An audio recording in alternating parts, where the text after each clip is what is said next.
Here we go. Pokemon Sword speedrun. This is the Candyfloss route. First thing we got to do, set our date and time. I'll explain a bit more about that as we get started. So let's do that and fire up the game. So this is the first time I've ever recorded a speedrun at all. I've been speedrunning casually for ages, but I've never actually gotten around to recording one. And I picked up a capture card the other day and thought, why not? So I thought, why not start a run that I've never done before? So we are going to do this alternate route for Pokemon Sword, where we do an in-game trade for a Cottonee called Candyfloss and evolve it. And I've never done this run before. I'm looking at the notes that are posted up on speedrun.com. I'll link those in the description so you can have a look too. Shout outs to whoever wrote these notes. BROTATO. Shout outs to BROTATO on all of socials. You can find him there at BROTATO. Let's see how good these notes are. I mean, I trust speedrun notes. I've had a lot of success with speedrun notes. So time starts when I hit yes here. And I started a bit early there, I guess. So this is a pretty interesting run. I don't really know. I know the gist of things, but I've never actually watched a full run of this. I've certainly never done one, though I have done a million just regular runs where you pick Sobble and run with that throughout the run. And I've done a couple of Pokemon Shield runs as well, where you catch stuff and main swap and stuff. So, and I've done a bunch of other Pokemon runs, so I kind of know what I'm doing. But I guess having to do commentary while I'm playing is going to be pretty stressful. And looking at the guide, so there will be points where I'm silent, where I'm just reading the guide and being like, what the hell, and trying to make sense of it. But it looks okay. And part of the big appeal behind this run in particular, at least according to the notes, is that we don't have to constantly reset on our starter to look on with certain IVs.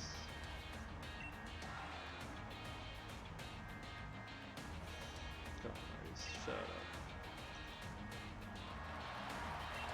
So yeah, I know the Sobble route pretty well, so I'm interested to see how it compares to that. Apparently it's a bit slower though. The world record's only, I think, about 5 minutes slower, so it's really impressive for an alternate route.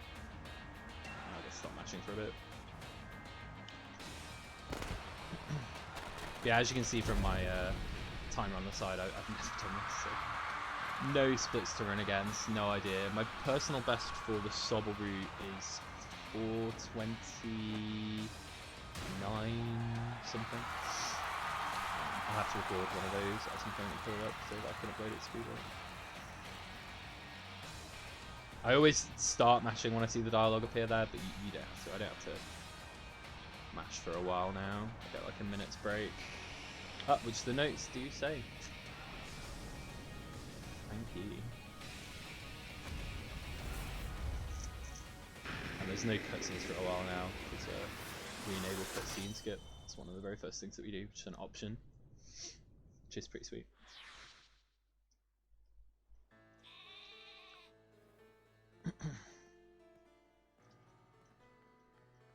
Here he comes, everyone's favorite.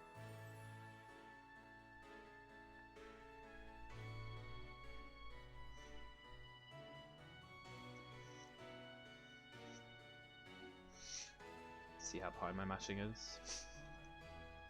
A second. It's not too bad.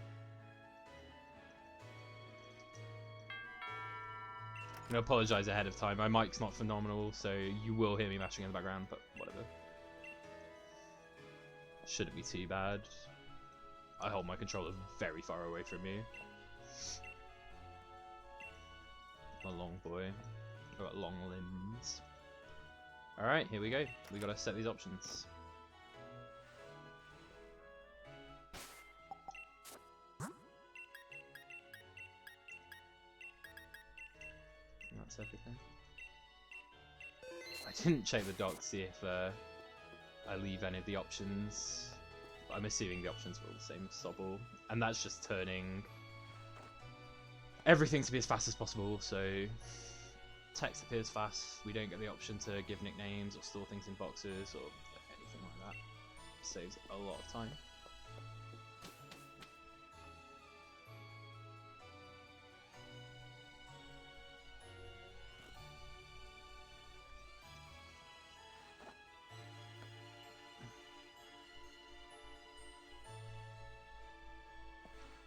So just while I go through these opening cutscenes, I mean, there's nothing to talk about. We don't really do anything at all. I'll talk a bit about the time and date minute that we did at the start,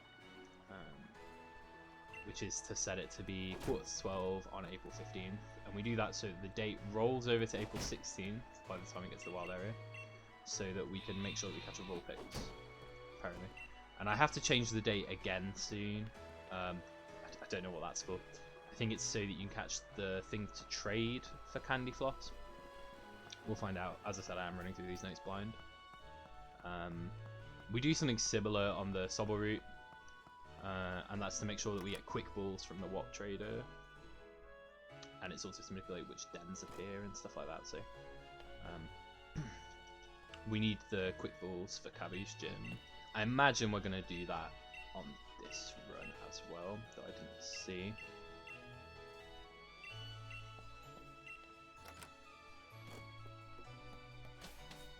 So a couple of things that I'm really bad at. First is because I hold the controller at an angle while I'm mashing. Sometimes I'll go to press start, and I'll hit the home button instead, so I might accidentally flex my Switch home screen from time to time. And I'm bad at literally all of the gym challenges in this game. Literally all of them. Specifically the Gordy's gym challenge, which is awful. I guess we'll talk about that when I get there. Not for another few hours.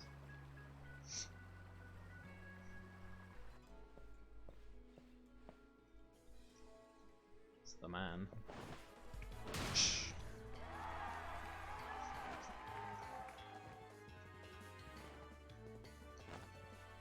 Horrid bit of frame lag coming up that always takes me by surprise as Leon looks through the crowd in a second. Oh, it's also worth knowing I'm playing on a physical copy of the game, rather than a digital copy of the game. That does affect my time. I don't exactly know what the difference is. I know it's like a few minutes over the course of a full run. And there are some exceptionally long loading screens, like when we first enter Motorstoke, when we get to the Dragon Gym, when we leave Spikemouth. Those are all really long ones. I kind of lacked on mashing there because I wanted to scratch my nose.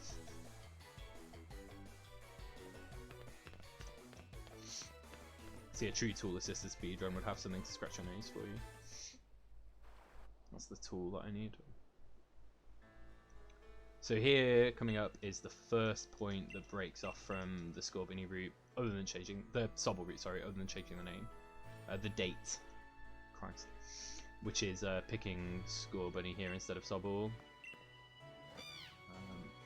I almost ran and picked Sobble to fight the temptation. And any Scorbunny is runnable. Some can save you a couple of turns, I think. Yeah, it looks like some can save you a couple of turns, but otherwise they're all the same. Which is nice, because we're only using Scorbunny until we get to the wild area, I imagine. At which point we'll catch Vulpix. And the Vulpix does matter, though I've heard you don't really need to worry too much about the Vulpix's IVs or anything like that, just its nature, which is nice.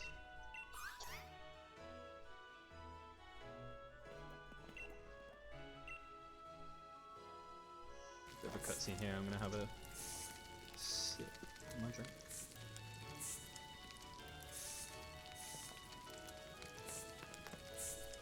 Pretty excited to be recording something for YouTube. Haven't done this before. It's pretty hype.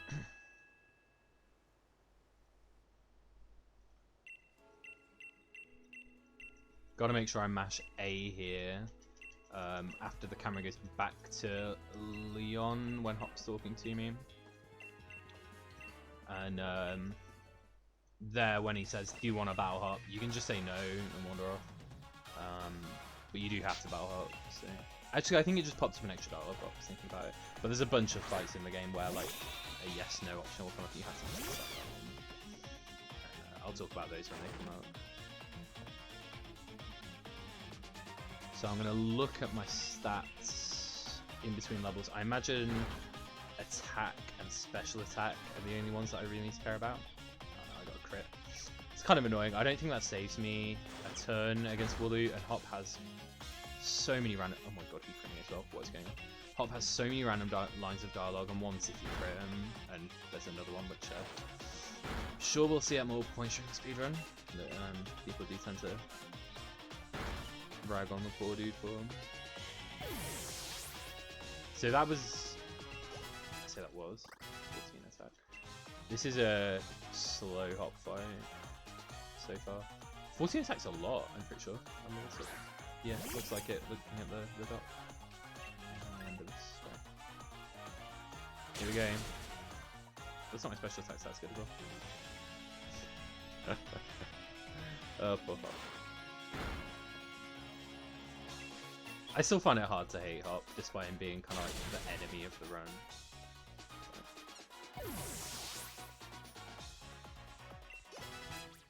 16 attack, 16 speed. These are probably the stats that I have to worry about. So 10 minutes on my first split. That is bad. That is not great. It's out by like a few seconds. But whatever. That's what happens when you get an unnecessary crit. And Hop gets a crit as well, jeez. More mashing.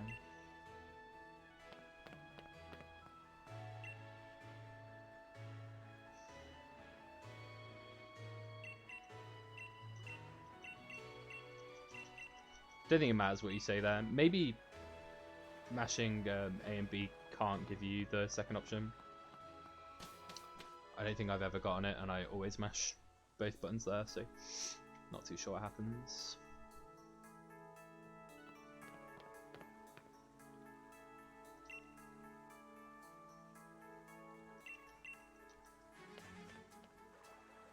So here we've got a bunch of forced encounters.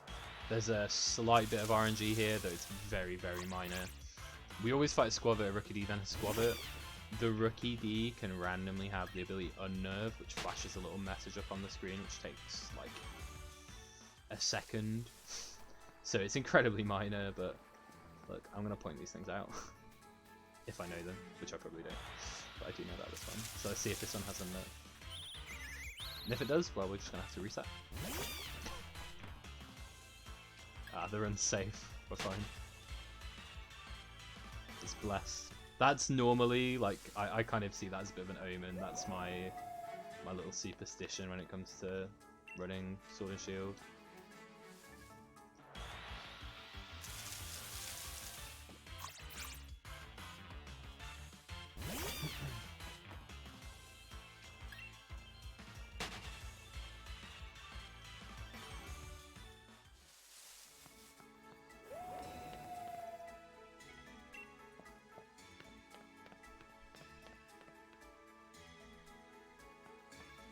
It looks like I stood there for ages, but for some reason, like, I guess you have to wait for Hop to run really deep in the fog before you can move. So it just doesn't let you move for ages, but I was holding up the whole time. See, I know this game's set in the UK, and I don't know that because, you know, we've got a city that looks exactly like London, or like the Royal Baths, or anything like that. No, this fog is undeniably the trademark of my home country. Fog, fog, fog, every day. So obviously we can't do anything in this fight. This is the classic RPG first fight that you can't win. So we just mash A through it. And just let it play itself out.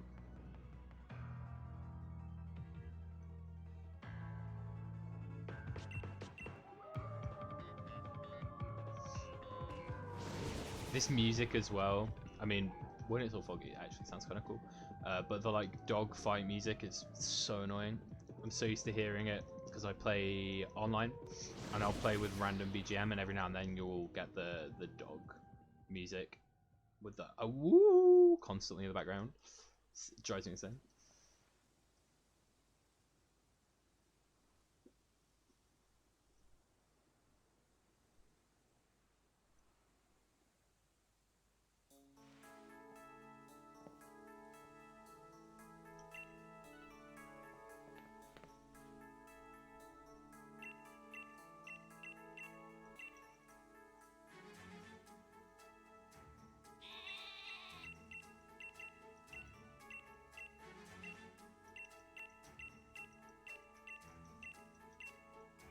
Smash, smash, smash, smash, smash, smash. It's a very slow start to a speedrun. I mean, it's an RPG. RPG speedruns. I mean, some of the older ones are pretty cool because you have like sequence breaks or just less dialogue in general. But RPGs post like GameCube era are pretty long. Gotta make sure you come talk to Mum. She gives you the money that you need. Shouts to Mum.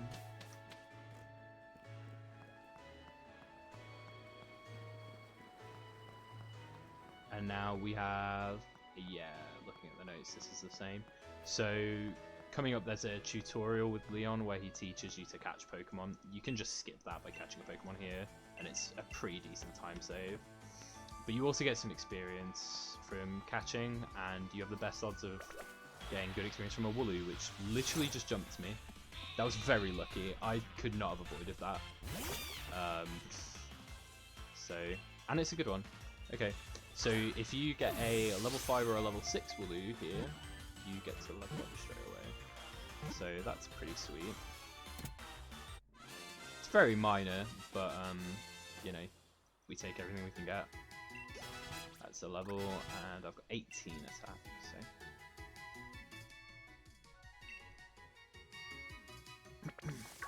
Should probably look at my special actually. I'll look at my special next time I level. I get through here. Okay. My route through there wasn't fantastic, but whatever. I kind of sometimes do take risky routes just because. Safer route, sorry, just because like the time that you lose per battle can be really long. Especially if I run into a Ricky D or a Nickit there, they can outspeed you. So, if your speed is bad, that can be very annoying to try and run away from. Yamper!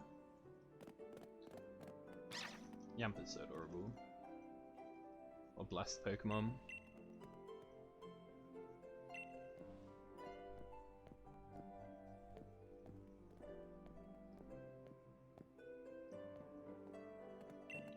Okay, I've looked ahead on the notes as well, and I've seen something else. So, normally we would deposit our Wooloo at the Pokemon Center coming up, but the notes tell me not to do it, so I'm not going to do it. I'm following the notes exactly as written. I'm assuming there's a reason for that. Let me think what that could possibly be. Maybe I need it for something. Maybe Scorbunny. Maybe there's a fight where Scorbunny can't take it out. You need the Wooloo to come in and finish stuff off. Oh, actually, no, I know what it'll be. We're going to have to probably access our boxes when we catch the Vulpix and menu then. But Sonya gives you the portable storage, like Pokemon storage box, before you hit the wild area, I think. So I'm assuming that's why. But I don't know. So we get this rare candy, which I did not know about until I started speedrunning this game. And now we're going to run up to this Pokemon Center, and there's another dialogue option here where we need to make sure not to mash through. So Hop asks us if we've been in a Pokemon Center before, and if you say, of course we have, he saves us his really long explanation of what a Pokemon Center is, which is nice.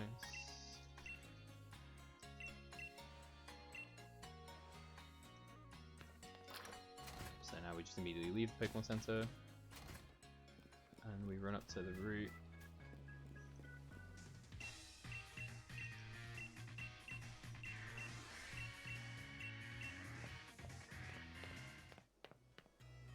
My movement through the areas is still pretty rough. I'm not like super smooth. That's something that I'm going to be working on a lot as I play through a bit more. So this is the catching tutorial. Leon like runs in and jump scares Hop here. He turns in a very comical fashion. But Leon saves us that catching tutorial because he sees that we already caught one. He says something that's like really condescending as well. He's like, "Oh, did your mum give you those Pokeballs?" Which I mean is accurate. Our mum did give us the Pokeballs, but it sounds kind of mean.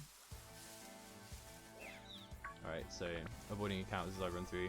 Zigzagoons can be really annoying to dodge because of the way that they zigzag.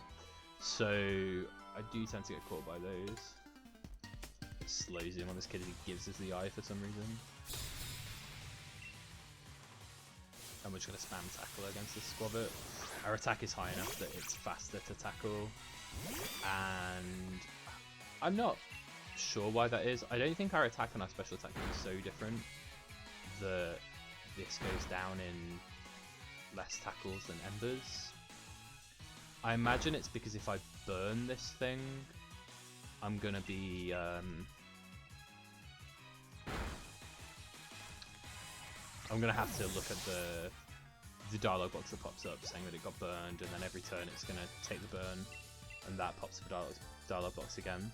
I think ember's like 10% to burn or something, so technically I think it is better to tackle if they're both going to take the same amount of time. And it also does save us from having to press to scroll down to ember as well, and every one of those little saves does quite a bit of work. We are going to use ember against this dude's first Pokemon though, which is a Blip Bug, which is a Pokemon that I constantly forget the name of. I call it Nerd Bug for some reason. So we're going to ember this. Ember didn't kill. Interesting. Let's get rid of our special attack. But yeah. And now we're supposed to use quick attack to finish it off according to the notes.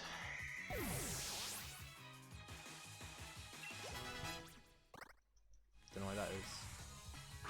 Super effective. Bring up an extra text box, I guess. And then we quick attack this thing. It should go down in 2, though it can be a range. I guess I'll talk about ranges real quick as well, because there's a load of nothing that's coming up. Unnecessary crit. The idea of a range is damage a Pokemon isn't set. It's not. You don't always do the same amount of damage with the same stats. Every time you use an attack, you essentially make like a kind of like a dice roll, and there are a variety of different outcomes. So a range is this concept that you can do more or less damage basically, regardless of like your stats or anything. And it comes up quite a lot. There's like a little bit of RNG in terms of that, and also like in some of these speedruns you have to use moves that can miss. Like in the regular speedrun we have to use Hydro Cannon a bunch on Inteleon, and it's absolutely terrifying because in a bunch of those fights if you miss the Hydro Cannon you just lose. The other game that I run, Let's Go Eevee, which is probably the game that I run more actually, which I do love running. You run Starmie in that game, and the Starmie has a Hydro Pump, which seems to have like a 1% accuracy. Here I need to mash A. I can say no to Hop here if I mash B accidentally, and that can be really bad. I have to talk to him again in that case.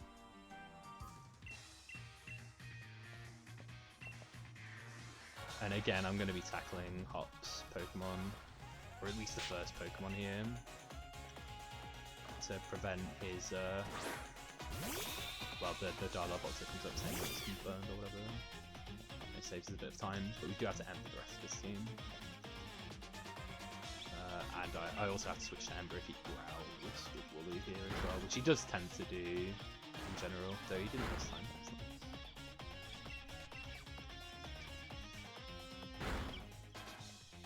I think even if he growls here, I should still tackle. I'm pretty sure he should still kill. Ugh, come on. It's even worse getting a necessary crit versus Hop. There's been so many crits this run so far, holy moly. I feel as if I've been very, very under on crits. Very over on crits, sorry. Especially unnecessary ones. So here's Hop's second Pokemon.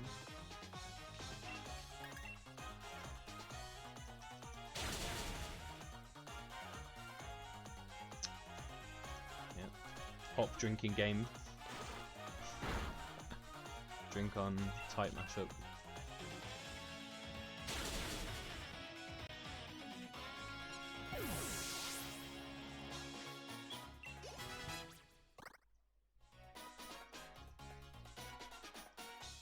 Shout out to Hop's Battle Music as well. Hop's Battle Music is phenomenal. It's so good. I love the music in this game. The music in this game is so good. Oh, that Rickety had a nerve. Time loss. I'm pretty sure this Rickety always has a nerve. It's just the wild ones that don't have a set ability. I don't even know what Rickety's other ability is.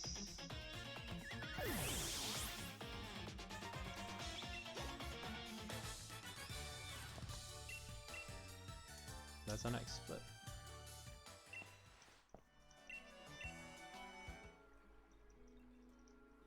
I do my splits manually, so I do them basically when there's nothing for me to press. So I always do my splits, which are always after trainers, on the black screen after you fight the trainer.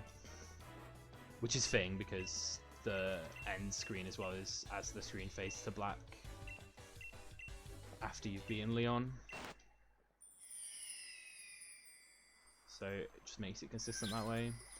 I don't really watch speedruns. Probably a bad thing to admit.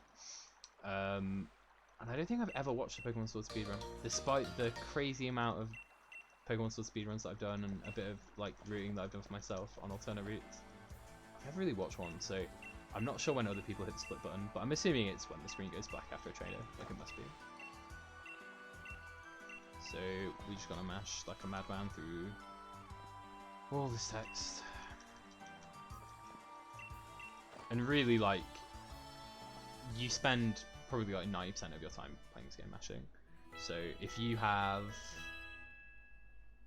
I don't know, arthritis in your wrist joints or your thumb, do not play this game, I guess. At least not for a casual playthrough. Or mash with your pinky finger.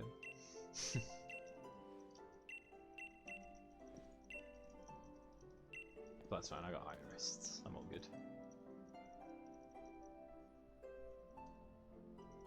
So this looks pretty good so far. I mean, we're like 20 minutes into the run and we haven't had to make any decisions, but nothing's gone wrong. Haven't hit an optional. Despite there only being one optional trainer that we could have hit us at this point. But I haven't hit any wild Pokemon either, so...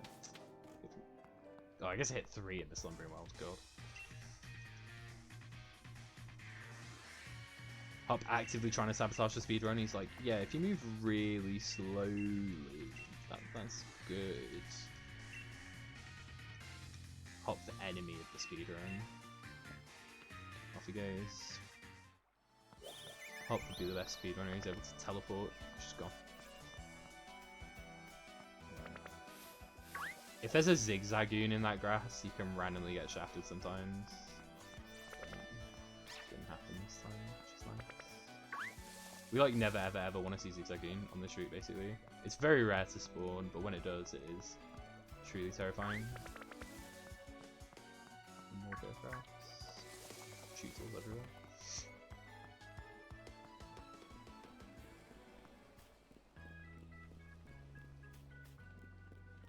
And here Hop's like, you're really slow, like, what are you doing?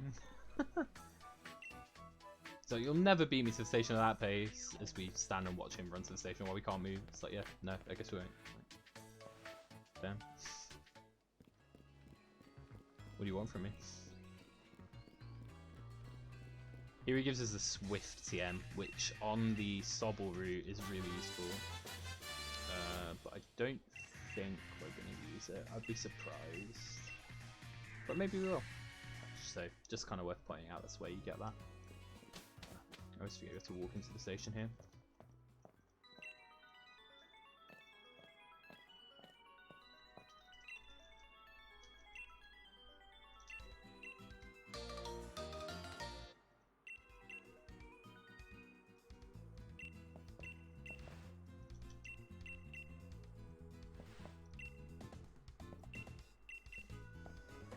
There's a really long cutscene that we skip here.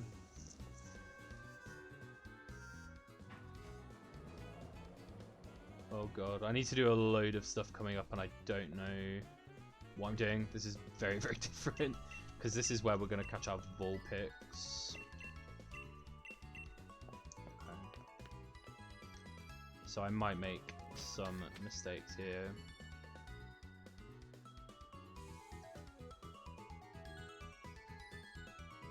Here's a really long loading screen when you first hit the wild area.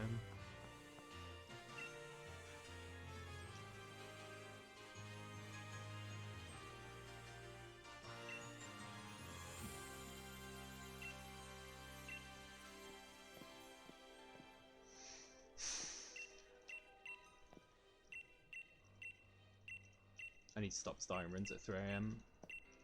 I can feel myself zoning out already. Sure, we'll be fine.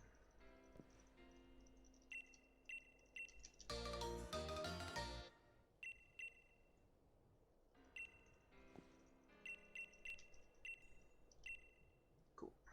So, there's a raid there, we get what? Otherwise, we go catch ball pits in that grass. Okay. This dock has some pretty handy images showing you where stuff is. So far, pretty impressed by the dock.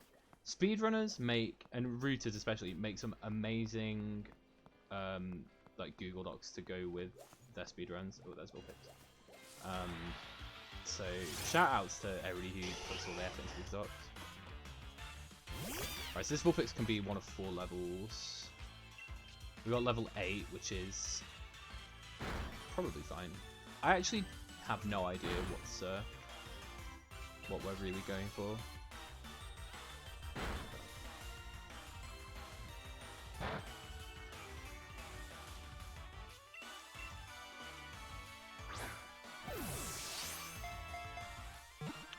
So the guide recommends that I reset if I get a Vulpix of a special attack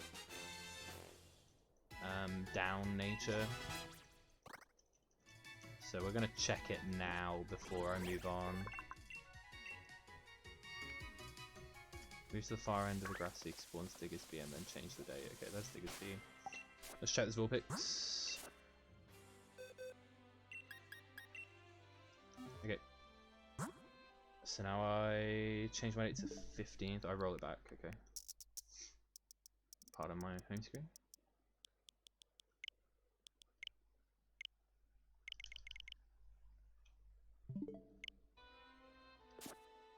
And now look for Minccino in the grass and YOLO ball it. Okay. Oh, Minccino's like a... Right, I understand. It's a wild encounter. That is not Minccino. Okay, so this is interesting. So you have a 40% chance to encounter this, a 35% chance to encounter Minccino, a 20% for a Bound Sweet, and 5% for a Metapod.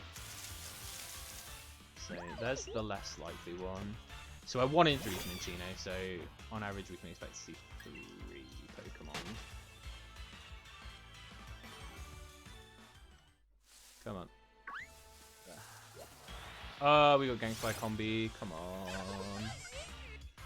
Why? It's female as well. Can we not run combi? The Digger's be despawned. Is that bad? Huh? Yeah, if you take too long. Oh, okay, you can do it with the next one.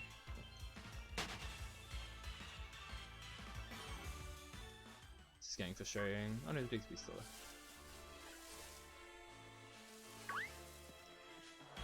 Come on. Come on. What if I set the date wrong?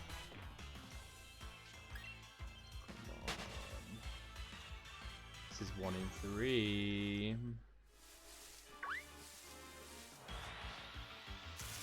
Yes! Could you imagine if this would have been shiny? No. Yellow ball. I'm gonna sip on my drink while this is.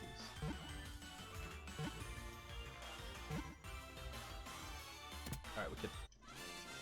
So, we got a Minccino, we got our Vulpix. We're done here. Oh god, we're not done here. Oof, we're done here normally. Well, I mean, we don't do any of this normally. But I thought we would be, but we're not. Alright, so now I've got to deposit everything that is not Vulpix and put Vulpix in slot 1.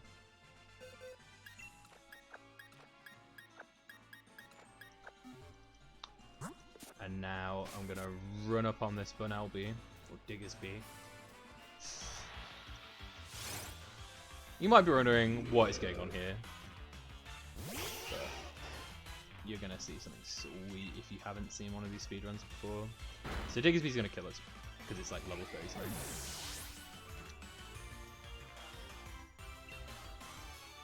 And it mugs us, we drop all of our money. That sends us back to the start of the wild area, and then this lovely woman offers to literally teleport us to the next town. And now I need to run. Oh my gosh, now I need to run down here and do some stuff, which I've never done before, so bear with me, this might be a bit touch and go. So I need to go to this den to collect Watts. So I've got to collect Watts, and I'm doing that on my way to collecting the Firestone, which is just over the riverbank here. This is cool. This is interesting routing. So we've got that den. We're going to take this den on our right. Hopefully not hit the Snorlax.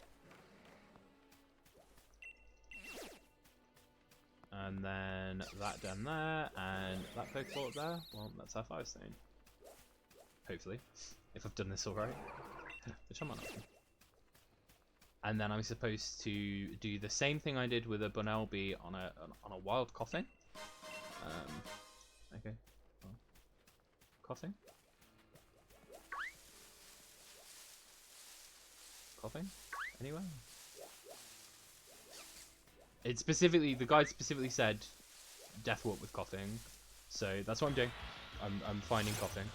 There might be a particular reason for this, I don't know. There was a Sigilif right there, but the guide said Death Warp back to Motorstoke with Coughing, so I don't know why, but that's what I'm doing.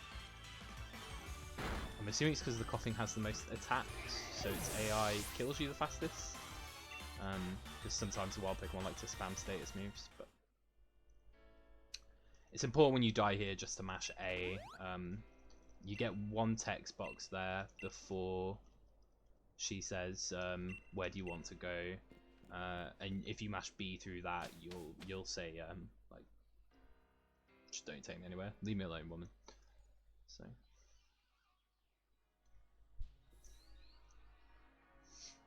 And she heals us as well, by the way, so we don't just have like a random 1 HP Vulpix or whatever.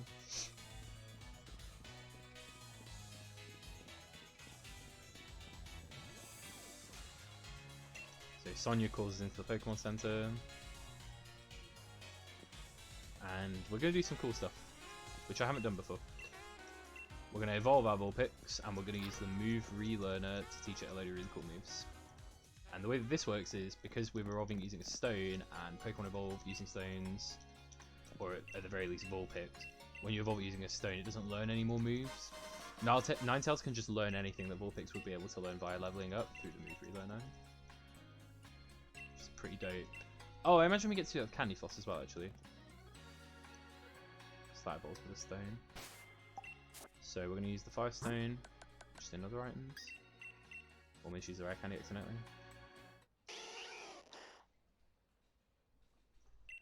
There she goes.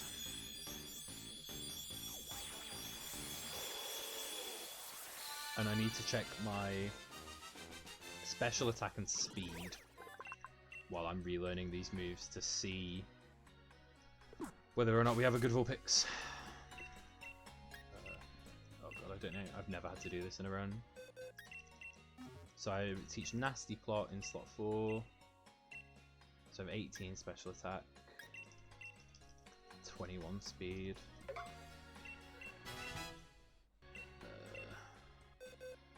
Oh god, this is hard to juggle. Flamethrower in slot 1. 21 speed, 18 special attack. I think that's bad. I'm level 8, so 18 is on the high end for special attack. And I'll look at speed in a second. After I teach, I think, extra sensory in slot 3. And then Fire Blast in slot 2. Wow, these are some really powerful moves for like a level, what, 8 Pokemon town? Jeez. Fire Blast. Slot 2, slot 2. The struggle is real. Alright, and then we leave the Pokemon Center.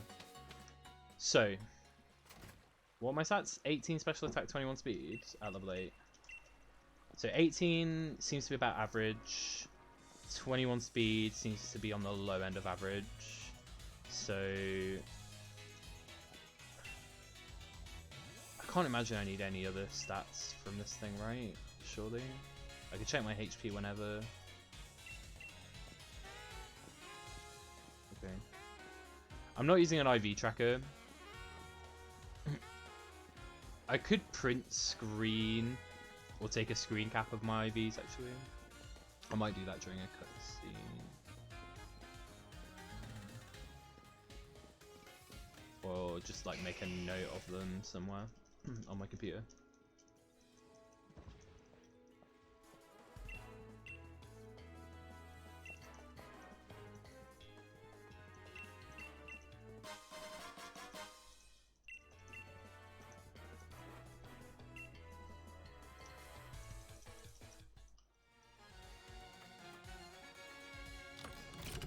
That's interesting. So I need to do this. Yeah. I need to give Ninetales an item. So probably the reason why we picked Score Bunny at the start of this route as opposed to anything else isn't necessarily because Score Bunny's faster, though it might be. It's because Leon gives you an item there which corresponds to the starter that you pick. So he'll give you an item that powers up the moves of the type that matches the start that you pick. So because we pick Score Bunny, he's going to give us Charcoal, which is going to power up our 5-type moves, which is pretty good for Ninetales. That's really awesome. That's very interesting routing. And we do that with Growlithe in the Pokemon Shield route. If you're wondering why Pokemon Shield and Pokemon Sword have different routes, it's down to which game has which gym leaders. Shield has Alistair and Melanie instead of Bee and Gordy, respectively. And Inteleon has a pretty hard time with those two gyms, so... I got to... Oh, we're 11 instead of 1. I mashed too hard. Oh, I'm supposed to leave now. Yeah, Inteleon has a pretty hard time with both of those gyms, so we do not get to play Inteleon in Shield all the way through the run. Alright, all actually.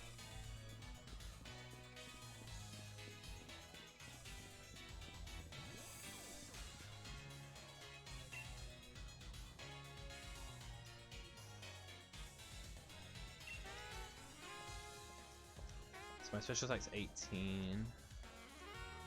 And my speed's 21. So I have to hit a range to one-shot this zigzagging that's coming up.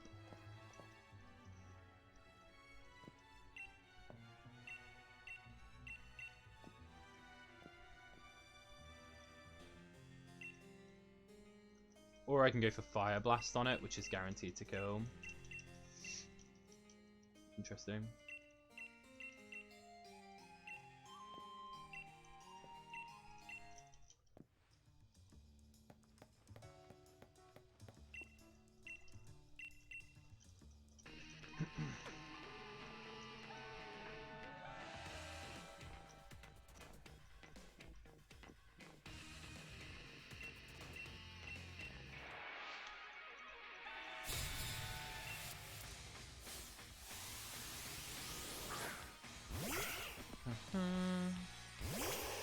What do I want to do?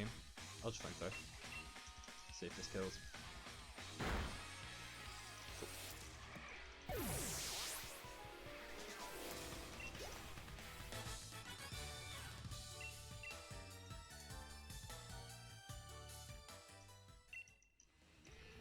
And now, this next thing, I have two options against again. I can go for 2 flamethrowers or a Fire Blast. But the Fire Blast is a range, so I'm just going to use like 2 flamethrowers, because first off I have to hit the Fire Blast and the Fire Blast has to kill. So it's not super likely. Whereas the 2 flamethrowers will always kill.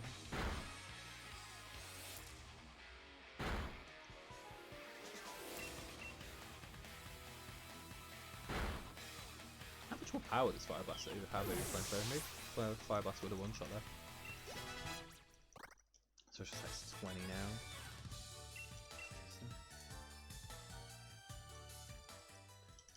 Now we've got a dual battle with Hop. One of the first of many.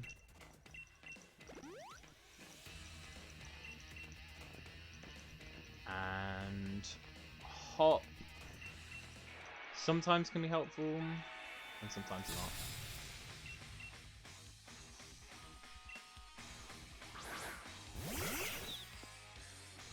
So I'm going to flamethrow Zigzagoon and then flamethrow Nick it.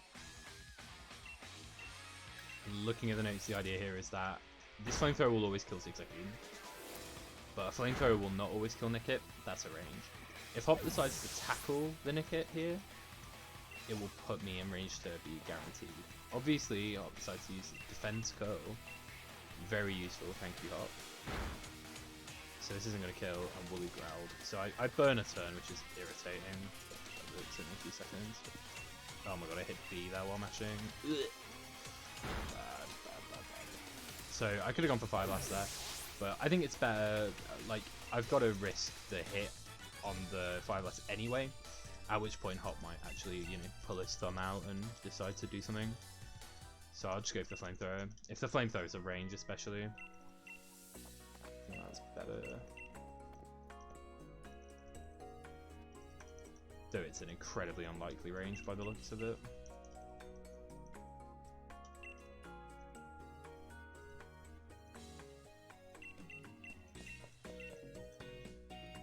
So we had to mash yes, A there to say yes to fighting the Team Yell Grunts, and again we've got to mash A here to say yes to bed, I guess.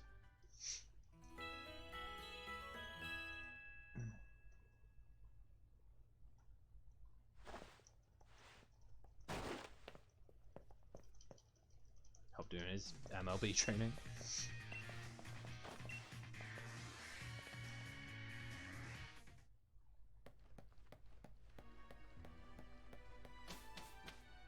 I always find it weird that the trainers in this game kind of like pitch their balls like baseball players. I think like baseball in England, but rounded, but cricket.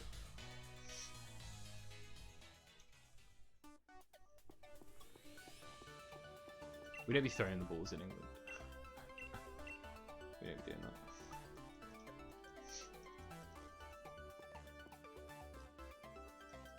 Kicking him.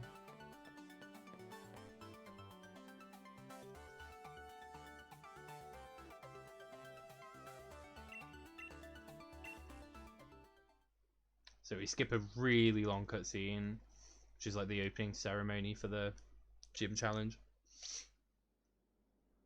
We've still got a ton of mashing to do. Rose comes up and talks to us now, I think, along with Leon. Yeah.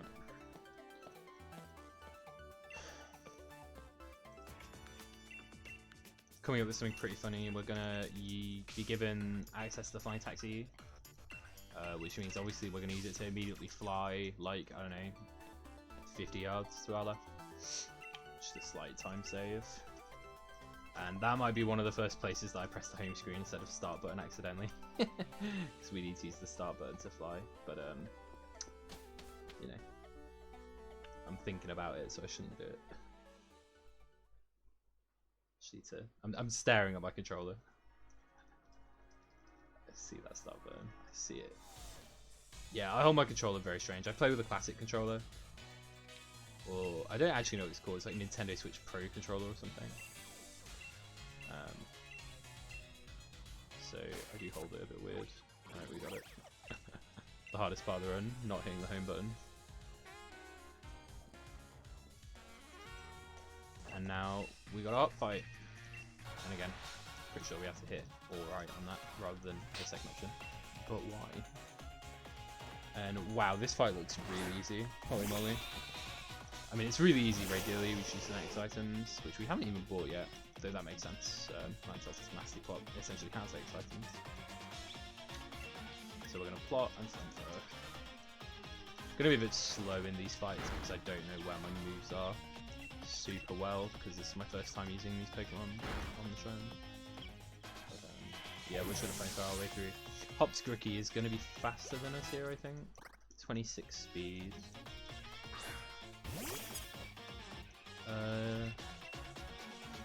No, we're faster. Okay. So both of our stats are pretty decent. Our speed and our special attack stat. I don't know exactly what they're necessary for. I imagine later on in the game there's some ranges that we might have to hit or something we had to outspeed. Although, don't we main switch?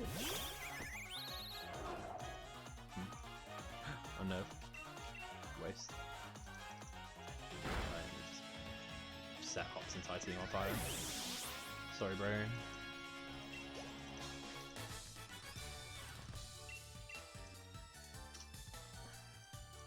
So as you can see, we've literally just done 25 minutes of... I mean, what feels like not a lot, but we did actually do quite a lot. Like, we went into the wild area, we caught some stuff. Yeah. Alright, this next bit looks more or less the same as what I'm used to. We go through another route here, which means dodging some trainers, dodging some wild Pokemon. There can be Zigzagoons in this grass, which there is. And I've got to dodge this trainer. And that trainer, and there's Zigzagoons everywhere. Help. Right. So, a bunch of the trainers in this game, rather than be like spinners, they're swingers, I guess. Let's not call them that. Turners. Yeah, that's better. They turn from side to side, and you've got to make sure that you run past at the right time to get around them. I took a pretty long route around that schoolgirl there, but I really wanted to make sure that I dodged her. I've never actually fought that schoolgirl or anything, so I don't know what she has. Actually, no, I think she has a Gossifleur. And then up this ramp, there's a dude, but you dodge him pretty easily if you stick to the top of the ramp. Here's a mandatory trainer that we have to fight. Schoolboy Kevin, I think his name is. Or is it Peter? I think this guy's Peter. Yeah, looking at him, it's Peter. You just kind of remember. I think youngster Kevin is the first trainer in Let's Go. So we're just gonna plot, and this thing has Wrap, which is bad because it wastes a lot of time. And I think it can burn you as well, though obviously it's not gonna be able to burn Ninetales. Ninetales is a fire type.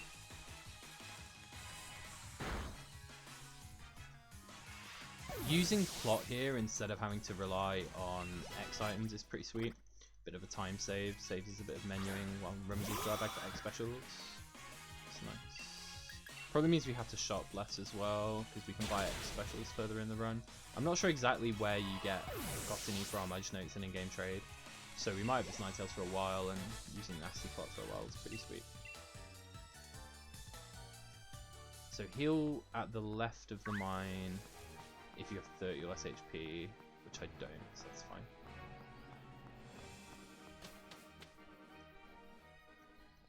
Oh god, what's my speed stat? Apparently that matters for a battle coming out. I can't remember. 24?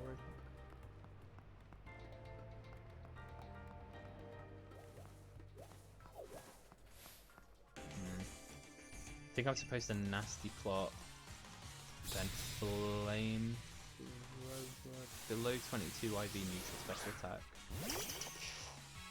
Yeah, a Nasty Plot then Flamethrower. Pretty sure.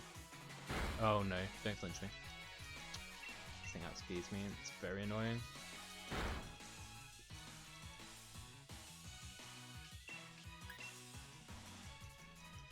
Alright, but now it's just growling.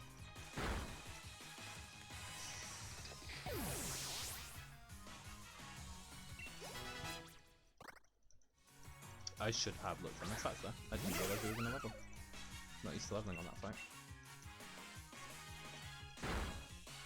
So look at the notes. We don't have to heal here. Oh, I got crit. I think it's a necessary crit. Yeah, definitely. This will be Nasty Plot. I don't have to heal here. We just go straight into our next fight, which is against Bede. And this fight is one of the harder ones in the Sobble run actually, because we need to be knocked into Torrent, which can be difficult because you level up halfway through this fight normally. And you can't be, you need to make sure that leveling doesn't put you out of torrent range. So. pretty interesting. That, you know, I took that time out to get this Ninetales, but it really is just so much stronger than having like a Sobble at this point of the run. So feed theme, absolute banger. I maybe should have saved before this. There is something that can go wrong in this. This thing has confusion and it spams it and it can confuse. But it didn't. And now we flank over to this team. And I'm pretty sure that we're going to level this fight, so I'm going to check my special attack and speed again in a second.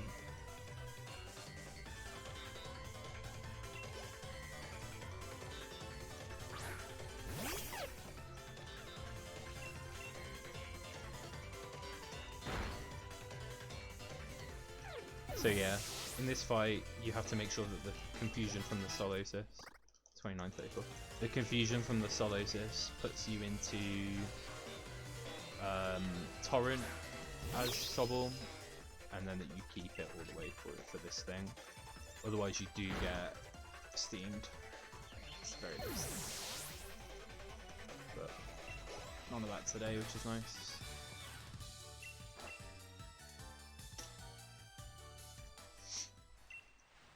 And again, the next route looks a lot easier. Normally, we have to run around the route, picking up some items, dodging trainers, walking through grass, all of that. Instead, we just get to literally run down the route to the town without having to really do much of anything. So that's really, really nice. I don't know the way through this route.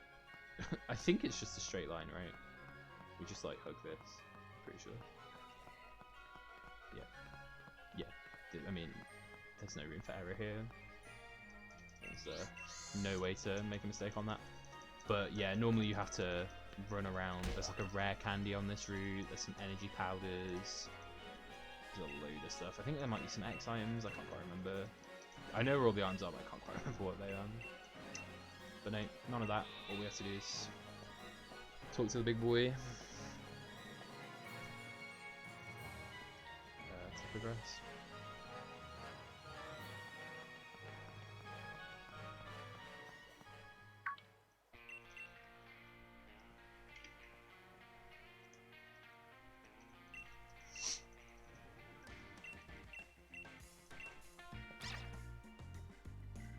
Yamper.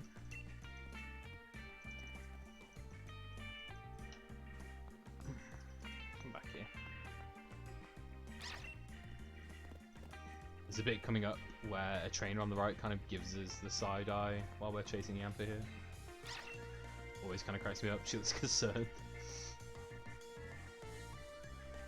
The camera just lingers on it for a bit too long. It just looks a bit strange.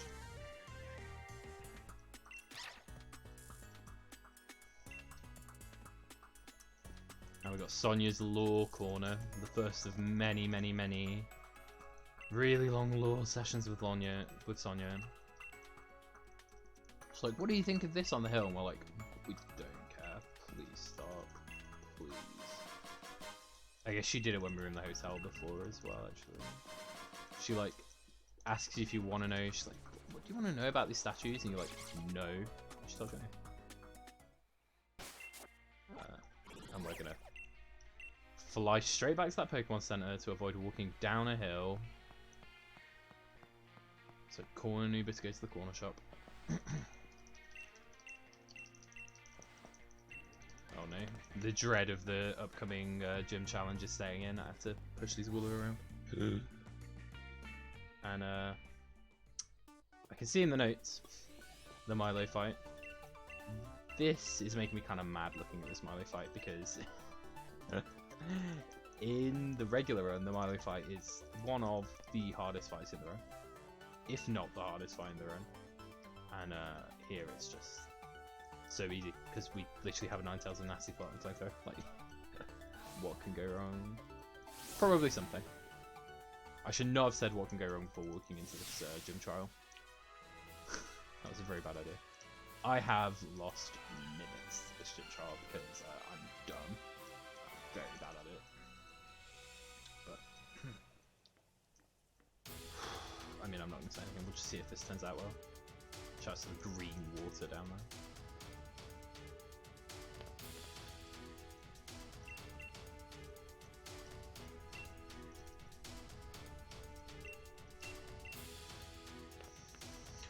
So the first one, always the same.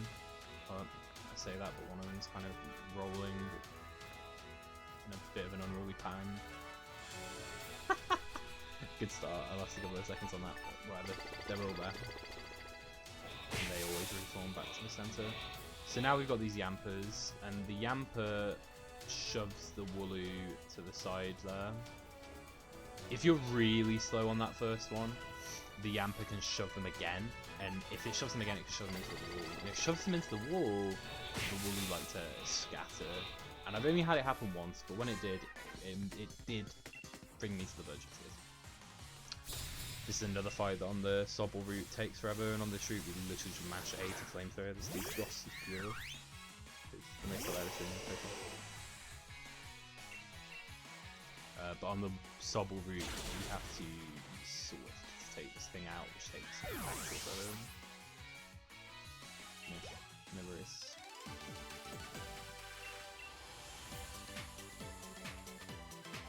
Alright. Now we've got these Yampers coming up. This first one's not too bad because I'm just going to get past it really easily. And we go the left way to dodge the trainer. So that was really easy. This next one's really annoying. You basically want to shove it on the left, but not all the way to the left most of the time.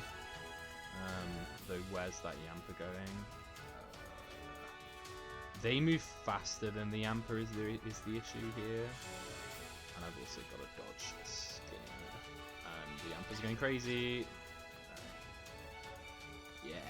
Yeah. That was so good, all things considered. I've done so much worse at this challenge. Oh my god, it's not over. Please go in. There we go. So that was good. It might have seemed a little slapdash, and it wasn't perfect, but that's good. I'm going to take that every day of the week. I should probably just have some save games set up before some of these more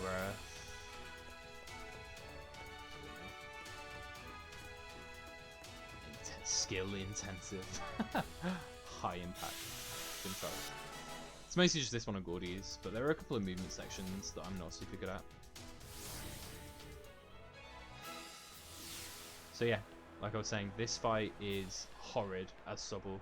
We need to set up a bunch of X special attacks, so we use an X special defense to get us through that.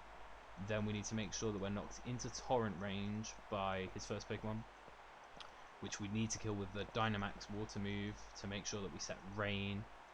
So essentially with Rain, Mystic Water, Torrent and Dynamax, we can one-shot his last Pokemon, and we're at +5 special attack as well. We can take out his Pokemon. But in this one, all we do is nasty plot up and spam flamethrower. So it looks like if I go for a Fire Blast, there's a range to kill. I'm not going to do that. I'm going to equip the nasty plot one extra time. It's good. I just kind of want to get a decent run down on my first run. Not only do I have to actually hit the Fire Blast, I have to hit the range. So.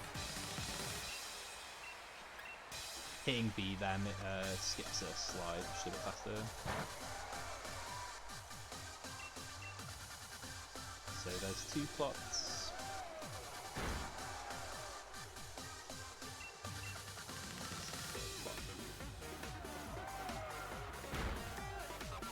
Now I just flamethrower twice. The other annoying thing about the Sobble fight here is that unnecessary crit number 6. The other irritating thing about the Sobble fight is that here, if you get, it takes too long for him to set up Torrent for you, which is being knocked below 1/3 HP. If he takes too long to do that and he spams Rapid Spin a bunch, the Gossifleur can actually outspeed you, just kill you. And after all of that, you're only, I think, 14 out of 16 to kill the Gossifleur if your special attack isn't super great. Honestly, like, this fight can die. I hate this fight. It's very satisfying to take out this uber-powered Ninetales.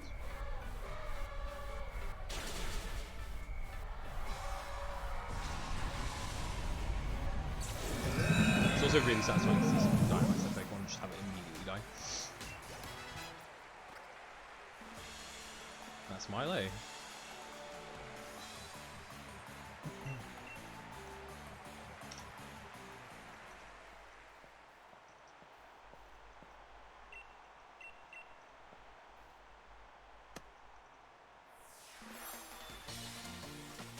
Pretty happy so far, not much has gone wrong. Doesn't look like there's much to go wrong up to this point in this run though, which is quite nice. Certainly some stuff that can go wrong in the regular run. So here it looks like the only thing that can really go wrong is your Vulpix being bad or taking too long to catch Minccino. I also don't know that Minccino is what you trade for Candyfloss. I'm almost 100% sure it is, because there's no reason to catch it otherwise. But could you imagine if it wasn't? I just randomly have a Minccino. So we're going to do our teleporting trick again. I do like to walk into the Pokemon Center there sometimes, because I am a fool, and sometimes I'm holding up for some reason. But I decided not to this time. And there's a fight here, and we just get to walk straight past it. And the reason that is that is a double fight, and we only have one Pokemon in our party, so we just get to cruise on by and walk right, very, very, very far, all the way to this dude being harassed by Team Yelbant, Team Skull, if any.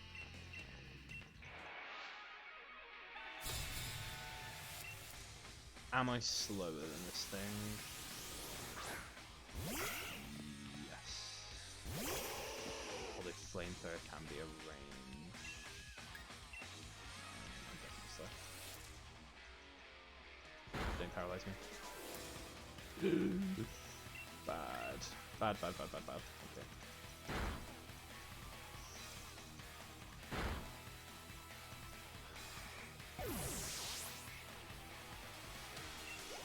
I think I have a Cherry Berry.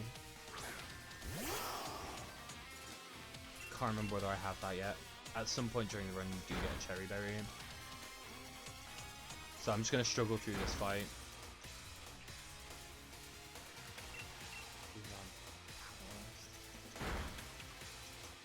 Ouch. Oh,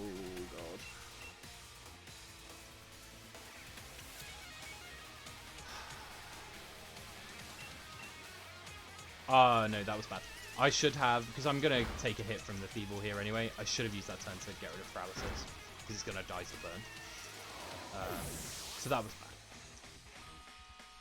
I have to survive. I have to plot up once, and I'm not going to outspeed Hops last. I have a potion. This guy has a Sableye.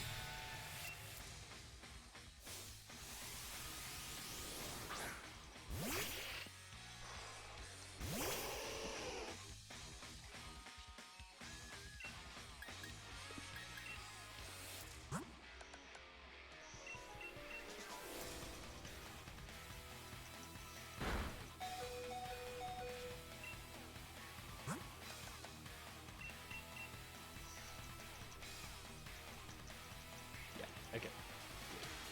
Alright. I'm just playing it super safe. I don't know whether or not what I'm doing is correct, but this thing has Astonish, so I don't want to have to go second, because then I have to beat the fact that it can Astonish me and flinch me. And also the fact that I'm going to be paralyzed, and it likes to disable. So that fight could have gone really badly for me if I was paralyzed. I've never been paralyzed by Zigzagoon licking me there, so not something that I'm used to having to deal with, but you know, it is what it is. This guy gives me the bike, and I'm going to menu again just to make sure I can beat Hop. Pretty sure I won't get this potion. But I think Thwacky might outspeed me, and I'm pretty sure it's double kick. Oh no, it's Raboot here that I'm used to fighting, which does double kick. And this can be a range to kill Corvusquire by the looks of it, though I think my special attack's high enough to guarantee it. So yeah, I mean, that was rough. That was really bad, but it is what it is, and we just keep going.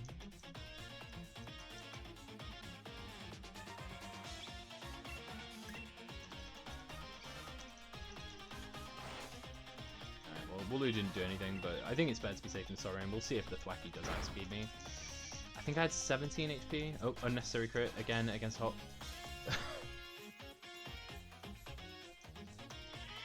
Hop even rubs it in, he gives you an extra bloody voice line as well. Dialogue line. No voice actually.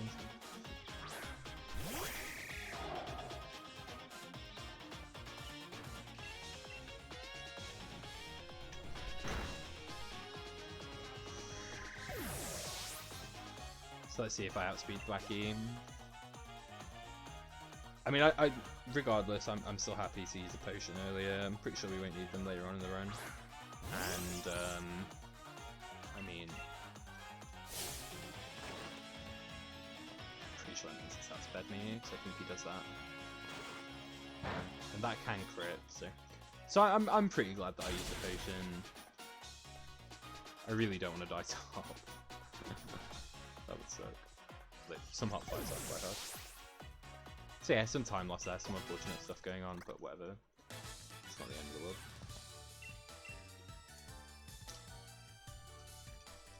The speedrun, before I did it, I didn't really realise how many times you fight Hop in this game. You fight Hop so many times. Pretty sure you fight him like 8 times. And that's not including any of the post-game content, which we do not do in the speedrun. There's a couple of trainers coming up, which I do not like, so I'm just going to take it a little bit slowly until I get past them. I have to hug this to get past this one, and then this one always just walks right.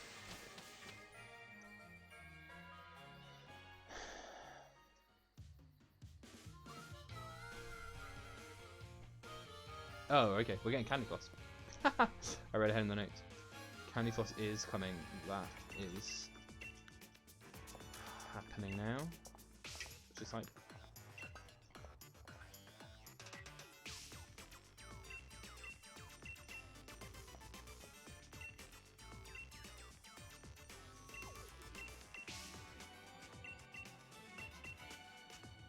I hope I remember where this NPC is. I think I know where she is. There's an image, but I think I know where that is. It's by the market, right? Yeah.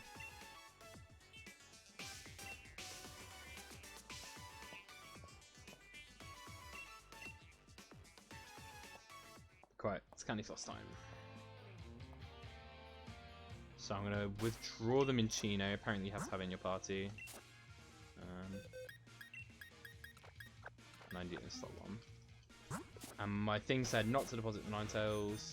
I mean, it didn't specifically say that, but it didn't say like swap Minccino for Ninetales or anything. So I will leave Ninetales in my party.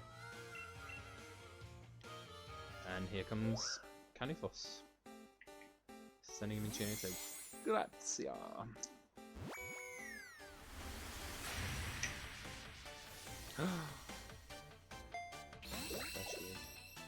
Oh god, I'm reading ahead in the notes and I have to do some weird stuff coming up. Oh dear. Here's Candyfloss. Now I've got to talk to you. Which I need to buy this. Then I fly to East Lake Axwell. It's here. Go to the Watt Trader and buy quick balls. Oh my god, okay. I have a really long movement section, I'm very scared. So I buy him out of quick balls. So I buy him out of like 3. And then we're off. And we're gonna go pick up something. The stone to evolve, of course, yeah. Which is pretty far away, and I'm very scared about what's gonna happen here, so. Let's not get any wilds, please. Pretty sure I can't escape any of these wilds if I hit them.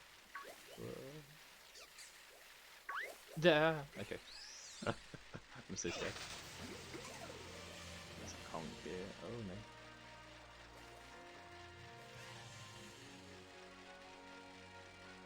Yeah, I think there's a Greedent, yeah.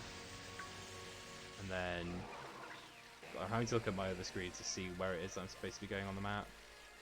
Into Dusty Bowl, and then I take a right and go through these streams. And then it's at a rock. Is that it? Is that the rock? I guess so. Is that it?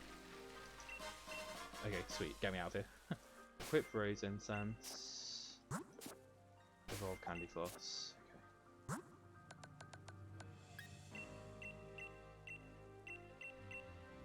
And here we go.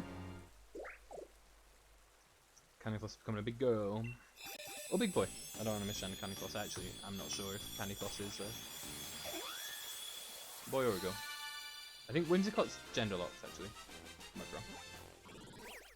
And Candyfloss is in slot 1, and I'm flying to Motorstoke. Candyfloss is a girl, okay.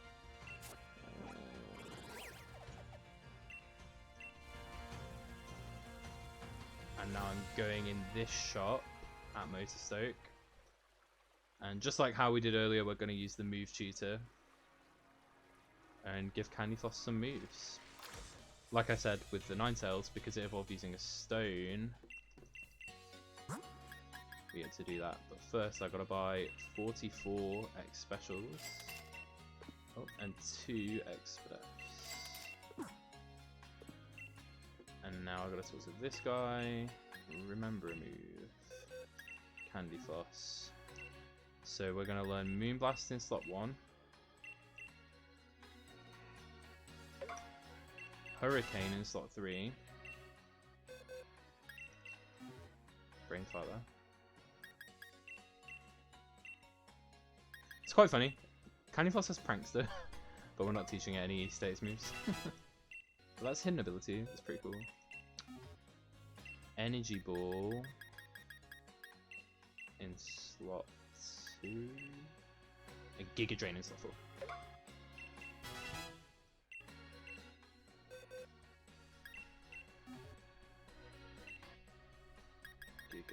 Drain.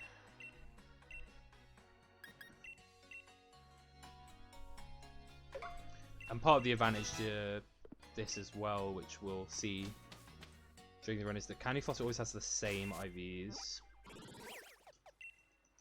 which is pretty sweet.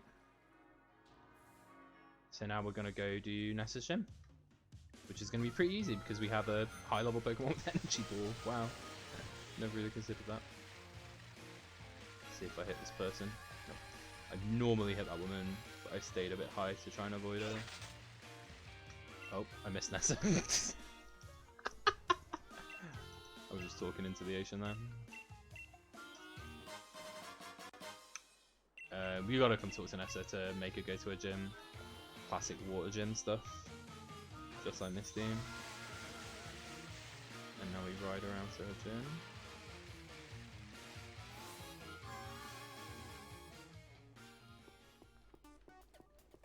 Wow, this gym looks so easy. This gym, again, pretty difficult with Drizzle. It's a water type gym.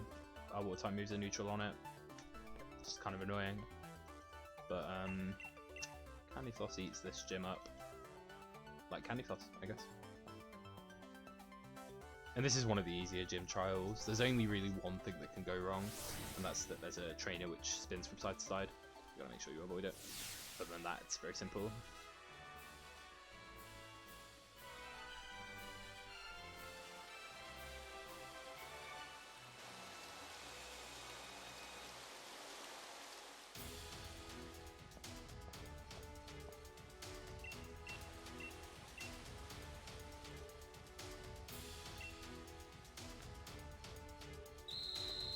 But if something is going to go wrong, it's probably going to be while I'm recording, because thinking about a bit more than I normally do speedrunning. I guess while I'm like just doing this pretty boring segment, while I just moonblast all of these poor gym leaders Pokemon. I'll talk a bit about myself, which I haven't really done too much. Obviously from my accent, so I'm from England. I've been speedrunning for a while now. I mostly speedrun Pokemon games, but I do speedrun other RPGs. I started speedrunning through speedrunning Paper Mario, actually, on the N64. And then I moved on to running the DS Pokemon games before now running... I pressed X because of the way that my control's angled. Before running the Switch ones. And I'm a very big Pokemon fan, so this just seemed like the next thing to do. I've played a load of competitive, I've played the card game, I've played a bit of everything. So I was like, what else can I do? And speedrunning was just kind of like the next thing to do. I've never recorded a speedrun, I've never submitted a speedrun to speedrun.com, anything like that. I'm not in any like speedrunning communities or Discord, so I would like to join them, and I'll probably reach out at some point. Probably after a playroom, actually. I've just always kind of speedrun for fun and because I can, just because it's something to do, you know, and something that I can challenge myself with and try and grow. And speedrunning's pretty cool because with the amount of information available, but also like the amount of information that you give yourself through timing and through splits, you can really see your improvement, which is really awesome. And I mean, I'm just a big fan of it. It's fun to watch and it's really fun to do. So I'm hoping that this is far from my last speedrun, even though it is only the first time uploading to YouTube. I do plan on doing a ton more. So here's the swinging trainer, and she's no problem to get past on the way down normally. Sometimes she can block you off. Yeah, which she's going to, I'm going to have to wait till for her to spin around there. She can't see us at the bottom of the stairs, so we're okay to just run up to her. I've never actually fought that trainer accidentally, so I have absolutely no idea what she has, but I can't imagine it's not anything that we can Moonblast. And that's the end of the trial.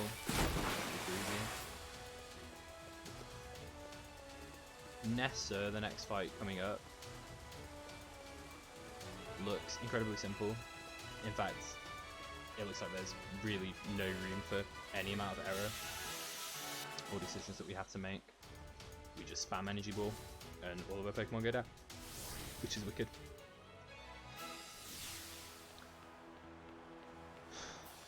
And we outspeed them all. There's no ranges or anything, and there's no like weird calculation we have to do based off IV, and that's because Candyfloss always has the same IVs because it's in trait Pokemon. They always have the same set of IVs, which is part of the advantage to doing this run, is that we don't have to reset for Candyfloss. Candyfloss is always going to be runnable, so it's very reliable. At least that's what the notes at the top of this this Google Doc say.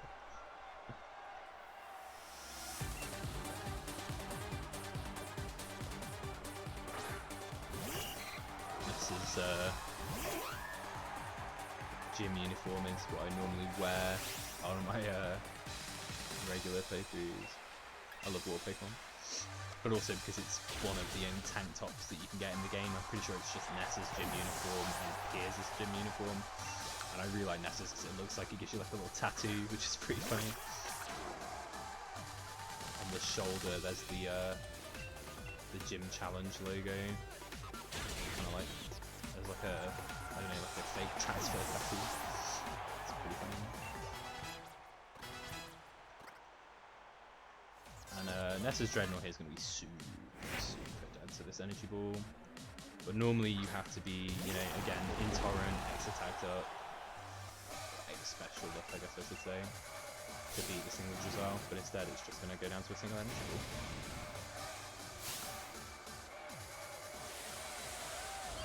Dude, Candyfloss is hype. What's going on? This thing wants such a win. Does this get harder? This is good so far. So far this is so good.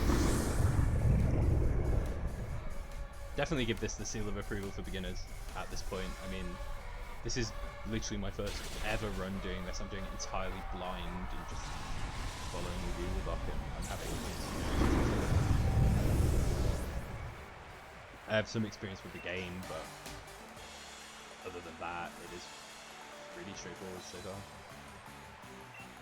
So there goes Nessa.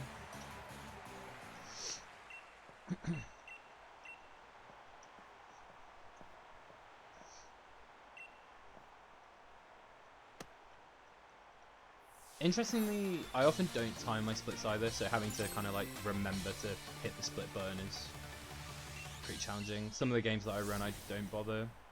Though I like to with Pokemon because I like to see where my time losses are. Can be fun. Yeah, she can see the uniform as well.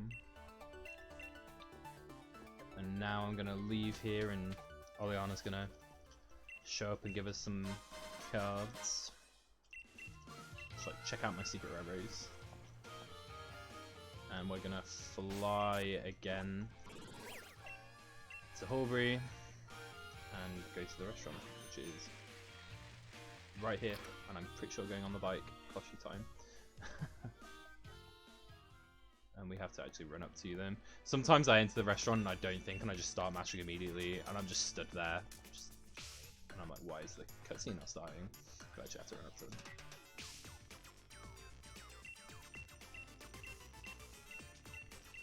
God, Pokemon lets us live out our wildest fantasies, like going to a restaurant in 2021. And also time traveling, I guess. That is what we're doing by changing this day and time.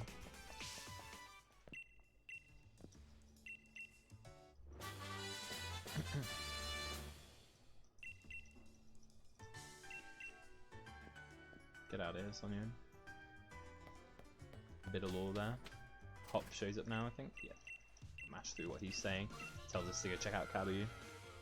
And now I'm going to Mr. Circus, hello.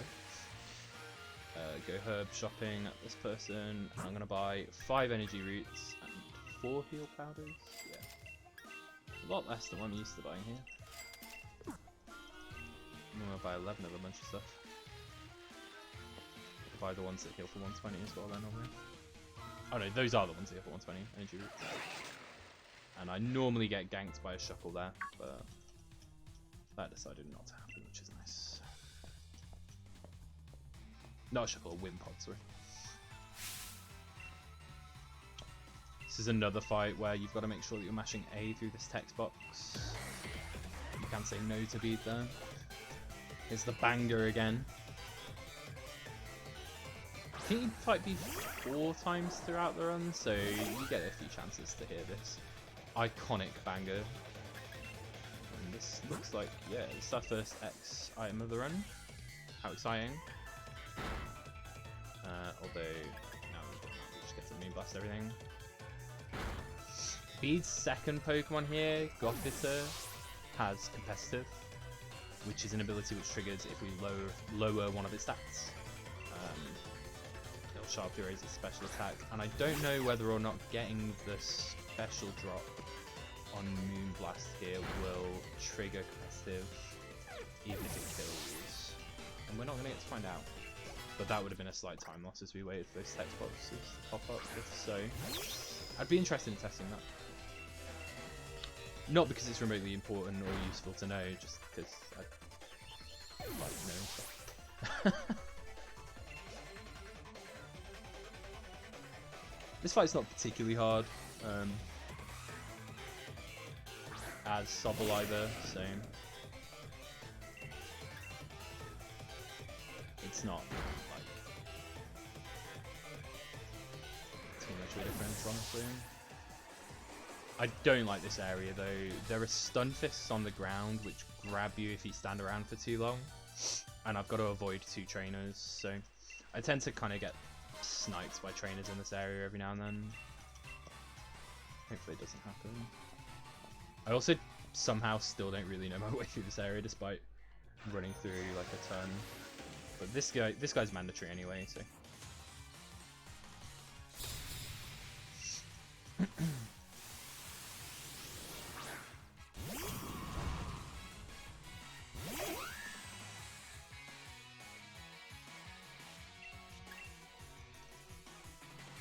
Oh, my neighbours are going crazy. I hope that doesn't show up in the recording.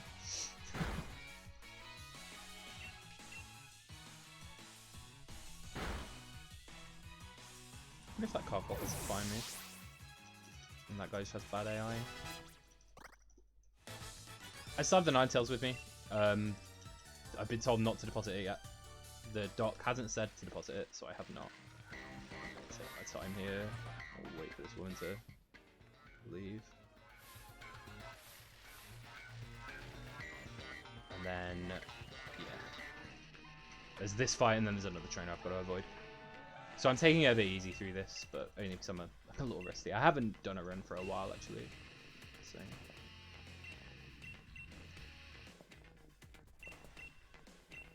I think I have to mash A through this, because I think Hop asks you. Yeah. You ready, mate? So this fight can be really annoying depending on whether or not Hop wants to cooperate, but it looks really easy with Candyfloss. With the usual Pokemon that I'm used to here, Drizzile, this fight can be really random, and I do not like it, but we'll see. If Hop double kicks the Thievul here, I think he'll probably save me a turn. But he'll probably choose Defense Curl or something. Get it, Hop. He's like 0 damage to it. Fine. Okay, fine. That is less than I thought it was going to take. So we're just going to keep Moonblasting these Pokemon. And now he's only got one Pokemon out at a time to deal with now. So I can just mash A throughout this entire fight. That's kind of annoying.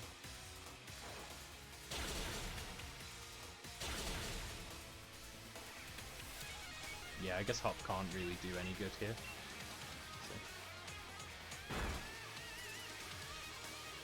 So. If this Thievul snarls twice, we actually have a range to one-shot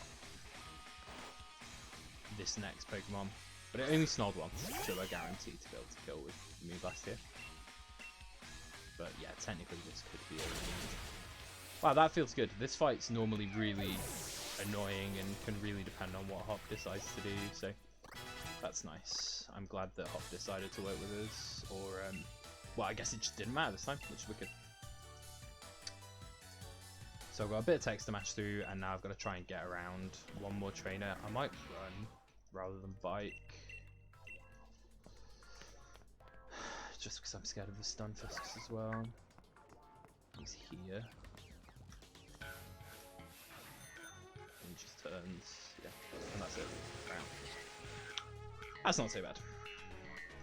I have forgotten about that trainer and gotten snagged by him though, and he's not in my notes, so I'm glad that I didn't hit him.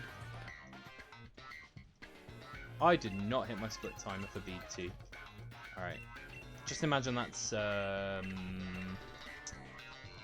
split says meeting Kabu. Yeah, let's say that. Wicked. No problem. You know, of all the mistakes to make, not hitting the split timer, it's not the worst, is it? I don't know how speedrunners remember to hit the split timer, honestly. It's the hardest part of doing a speedrun. This Hop's like... This Hop? This dude is like... You know what a job is? Yeah. It's the left one, yeah.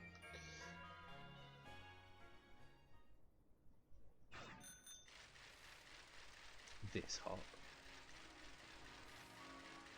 Yeah, Hop's like, do you know what a job is? If only.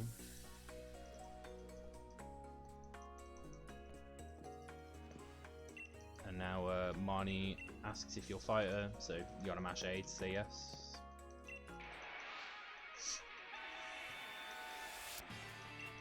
And Marnie's theme also an absolute banger. This is normally the music that I play with on online. It smacks. Certified banger. And all I do this fight is literally mean blast her entire team. It's quite sad for Marnie, honestly. Sorry, sis.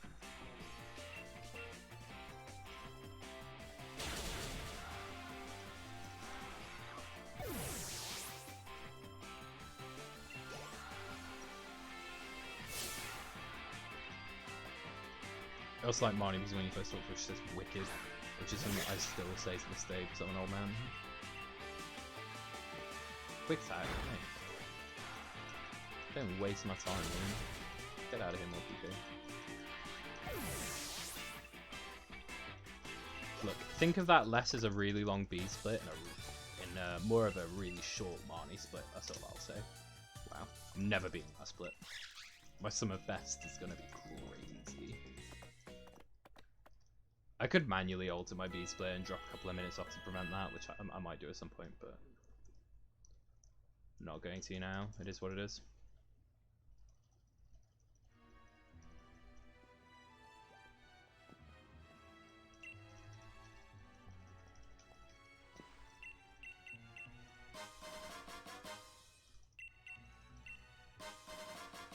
I like that Marnie has a bit of like a pastel goth vibe to her as well. She's a really cool design.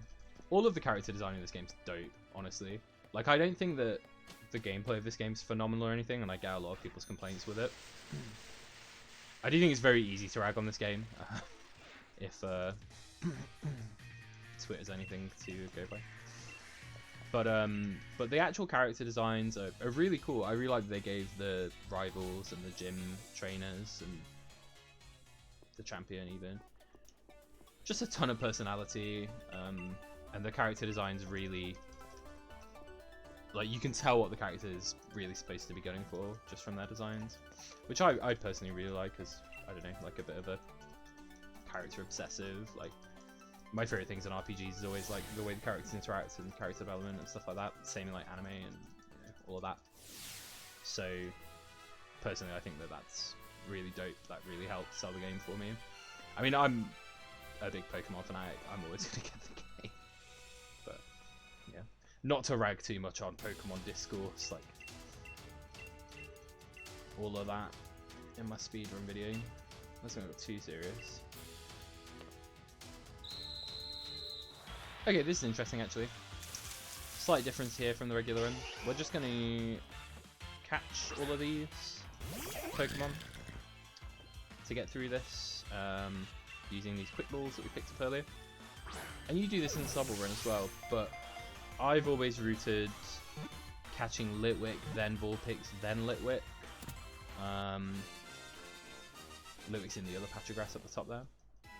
But the doc that I'm reading says to catch Vulpix, then Litwick, then Vulpix. Don't know why that is, but it's not hugely important. I think it's to do with the fact that sometimes in the Sobble run, you have to withdraw the Litwicks later on to help you with the double fight versus Raihan. And Raihan's gym, all those double fights. It's very rare that you have to do so, but the Litwicks are a bit better than having Vulpixes on your team. So that's why I've always routed in Litwicks. It's possible that it's faster because you start closer to the patch of grass that the Vulpix is in, not to do that, and to catch the Vulpixes. So I've learned something. Well, maybe not learned something, but I'm thinking about something new, which is really interesting. Also, I often don't.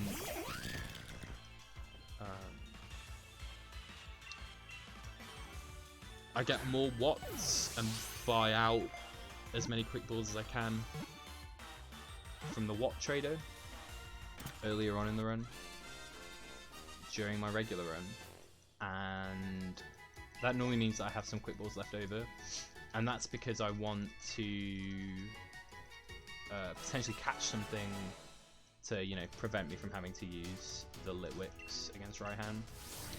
But catching that thing is not guaranteed, so I like to have more quick balls, so I normally actually just knock out one of the Vulpixes. I'm going to make a safety save here, just to interrupt myself. Heal to full, if not full, I'm full. And that's because this fight looks kind of interesting, actually. This is one of the easier fights for Sobble, but obviously I'm using a grass type, so we'll see what it's actually like. And it looks like there are two strats for this fight. No matter what happens, I'm going to use 2x special attacks. Then I'm going to Dynamax and Max Airstream a bunch. And that's just going to take out his whole team. There is an option to spam Hurricane and not Dynamax, which gives you the time save of, you know, not Dynamaxing, which the animation of which takes quite a long time. The issue there is that Hurricane has, I don't know, like 60% accuracy, maybe 7, so I have to hit it 3 times, and I'm not guaranteed to be able to come his first or his third Pokemon with that, so I'm not going to do that, but I am going to show my way through this fight, and there are some options in this fight, depending on those Ninetales, as well while I set up. So let's see what happens. Here's the next special. Will-O-Wisp, that's fine. So I'm going to X special again. And let's see what Ninetales does. Ember. And crit. So I use both. Okay, I'm fine. So I think sometimes there I'll have to heal, and that's because I don't want to die to burn, obviously. I won't die to burn in 3 turns, which is all this fight's going to take now. So I don't have to heal off the burn, I don't have to go on HP or anything like that. Burn does lower my attack stat. I'm attacking to the special attack stat, so I don't have to worry about that. And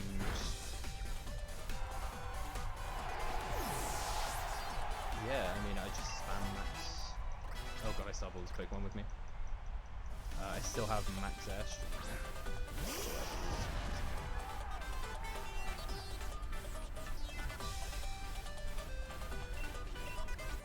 I still have all this Pokemon with me, sorry, for whatever reason. I don't know what I just said. I just got freaked out. I'll probably watch that back. What am I talking about? Yeah, I still have all those Pokemon on me. But the guide said not to deposit them. I'm not going to deposit them. Oh, I'm going to Death Walk again in a second anyway. That's fine. So I don't want to deposit them until I deposit my entire team. I'll talk a bit more about that when I get there. But I've really rambled on this fight, haven't I? I've been really looking at the notes. I'm really interested. I think I don't outspeed Arcanine unless I have max airstream up, but I'm not sure what Candyfloss's speed stat is. Arcanine has 61 speed, so it's possible that Candyfloss is slow without max airstream. Because obviously, as one of the Dynamax attacks, it does raise one of my stats. Or just effect stats, I guess. Some of the lower stats. Anyway, that's Kabu. I mean, that wasn't remotely hard, but it looked a bit scary on the notes. So. Kabu's probably my favourite gym leader. I love Kabu. If I had to enroll in a gym in the Galar region, probably Kabu. So I think Kabu's really cool. And I like his lore as well.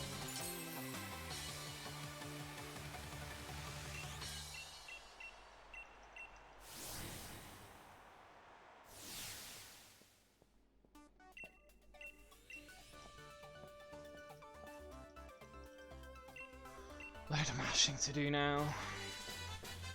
We're at a decent point through the run there, and my time's looking really good actually. I'm only a little bit behind my PB for regular, if I remember correctly. And I've had to do a load of extra stuff, so yeah, wow.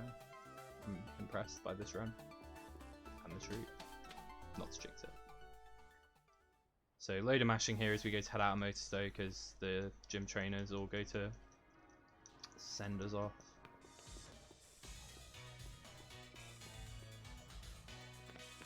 Take a sip. Get myself hydrated while I'm waiting. Normally I like to have like a big bottle of something by my desk while I'm playing. And I'll normally drink on each Dynamax animation. You do have to watch a lot of them through the run.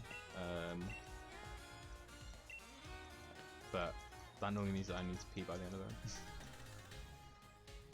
This loading screen, I think, is the one that's super long on physical. Yeah, but on digital that's quite short. I know the one leaving Spike Myth is also super long. So I'm going to do something really cool again here, which I love. I never thought about doing this until I started speedrunning, and then I saw someone do it, and I was like, that's wicked. I'm going to deposit all of my Pokemon but one of the Vulpixes, and I'm going to fight this Garbodor down here to Death Warp. Just like how we did at the start of the run.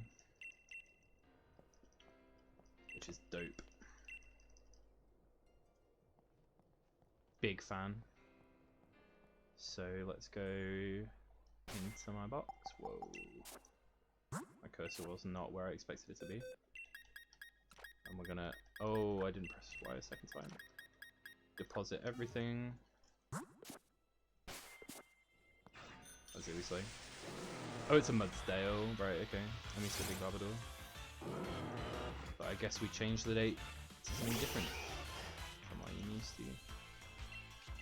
So we're just spamming. One shots me. So one thing to note here, if you do decide to do this run, is that when you mash here, you can't just mash A again on this woman. There's a little text box, and I need to press down to make sure that I select hammerlock. Then I just turn around. This guy checks my badges, and he lets me in. And my guide has not said to withdraw or anything, do anything, so I've still got the Vulpix with me. I'm gonna do it exactly as the guide says. Because sometimes, and I learned this the hard way from doing a bunch of speedruns following Google Docs, you think, oh, I'll do this, but the guide doesn't tell you to do it. I should not have biked his hamlet, that was a complete waste of a bunch of seconds. I should have just walked in, well, probably like a second. But anyway, you're like, oh, I should do this. This makes sense to do, right? And no, sometimes something the guide says, I mean, it doesn't say to do something you think it's a good idea to do just from like your knowledge of playing the game casually, and it can screw up your whole run.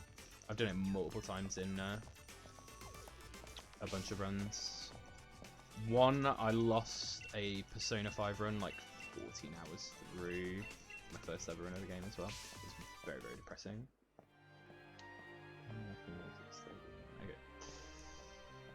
This all looks the same as I'm used to. Ah, long loading screen there. Yeah, biking in was a lot faster though. Don't know what I'm doing. Definitely lost some time for that. Oh well. It feels bad to do a speedrun, like, oh well, it's only a couple of seconds because like literally every frame counts. But whatever, it's my first run.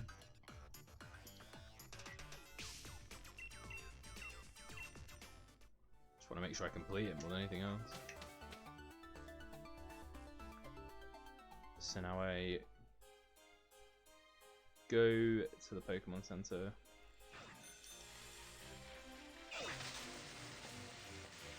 Ouch. I bonked. And I'm going to buy 2 guard specials, 2 X accuracies, 5 X speeds.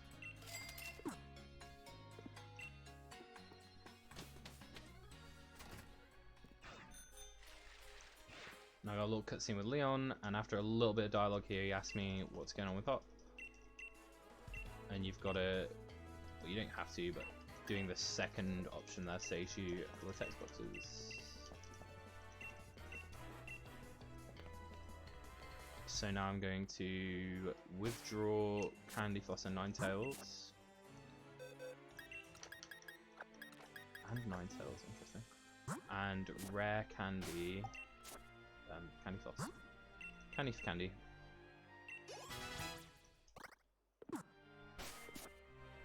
And then I taxi over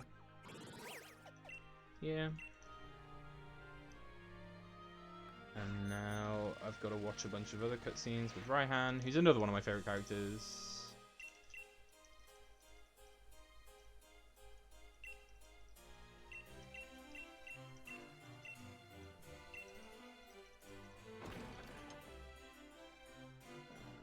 In we go.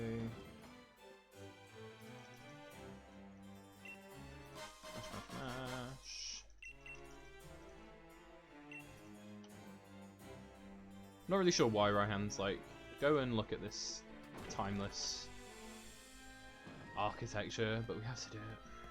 And obviously, going somewhere where there's lore involved, bombs on the wall.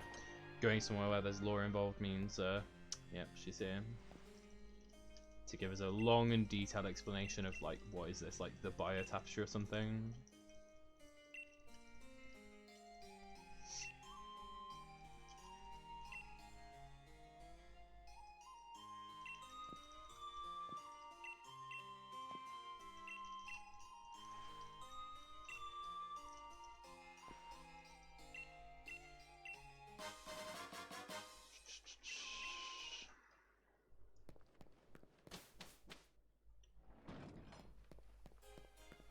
speedrun drinking game. Drink on hot dialogue on a crit or on a super effective attack.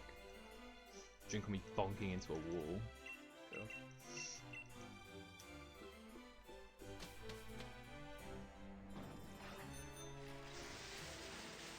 Okay. Drink on Sonia's law corner. Normally we do a bunch of stuff there actually in the regular run, which is kind of interesting. I'll talk about. We normally go into that Pokemon Center to buy the TM for Rain Dance and teach Rain Dance to Sobble, and we go to the Move Tutor to teach our Sobble Water Pledge. Kind of interesting. And Rain Dance is useful for this route, kind of a bit of innovation. You can Rain Dance away the harsh sunlight in this route, which makes these fights a lot more doable with Sobble.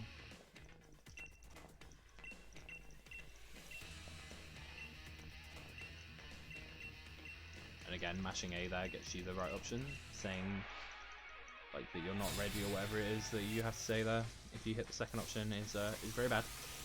Gotta watch another cutscene, you leave the cutscene, you go back into the cutscene, and then you've got to select dialogue box again. It's not good. I've kind of learned where they are because I am a bit of a I'm a very strong masher. I tend to like look away from the screen while there's dialogue on. So look at my dock or my time or whatever. And there's a fight coming up that I am very, very scared of. I don't know whether or not it's an issue for Candyfloss, but for Drizzle, it's one of the harder fights in the run, and it's just a random trainer on this route called Artist Lincoln.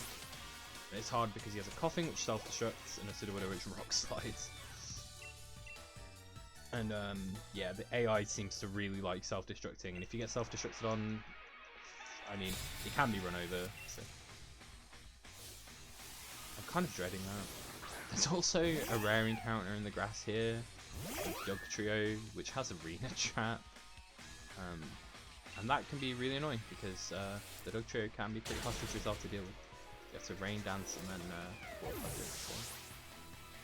It's a very rare encounter, it's like a 5%er or something, but I seem to get it every other run. And sometimes wild encounters, while you're walking through grass, literally appear underneath you. So. Ooh, actually I forgot about another fight on this route. We have our mandatory metronome fight. Almost every Pokemon speedrun, at least the ones that I do most prevalently, so this one and Pokemon Let's Go, have a trainer with a Clefairy. And in both of those cases, the Clefairy has metronome. And I've lost some runs to some pretty ridiculous metronomes in the past. If this Clefairy metronomes, this one has two actually. This one has a Clefairy and a Clefable. If the metronome hits like Fire Blast or Overheat, Heat Wave, any of that, my run's probably over. So I'm gonna safety save because I don't know, I'm a loser, and I do not want to lose a run that I'm recording. I normally wouldn't safety save for her, especially because I've got Artist Duncan further up the route, but you know. Alright. Watchers at home, bet on what these metronome moves are going to be. I'm going to say that one of them is going to use Poison type moving for me. Sludge Bomb this one. So they get two metronomes. I'm going to use X specials twice. So here's the first metronome. Hyper Beam. Okay, that's good. I mean, shit, that's one metronome. Not the worst. Kind of boring though. I was kind of excited to see what the second metronome would give. I think the worst thing you could possibly get there is, yeah, like Fire Blast or something. I guess like Sludge Bomb or Cross Poison or just like Wave or something would be bad as well, because obviously this thing is 4 times weak to poison for Candyfloss. Can't be putting poison in the Candyfloss.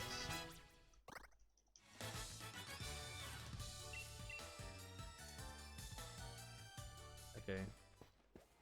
See if I can remember my way through the grass, so I go the second ladder, I think. Oh god. That Yamask was looking kind of scary, and there's an optional trainer that I have to dodge up here. The lady at the top here. She is on a good part of her cycle, and this is Ice Duncan. So I'm scared.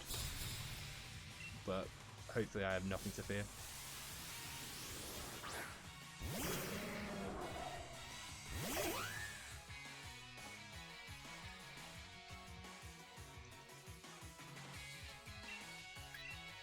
Don't boom. Don't boom. Boom. Haze. Why do you never haze against me on my regular? And come on, dude. Alright. Oh, it's done good. Get slayed. This is a a split for me normally as well. This guy sucks. I hate this dude. I truly, truly hate this dude. His face keeps me awake at night. Oh, it's sturdy, of course. Rock slide. Oh, I missed. I missed. That's wicked.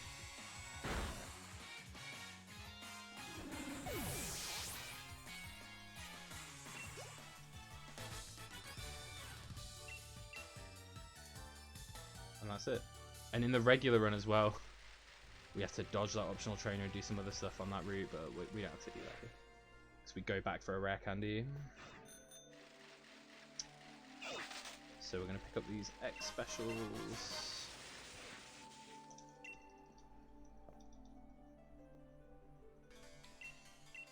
And now Hop has depression.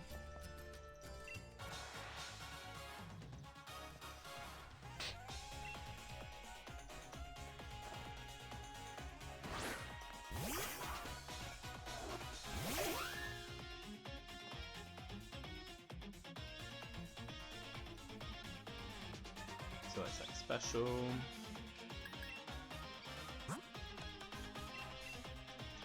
Don't know why that took me so long. Died. Okay, my notes. Whoa, whoa, whoa, whoa, whoa. No, no, no.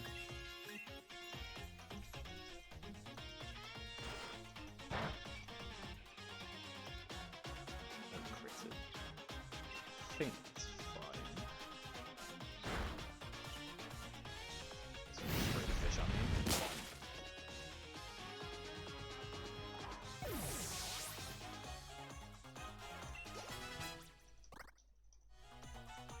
On the rare occasion that Cranmer puts a Pikachu there, I think it can paralyze you. I don't think I've ever seen it though.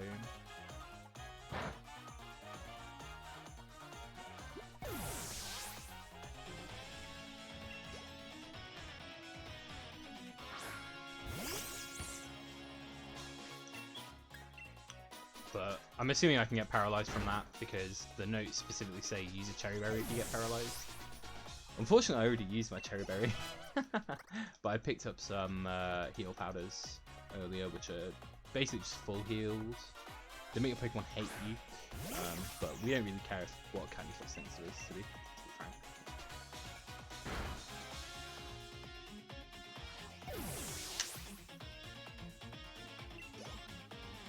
And that's the next top 5. And our next split. We haven't had a split for a while.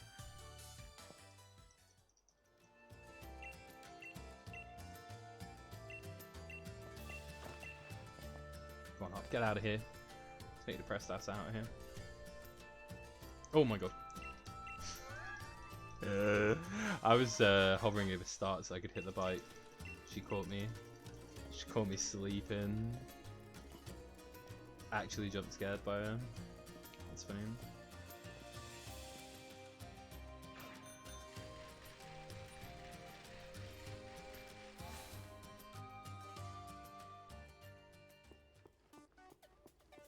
This is another gym challenge with a bit of like a manual component to it that I'm not particularly good at, but we'll see how much time I waste here. I love that I'm number 11 instead of number 1. That's hilarious. Obviously it's fastest to just mash the A and start when choosing your number, and I hit A an extra time. So I'm number 11, which is rare. Maybe that's my lucky number there. My time's actually looking really good. I'm pretty sure from memory that I'm normally at about 2 hours here, so my time's looking hard. I seem to remember my time at B normally being like 2:05. So right, left, keep left, right.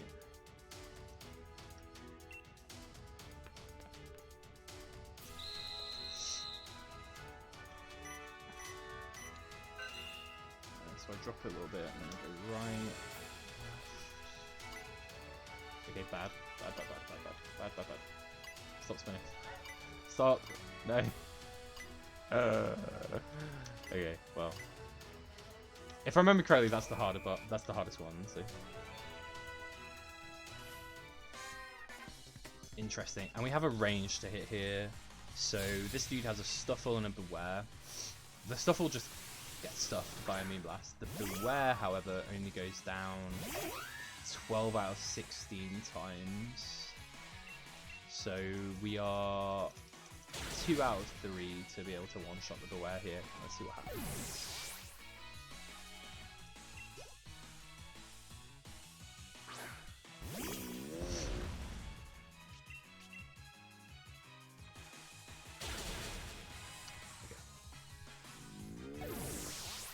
Very good.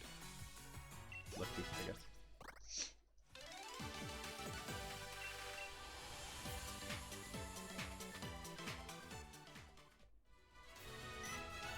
So we're gonna go this way, and then we drop down here. Just about remember my way through this gym. Then we spin right, and then hang the left.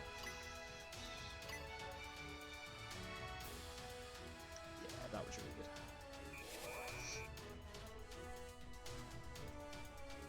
good. And normally I have to worry about my PP here.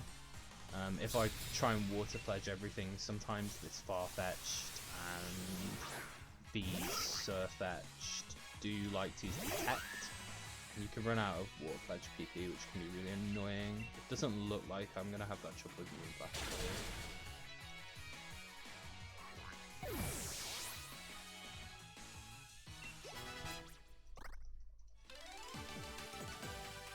The next fight,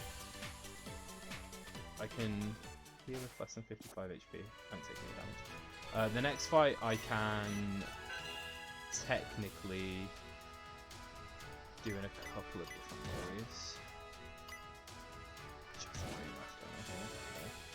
I can technically do the next fight in a couple of different ways. Sorry.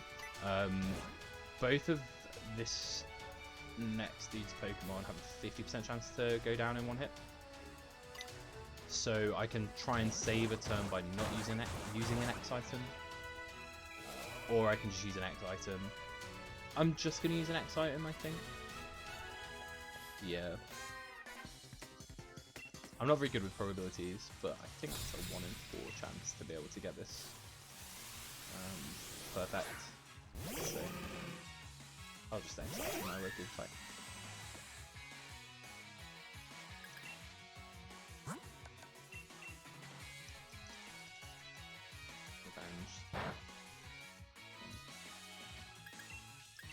And now, because either of my moves will be enough to one-shot after using an X item, I'm going to use Energy Ball instead of Moonblast, because hitting down once while selecting your moves is faster than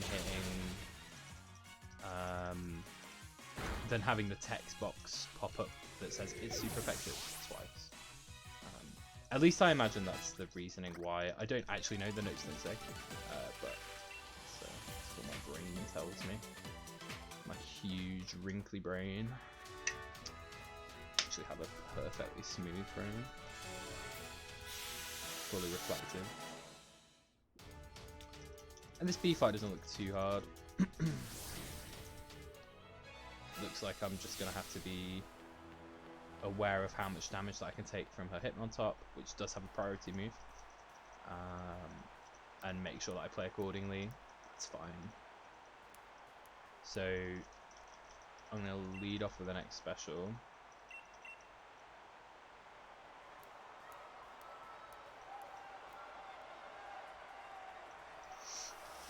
See what Hypnontop is. Hypnontop, one of my favorite Pokemon. This is a very cool Pokemon in my opinion.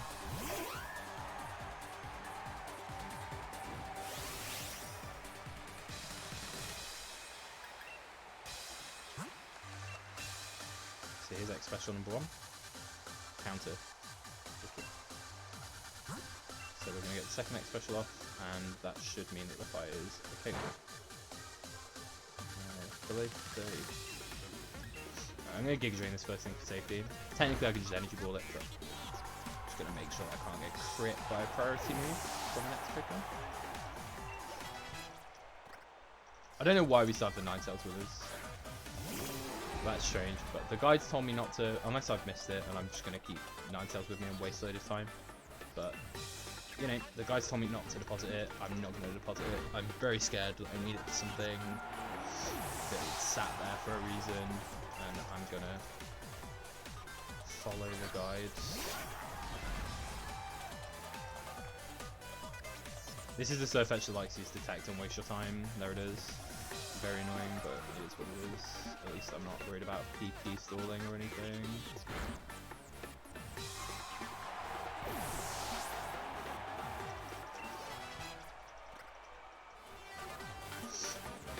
Again, this fight is easier with Drizzile. With Drizzile, this Machamp has to be able to hit you, and you have to survive it. You actually do have to take a hit from a Dynamax Pokemon, whereas with Candyfloss here, we're just going to Moonblast it. And like I said before, Dynamax animation means that's everything.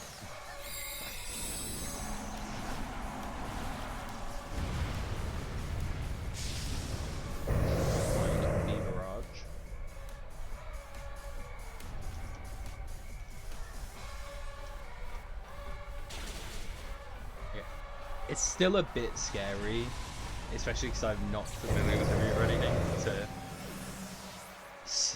just like click the move, watch the Dynamax animation, and then you're there like, will it go? Like,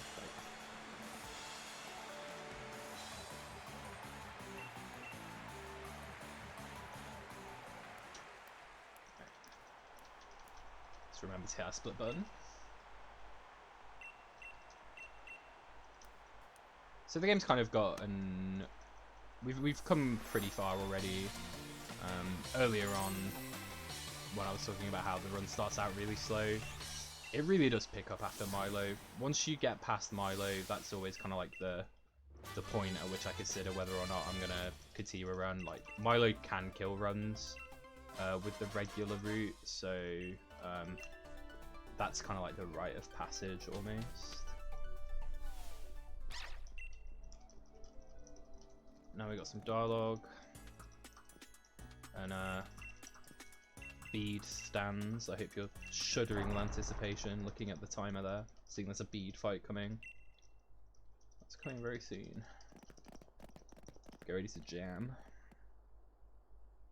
Dank battle music.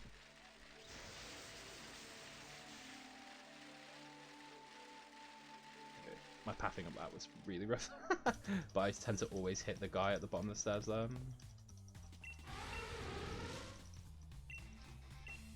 For some reason it shows you this cutscene where you have to walk forwards like a step. That means like you dare.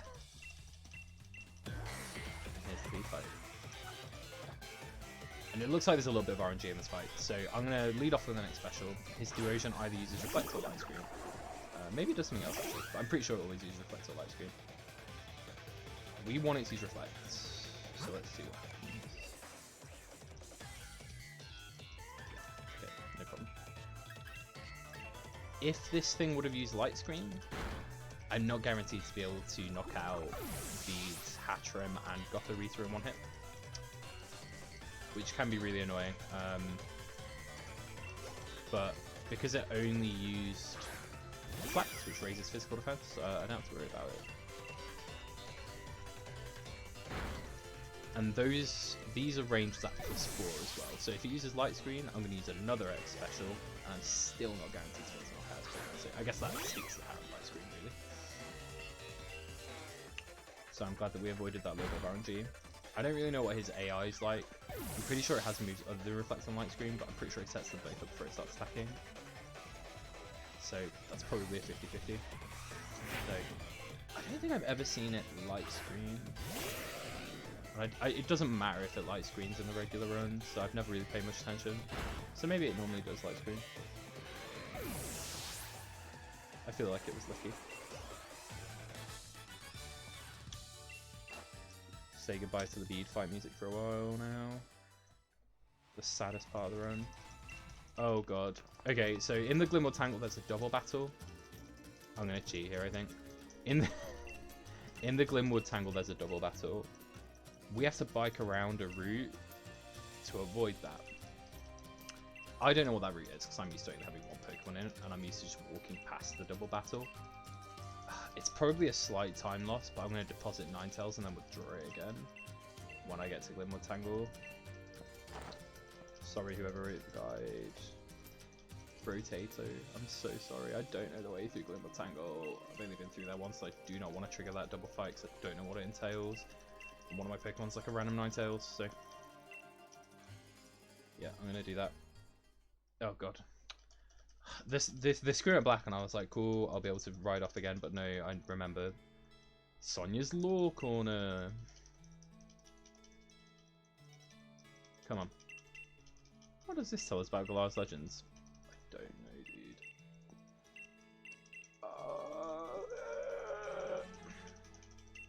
Mashing within an inch of my life.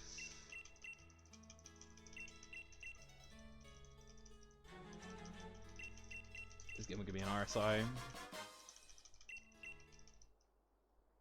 Alright, I'm out. Let's see if I can not hit this dude. Hello? Who are you? Please get out of my way. Cap. No cap. Should I try and find my way through the Glimwood Tangle or should I deposit the Ninetales? I just don't know my way through. Is there? I'm going to deposit the Ninetales. Yep. So I'm using the same trick that we used earlier on in the run to avoid a double battle. But only having one Pokemon with us, we avoid that. I'm going to withdraw the Ninetales. Like I said, the guide hasn't told me to deposit it. So technically that might have screwed me somehow, but I don't know how. So, just for safety, I don't know my way through. I can't imagine... That's definitely the fastest way through the Tangle, because I'm used to doing it in the speedrun. So I can't imagine that has cost me that much time. But yeah, that was definitely wrong.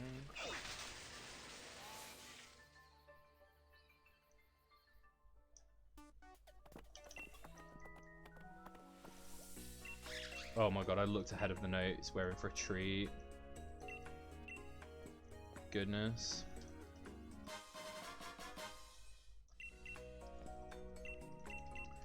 But first up, gotta get through these gym trials.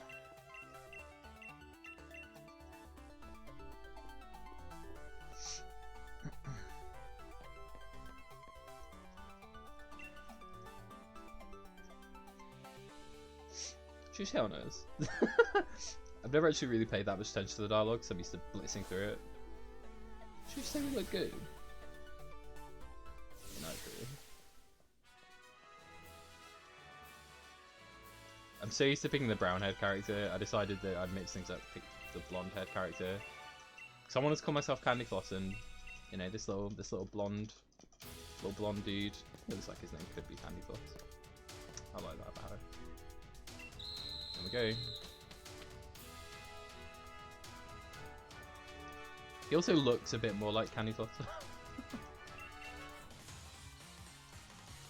Oh, also shoutouts to I don't know who made the emote, but there's a Twitch emote for Candyfloss that I've put in the overlays. It cracks me up. Oh no, next time.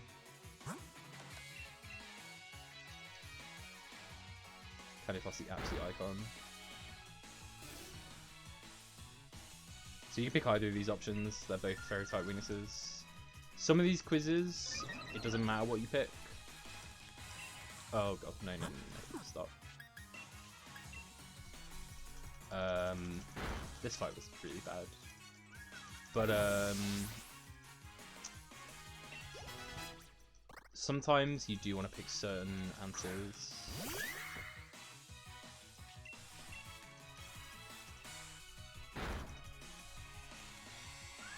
It's kind of interesting. The last trainer in here has a Gardevoir, And in the speedrun, you can have the God of War, you can choose to answer the question incorrectly.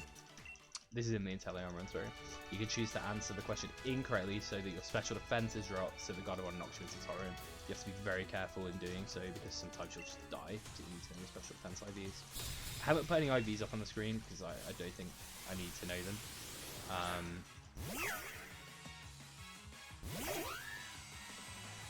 Obviously Candyfloss has set IVs, so.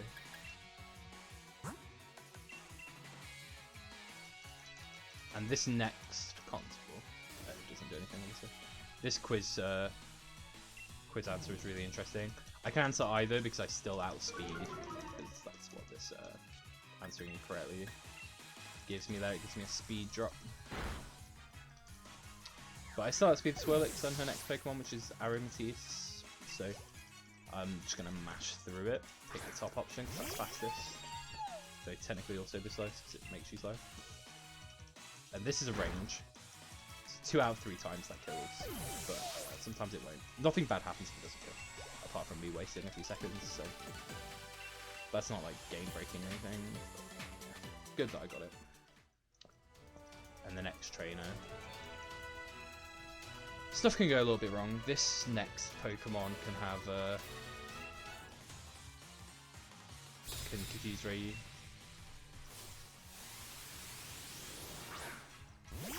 And it has Prankster as well, so you can't outspeed this thing. So there's just no point in healing off the confusion, because it'll just do it again. So let's see if it confuses me. Hopefully it doesn't. Draining kills, that's fine. So now I'm going to pick the second option here. Gotta wait for it to pop up there.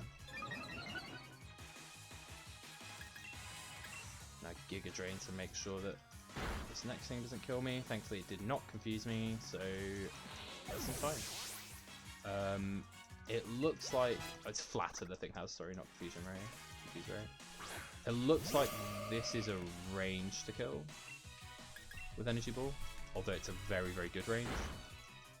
Yeah, so that's 1 in 8 to fail. But I got it. And obviously I just Energy Ball it again, I won't die. But I think that's probably why I Giga Drain the Morgrim there, just to make sure that if I miss the range, I don't die. Now you gotta remember to talk to this dude rather than running past him. It's faster. Actually, I think you must talk to him. I think he flags you down, so I'll just come talk to him. And now, gonna put Ninetales in slot 1. This fight looks absolutely terrifying, so I'm saving. First time I'm using Ninetales, I don't know why. And there's a bunch of ranges depending on how good my special attack is. I'm gonna level during this fight and look at my special attack to determine the range. It doesn't look like I can really do a ton. If I miss the range, it looks like I can just bring in Candyfloss to, you know, finish the job.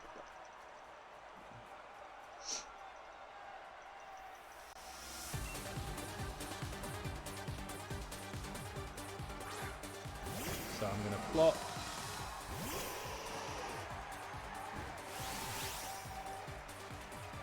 Just slot 4, right? Haven't used this thing in a while. Let's see what this thing does. Don't poison me. Good. And this is the second answer. Yeah. The wizard.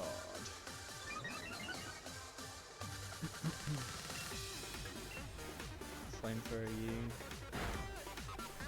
Okay.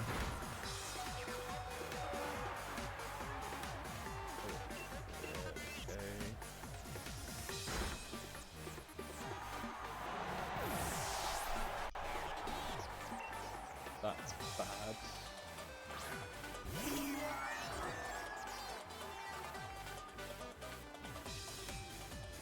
Am I good? I kind of just like shit about. Alright, let's hope this is good enough. I'm a bit scared. I'm not gonna lie.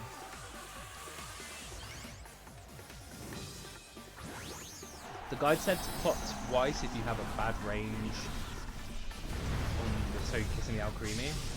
It didn't say anything about wheezing, so it's possible that I've done something wrong here.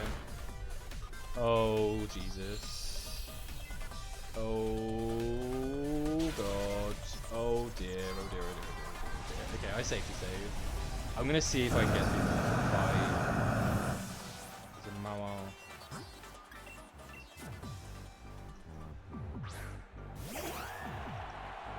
No, I'm not. Restart, see. Alright, I'll plot twice this time. And then heal. That was so bad. I don't know why I played that so risky. I thought that... Because there's a bunch of rangers. I don't know what my Ninetales stats are. I figured that they were good, but apparently they're not. I thought I remember my special attack being really good and my speed just being decent, but I might have gotten that the wrong way around. That's rough. That's a time loss. It's certainly a time loss. But you know, any chance to flex the home screen. What's a rumor that I reset? Huh. Pretty sure at some points. I'm pretty sure on my PB I'd reset by this point once or twice. So it is what it is. The thing about speedrunning, you're always going to have stuff like that, and you should be recovering, and that's what's going on, which I normally don't do, and I normally just try and quit. But I don't think it's worth resetting at this point, especially I'm 2 hours in. I kind of want to preserve, you know, like this is the first time I've ever done this run. Please don't bother me.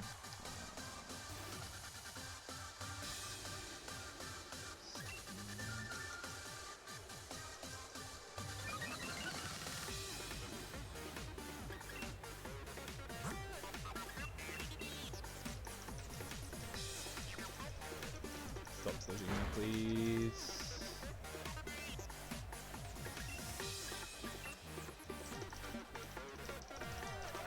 Please stop slowing me, don't hurt me.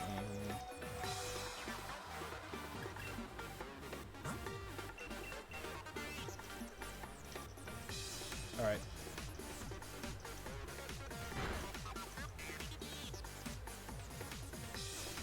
Slow fight, but probably a safe one.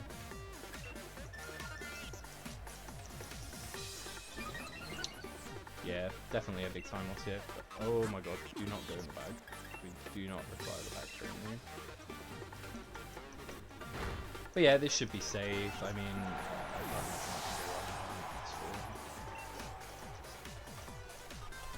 bit disheartening, but yeah. But yeah, because it's like my first run, I kind of want to like preserve that. I don't want to have to like really go into it. I kind of want the first run to be representative of like, you know, my actual first run. I think that's part of my enjoyment of it, is I'm being this blind with the dark, and that's really, really fun.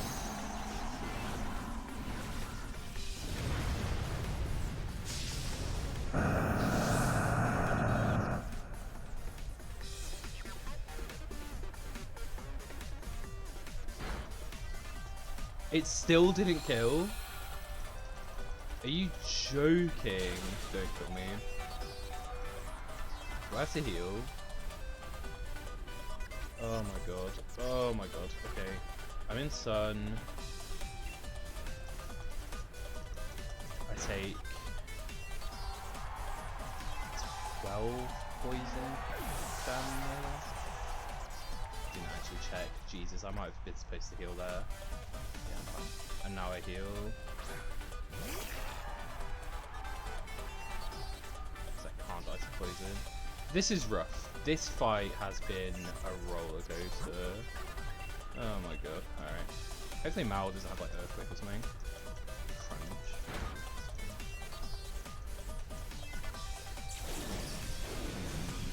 Oh, I'm not in Dynamax anymore. Ha ha!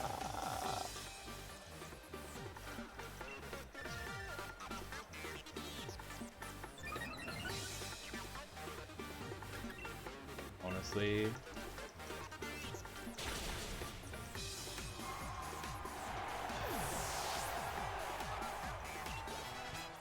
think I have to Fire Blast the Alcremie.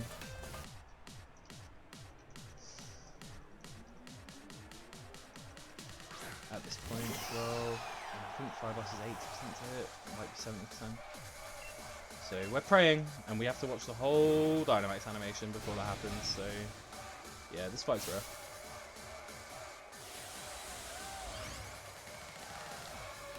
I'm in Sun, maybe I'd be able to Flamethrower, I really don't know. But Max Flare's a range, so I can't imagine Flamethrower being awful. Come on.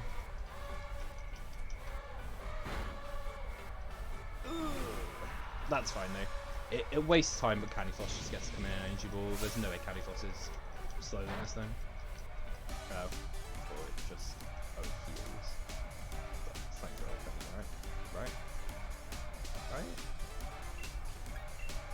Right? That was absolutely terrifying. Easily the hardest fight of this run so far. God. I really did not expect until he hits the still wave. Alright, so my Ninetales has awful special attack, worth remembering. Good thing that I decided to keep Ninetales with me, right? I guess I needed to make sure it was with me to get experience for this fight. But the thing still says, the guide still says not to deposit Ninetales. I have to put Candyfloss back in slot 1, but it does not say deposit Ninetales, so I'm keeping Ninetales with me still. I imagine I need it for the double fight with Raihan. So there's that. God, what a terrible split. But, you know, we got through it. We only have to reset the once. Just have to stay cool.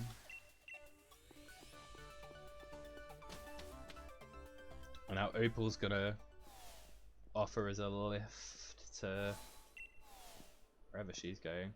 Oh, and we say no, and we just fly there because that's faster.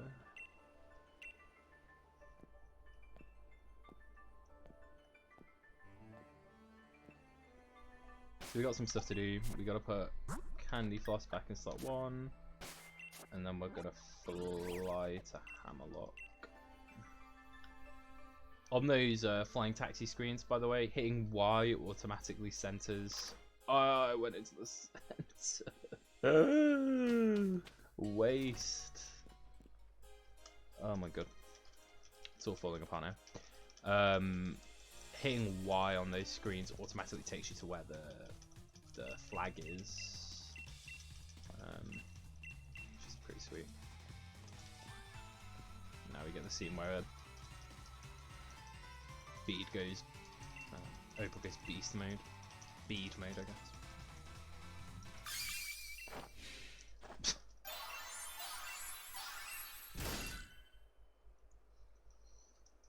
Opal's absolutely terrifying.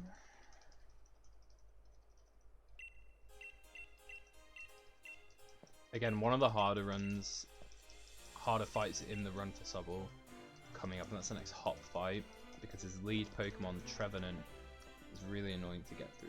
You need it to knock you into Torrent, but it does a bunch of different attacks, and yeah, it can crit you. You kind of need to make sure that like you take an adequate amount of damage from it, but not too much. That's kind of like the balancing act that you do with Drizzile a lot of the time, or Inteleon as it is now at this point in the run. But we don't have to worry about that with Candyfloss.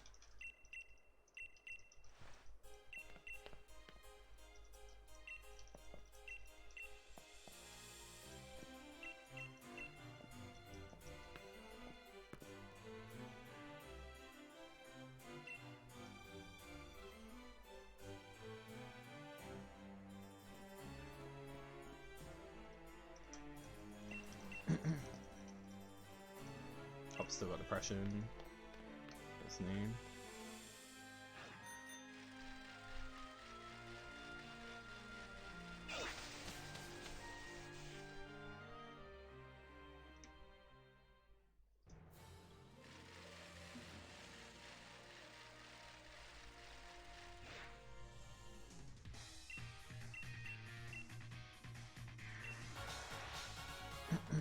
thing again.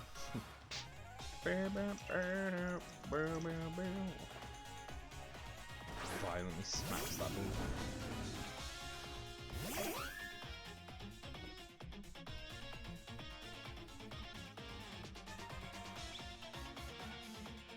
So we're going to lead off with the next special. And this thing's just going to Shadow Claw us a bunch by the looks of it.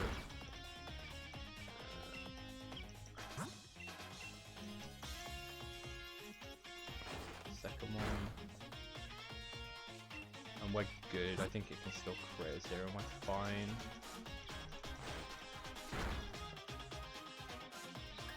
And now we're just Moon Blast. Thing also has Confuse Ray. Yeah, I didn't mention that, which makes it very annoying. No! Why do I keep critting against the top? I think this is the one time where he doesn't say anything. I think it's this fight and the fight where he leads off with Cramorant back in Stone Side. I don't think he says anything about like type weaknesses or crits or anything. Just like, thank God. So it's not time lost to crit hop other than the usual crit message coming up.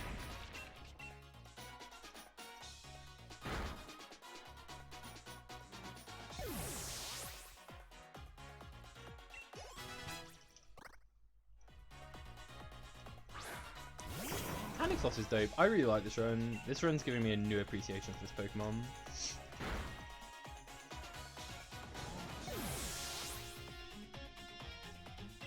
Especially with how easy it's making some of the more stressful fights.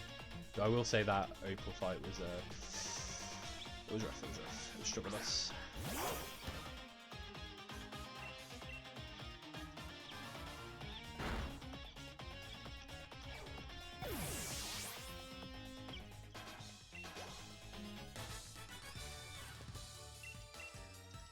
Alright, coming up. Well, not a huge amount actually.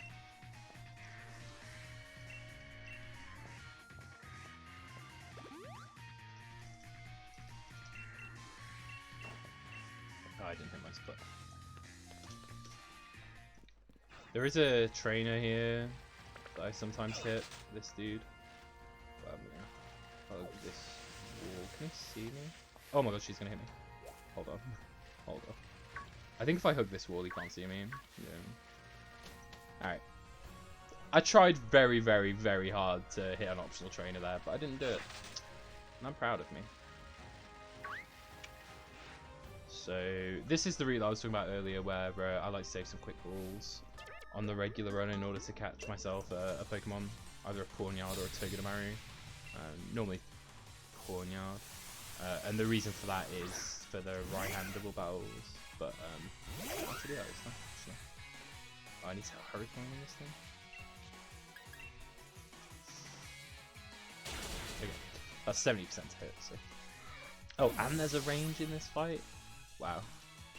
Dr. Joanna, what are you doing to the run? Come on, girl. This is a 50-50. Let's see if I get it.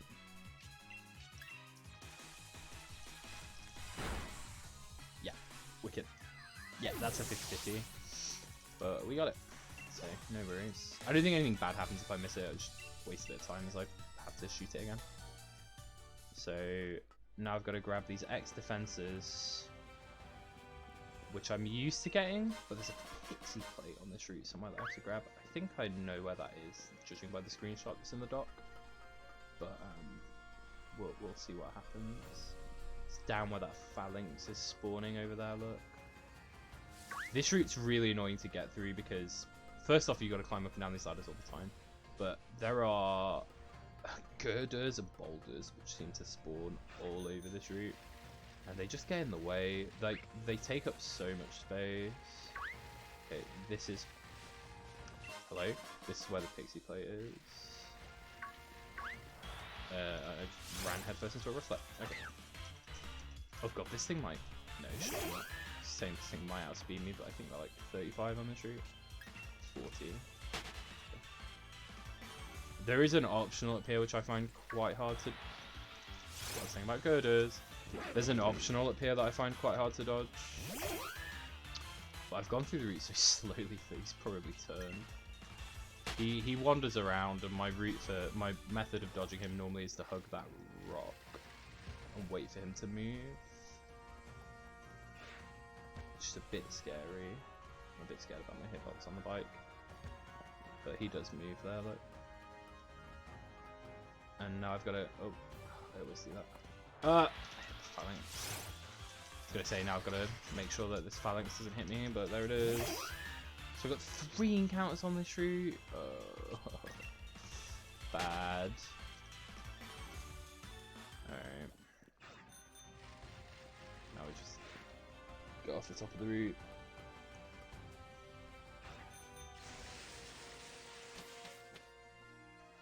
I'm supposed to equip the pixie plate. Okay.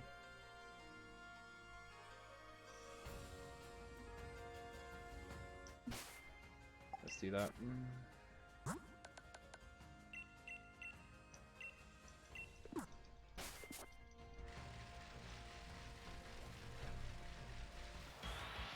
What did I encounter? A Snom? Come on.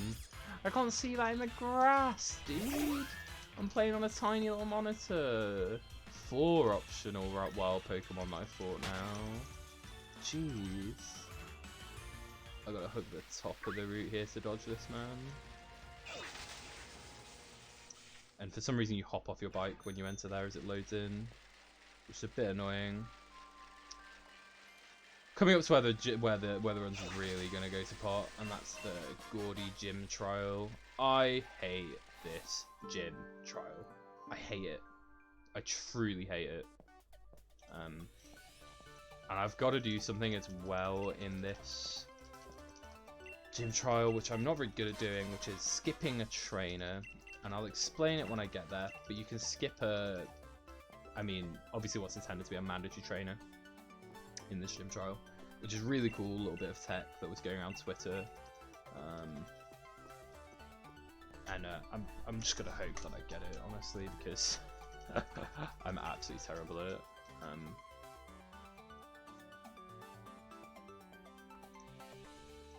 And I'm just bad at this gym. I'm gonna hope that I don't hit more than 2 pitfalls. 2 pitfalls is about my average.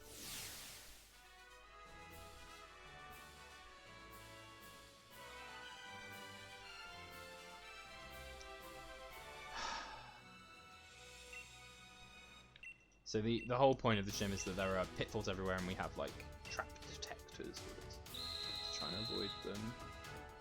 But obviously we know our way through, right? In theory.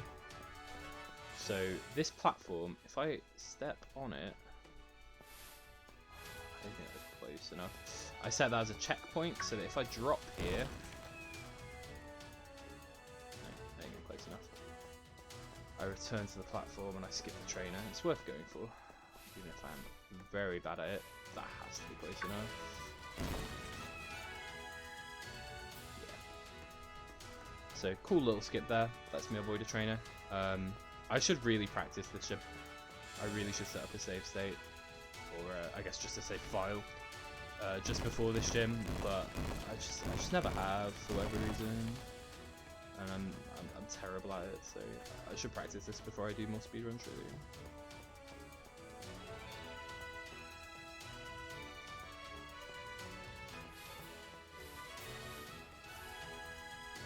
My least favorite part.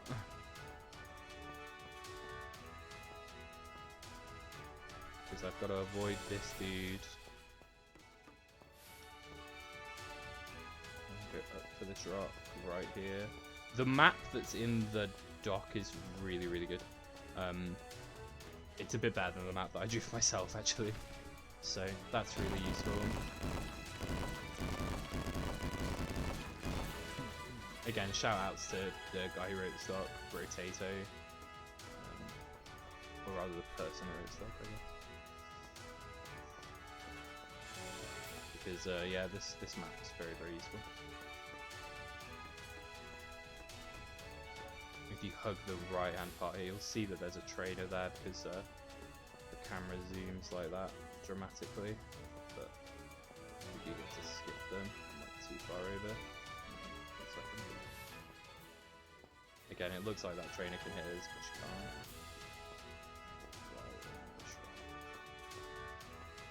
Right on this rock. a little bit up alongside this rock. And we're home free. Okay, that map's amazing. I am stealing that map. That map is so good.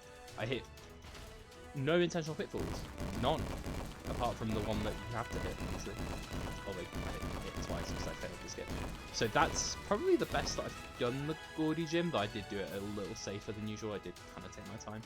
That gym trial is so hard. It's so hard. Like, honestly, I hate it. So I'm very happy that I got that. Oh my god, what is going on with this next fight? I'm gonna save before this. This looks bad. Kind of looking at the notes, looking ahead a little bit to spoil myself, so I'm not completely blind going into stuff like this. But this fight looks, it looks kind of hard. The issue here is actually the shuckle. This is basically the easiest fight in the game for Inteleon. Obviously, it's a rock gym, but the shuckle here seems like it's an issue because it's power split. So let's see what happens. Hopefully it's fine. I'm just going to lead off by getting rid of this Barbaracle. I imagine the Barbaracle is bad to set up on. I imagine it kills you, so just get rid of it. And now we're going to use a guard special to stop Shuckle from, you know, doing its thing while we set up. So I don't know whereabouts in the back there. I think they're in the middle somewhere. And then I'm going to use an X defense to protect myself.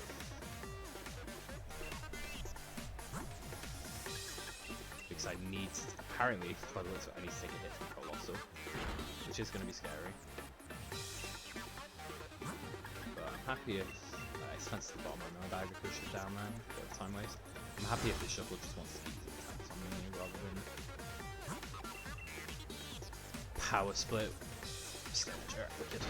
So no problem by the looks of it. I think I'm fine. I'm just going to Moonblast this.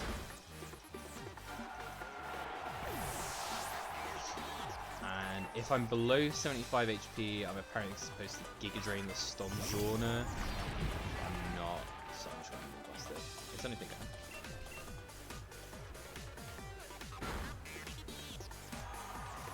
Stonjourner, one of the most battling Pokemon ever. Has one of the lowest defensive stats in the game. Because it's special defense, which has terrible defensive stats, but really good offensive stats. Really cool ability though. I kind of like Stonjourner.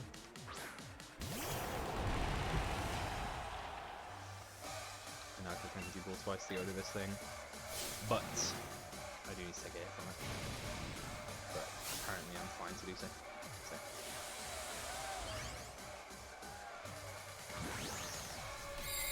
Gordy's a cool gym leader. I don't really understand why he stands like that, but I guess he's supposed to be like kind of a superhero. I have no idea. So this doesn't kill, but it does it over half. And this should not kill me. And my energy ball should kill. I'm a bit scared that this is going to be a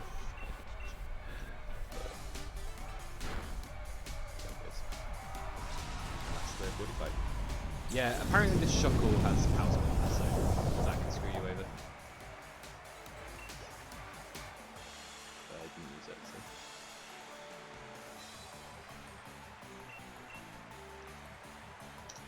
Gordy's like, I'd like to climb into a hole. Well, there's about 200, like 5 yards from you in that last room. I climbed in a couple of them.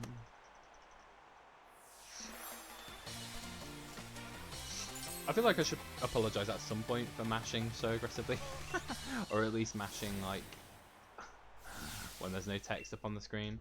And a lot of the time it's because I'm like not really paying full attention to what's going on in the text. So I don't want to get like caught unawares by like a stray text box. So I'm pretty sure someone approaches me as I leave here. Yeah.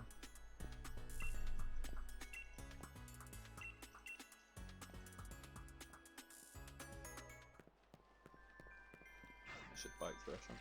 That is definitely faster.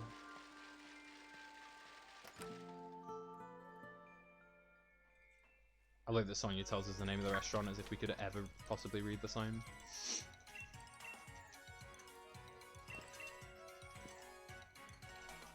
Sonya's like, I'm trying to find any trace of more lore to throw on you. Oh wow, there's some in this random restaurant. No way, what's this?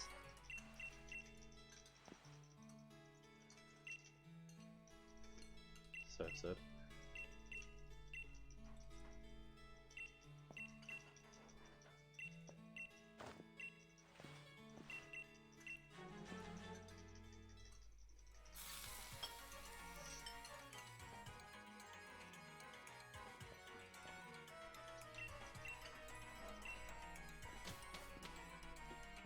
So now we got yet another hop fight. It's quite an easy one though. This area is really cool. I like the city quite a bit. It reminds me of well, it's supposed to be Bath in England, which is where the big royal baths are, where the architecture is very sandstony and all that. Very pretty. It just looks really cool. I'm a big fan. Also looks like what outside my apartment looks like here. Snow everywhere. Absolutely freezing. I'm actually having to mash as aggressively as I am to make sure that my thumbs don't freeze over from how cold it is.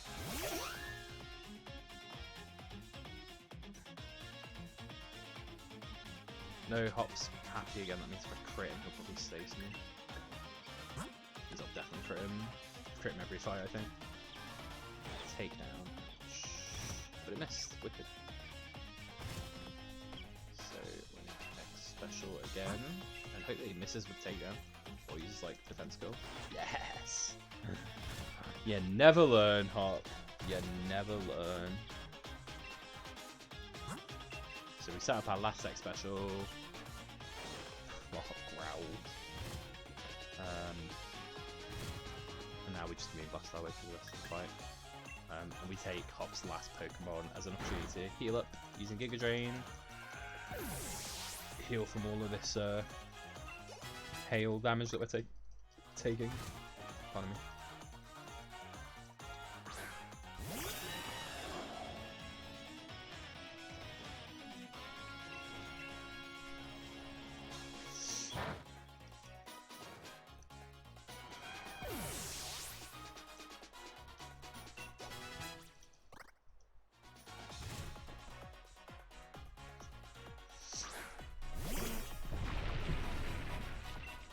Not much to talk about here, we just mean blast this whole team. Pretty easy.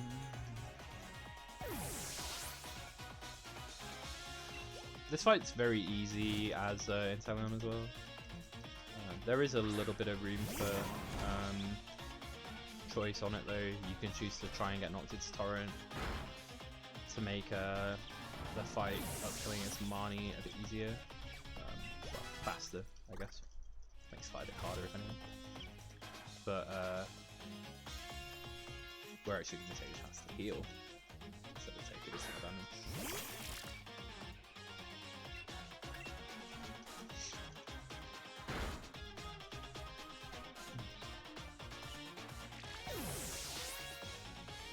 There's an optional trainer coming up that's killed so many of my runs. She has a Bellossom, which is very, very hard to deal with as Inteleon.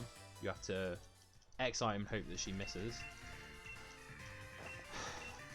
Or he doesn't decide to one-shot you, so you can Icy Wind it to death. It's rough. It's a really horrid fight. So I am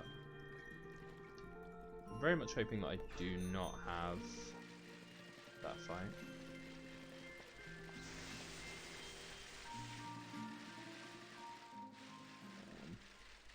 If I remember correctly, it's over the bridge, then there's a patch of grass on my right. Yeah, and I hug this side. Gets a dodger there. But she is a run killer. I was so stressed out about it that I didn't hit my split. Honestly, I've had like so many runs died to that dancer.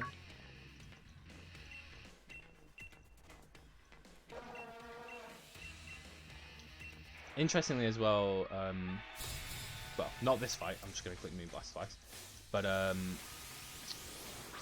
this next route the water route, movement through it can be a bit weird. I have my own route through it. There is a GIF linked in the Google Doc that I'm following, which has a bit of a different route. That looks too hard, I'm not going to do that. But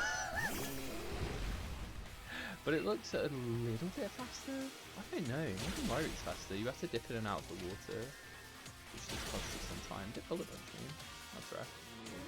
I don't think I've ever had that from bullet punching. Oh, of course it won't, because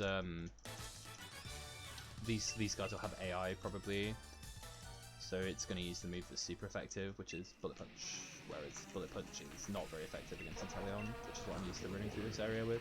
That makes sense. That makes sense.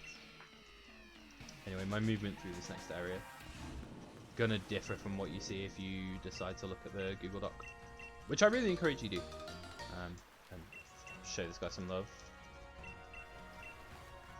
Alright, I'm gonna go this way, and I like to hug this outside wall to dodge, and then cut in around this place here to go through, and then around this rock, and then it's straight down. I do need to pick up an item here, which I've never done, but glad that I didn't run around in circles looking for that one.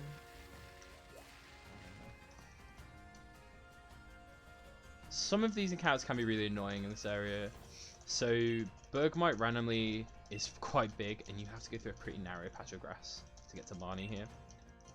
There's a 1% chance that Delmise spawns. If it does, it literally takes up like so much space. It's very annoying. So we're really hoping not to see Delmise, though that would be pretty typical to get punked by a 1% encounter. You kind of have to wait for it to despawn or just encounter it and run away from it, because it does take up that entire area, and I have lost quite a bit of time to that on runs. So this fight I'm going to have to adapt a little bit depending on whether or not she decides that she wants to try and punk me with Torment. Yeah, which she is. That means I'm going to have to X special. That's fine, she's just flying up. So we're going to energy ball this.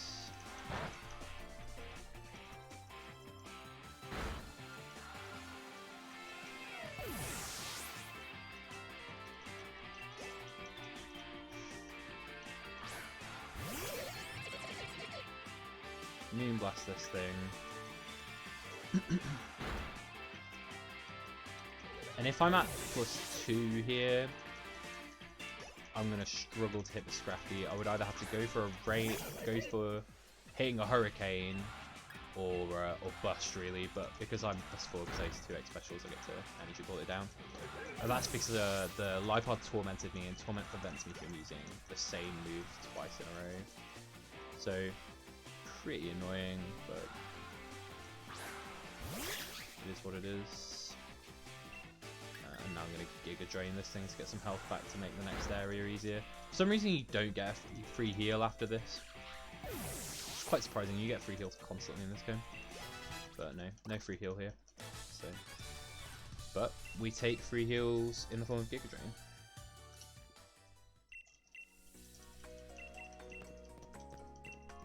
Now we got Spikemuth, which heavily resembles the town I grew up in. Or every town on the north coast of England.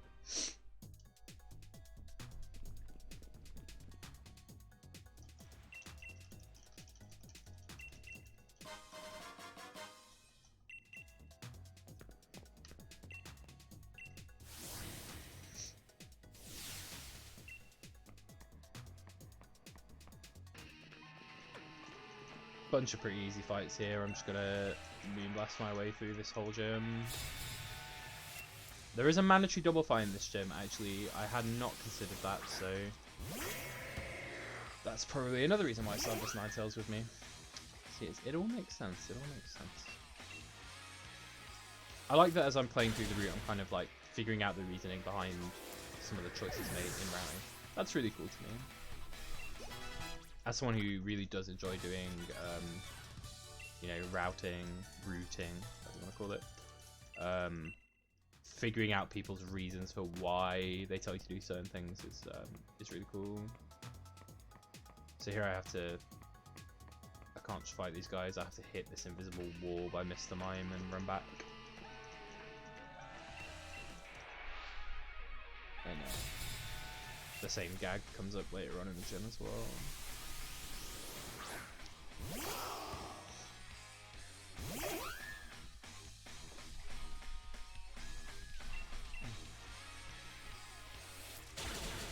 We have Moon Blast PP. Yeah, that's why I maxed at this elixir a minute ago. See? We're figuring it out. We're cracking the code. BROTATO, the guy who wrote this doc, he left us little nuggets of information. Pick them up and put them all together. I was a bit slow to skip the text box there because I was miming eating chicken nuggets, which is for nobody's benefit because I don't have a webcam, but you know, it was important for me. That's all I'll say. I'm also 3 hours deep into a run. I'm starting to lose my mind a little bit. But that's when the real genius comes out, you know what I'm saying?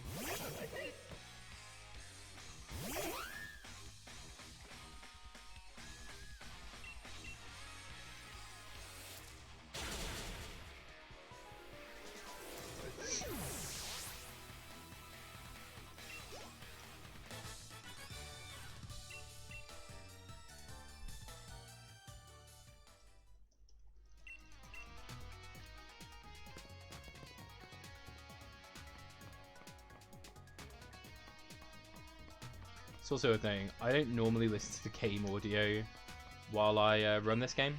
There's no audio cues, so you don't need to.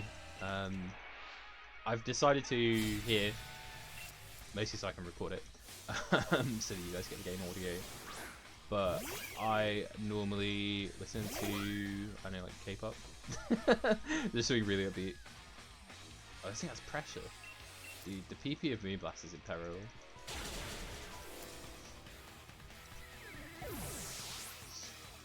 Yeah, I normally listen to like that, or like, I don't know, like some like minimal techno or something.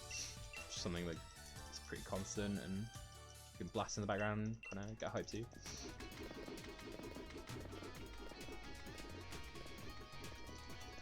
I can be a bit of a music snob, but I'm not too good at K-pop.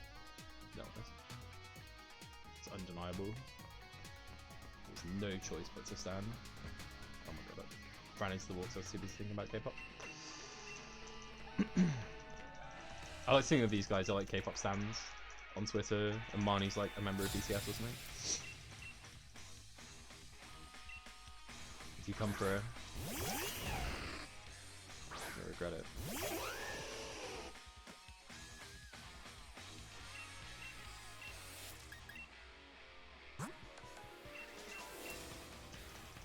So this is a pretty cool fight. Mandatory double fight, and we're going to use our secondary Pokemon to use X items on our primary Pokemon. That's pretty dope. I like that. In the Pokemon Let's Go Eevee speedrun, which is probably my favourite speedrun to do. That's basically my okay.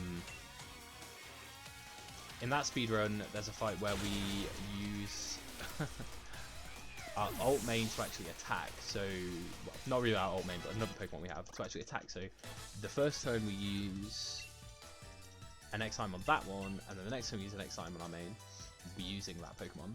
Really interesting, very cool bit of technology that I haven't seen in a run before, so that's dope.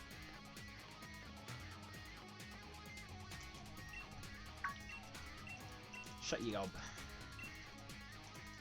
Marnie's such a northerner. Me too, Marnie. Me too.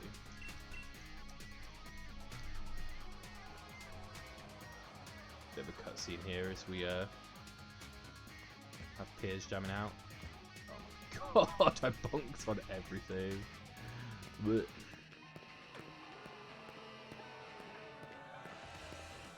I don't think anybody's told Piers that his mic's unplugged. He's into it though. He's still He's still selling it, isn't he? He's still giving it his all. But yeah, your mic's not plugged in, Piers. Your mic... he's not listening. Can't hear us. He's got AirPods in. Wait, he could have any number of things in his ears there. Or at least in that one ear. His hair is pretty colossal. Maybe his hair's just in the way of his ear. Yeah, that's how he hasn't noticed.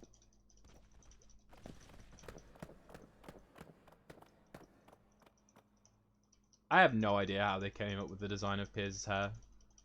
It's truly baffling, honestly. Truly baffling.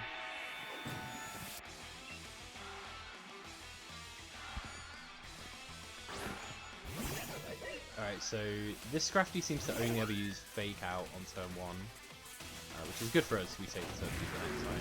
So let's see whether it does that here. It does also have Sand Attack, but I don't think I've ever seen it use that.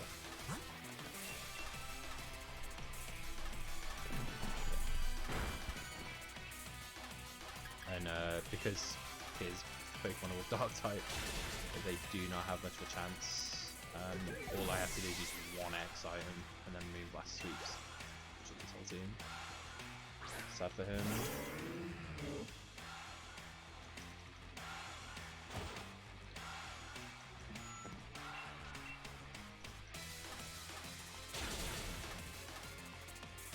Candyfloss is absolutely clean. Giving this gym and trashing. Sorry for it. This obviously can use Obstruct. Waste some time if it decides to do that, but pretty rare that it does so. It decided to. I said pretty rare that it does so in an effort to try and make it not use Obstruct. I lied. It literally always uses Obstruct, which is really annoying. But I want to see if I can jinx it. The Skulltang has Sucker Punch, which can be bad. Prairie moves can be annoying for speedruns. Luckily, Piers just tells us that it has it. So, you know, knowing it's half the battle, and the other half is landing Moonblast. That's easy, right? Moonblast can't miss. And I crit. Okay. Unnecessary crit number. God, I don't even know. But at least it wasn't help this time.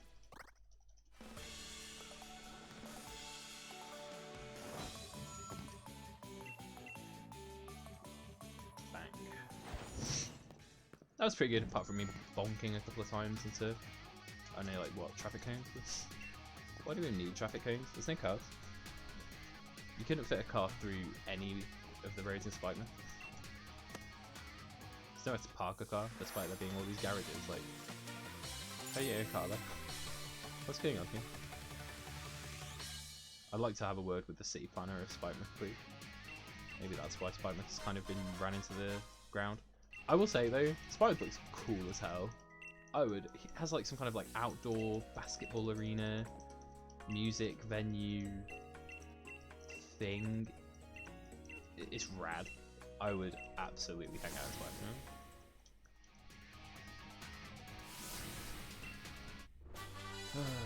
Mash. We're getting there. Unfortunately, the end of the game has a lot of mashing, a lot of cutscenes. Oh yeah, this loading screen is really long, which means that I always end up reading that. Have a look around Spikeman, see what it has to offer. Which is literally nothing. There's nothing in Spikeman. You can't go in any of the houses other than the Pokemon Center. There's just nothing there. Oh, actually, I just looked at the notes. I have to head back into Spikeman to grab an item. So I guess Spikeman does have something to offer. Maybe I should have looked around more. Okay, so we're gonna Spike. Ooh, Jellicent. That's a rare one. That's another one that does tend to clog up the whole gangway there. I'm gonna go all the way right. Oh my god, what are these people doing here?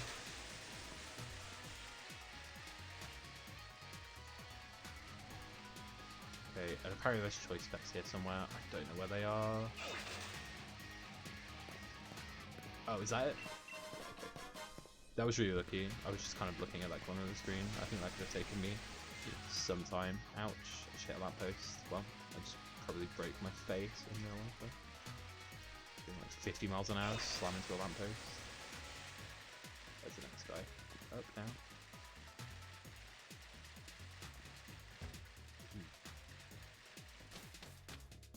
How could you do this to me?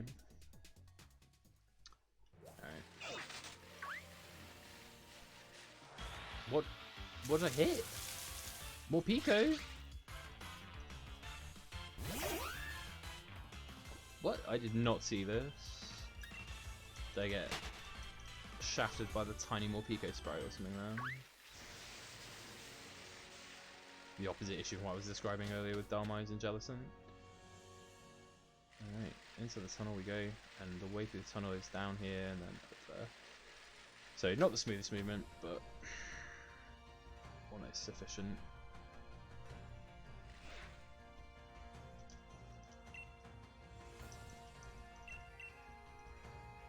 This is mad, you know what I mean? No, you've got cutscene to skip on, and I'm just skipping all the dialogue. I have no idea what you mean, hop.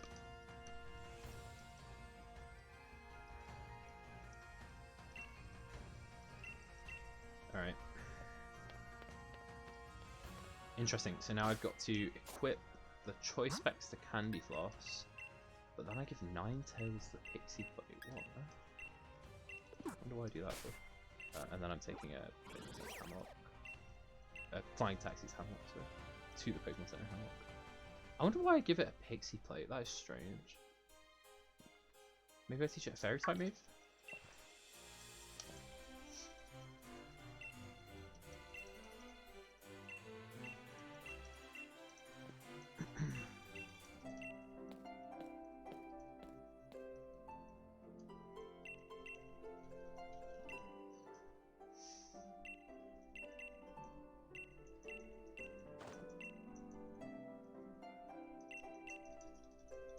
I think if I hadn't lost so much time on Opal, I think my time would be really good. It's actually been quite a good run for me other than Opal. Although that's probably just because of how stable this run seems to be. I'm into it. I'm really, really enjoying this actually. It's a little bit less stressful than the Inteleon run so far, which I do like. Though I'm a bit concerned about what the last two fights are going to look like.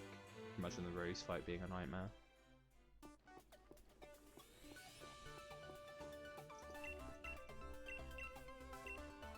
Alright.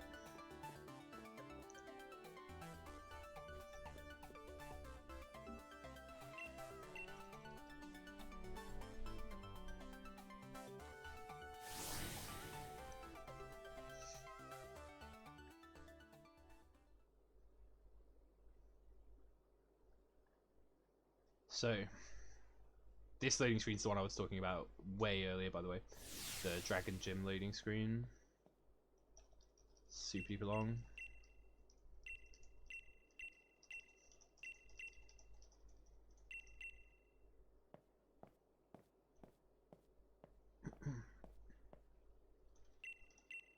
So first up, this dude's Pelipper, it doesn't always die to a Moonblast. It's about 2 in 3 to go down in 1. So let's see what happens. And I know all of these numbers, by the way, just from looking at the notes. The notes are very very helpful. They have all sorts of data like this in them. And yeah, we took out that.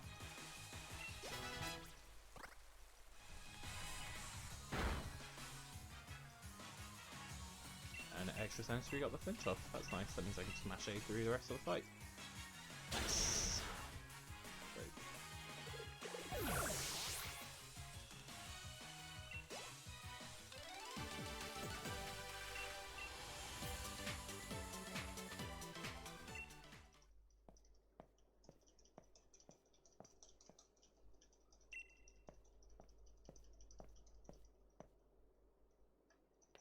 You actually have to walk forwards and talk to these trainers, so...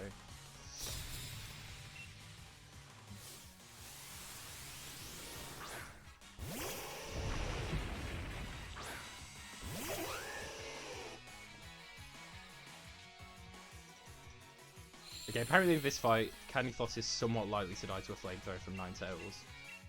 But apparently it never happens, so let's see whether or not it happens.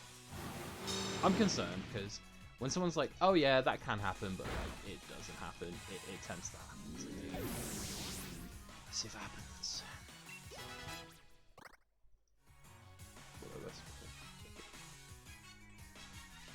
So I just do the same thing again.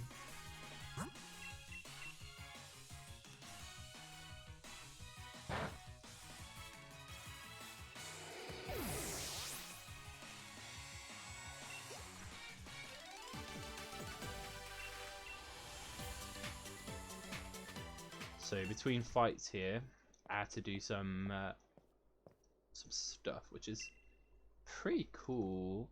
I have to swap Ninetales and Candyfloss's items, but first up I'm going to use a burn heal to get rid of that burn, which I think Marnie gives us earlier on in the run. Thanks, Marnie. So now Ninetales has the specs.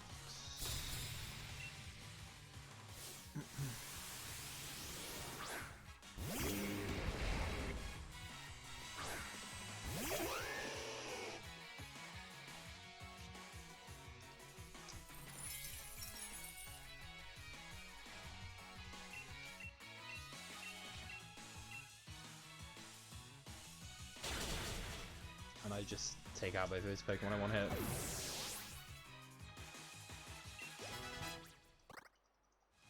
So that's nice and easy.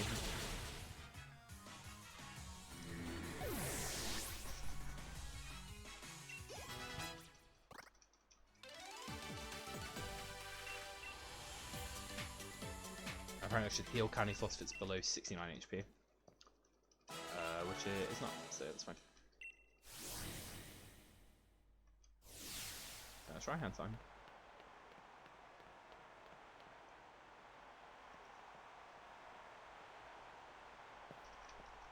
Actually, I might take back what I said earlier about wanting to be in Kabu's gym.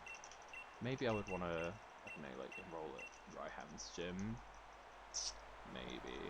Do they live in? Maybe the gym trainers like live in the castle. I don't even know, dude. The castle seems to be like the whole town, so I guess everybody lives in the castle.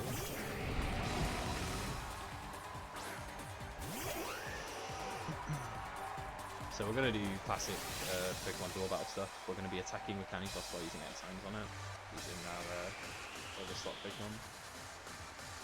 Pretty cool. So we're gonna Energy Ball Gigalith.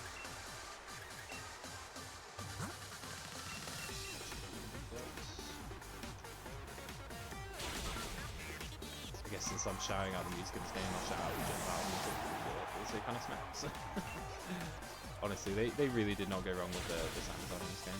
The music in this game is super cool. Alright, now I've got to Giga Drain this Flygon.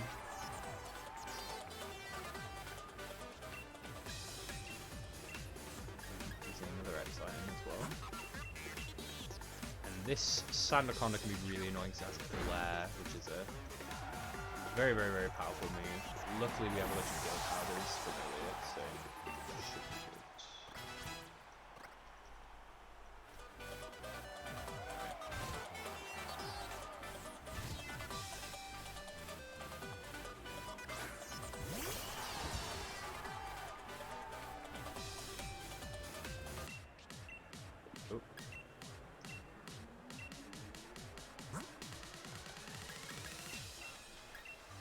I'm a bit worried. I'm only +4. Is that really good enough to get rid of Duraludon?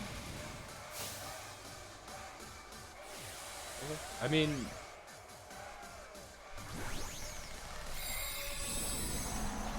I don't know, but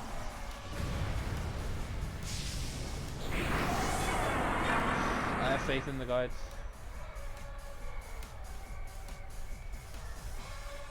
Yeah, I'm Candyfloss. The Queen.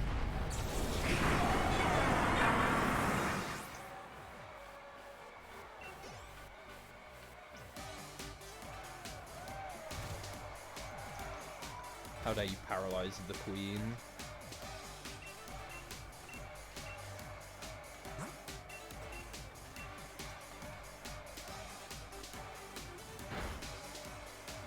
Alright. Wasn't too bad. That fight can be a bit stressful in the regular run. You need to be able to hit Icy Wind, which, you know, you don't always. You normally do. You don't always. And obviously, if there's any amount of RNG in a speedrun, you know that you're at some point, you are going to die to it. It is going to kill a run. And having a run die 3 hours in, it's so rough. I basically always safety save before this fight flags that reason.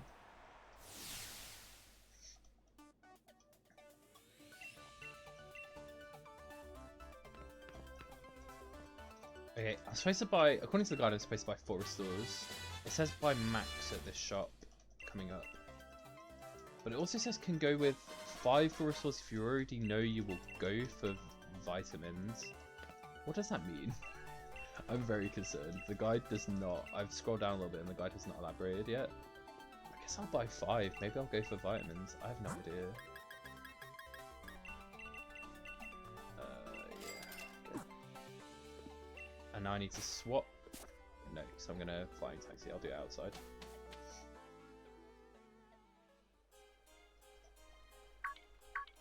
Short encounter here.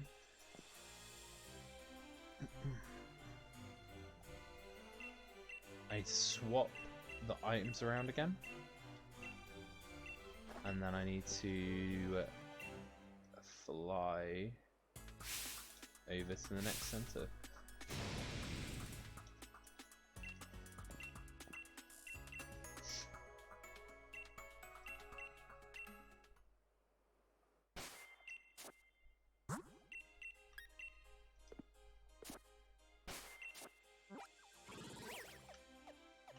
Whoa, went too far. Kind of zoned out there. And then the trade section is further.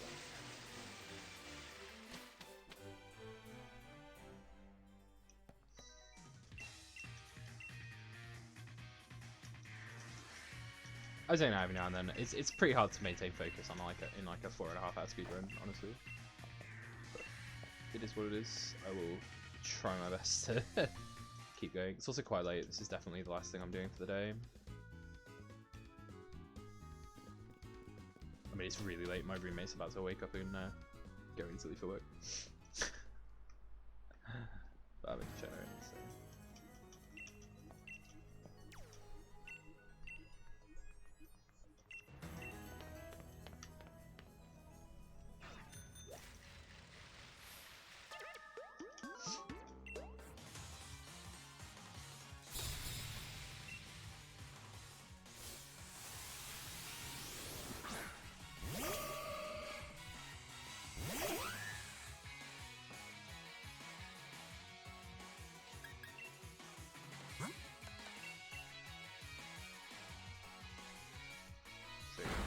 That's fine.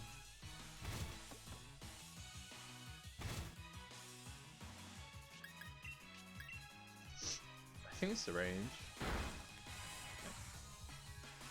No problem.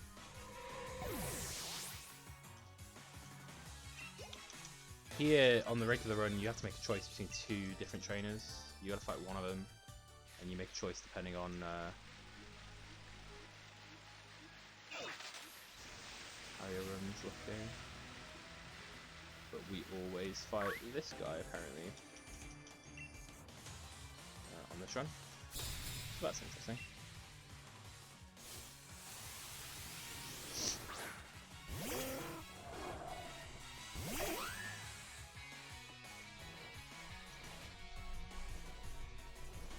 Thankfully this hiker gets rid of this Pelipper gets rid of the rainforest. I don't know why I called it a hiker. I guess we just went past one on the bike. That makes sense.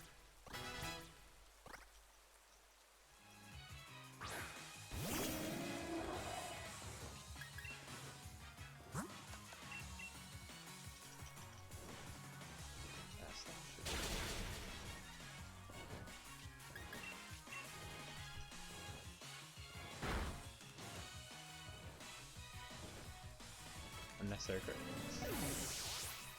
I've had a lot of unnecessary crits this run. I don't think I've had any crits that have like saved me through a range or anything.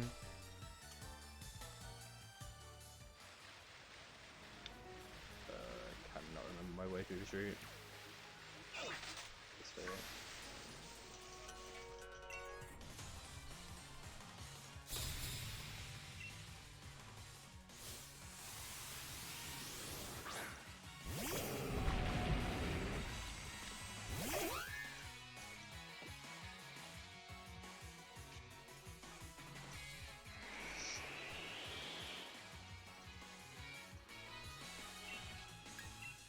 Apparently this is a range, which I got. Apparently that's about 50-50, actually slightly favourable, so happy I got that.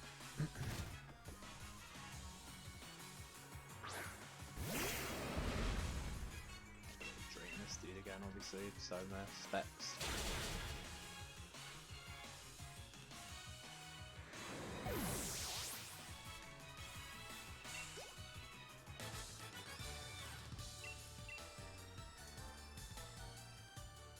Nothing too interesting going on in a lot of these fights. I guess I set up on the second turn against that Noctowl back there, which is pretty interesting, but I'm missing out some of the talent that we've had was able to one-shot.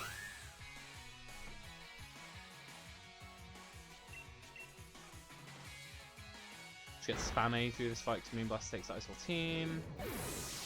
Galarian Darmanitan, the menace of a lot of competitive singles players everywhere. OU is shook.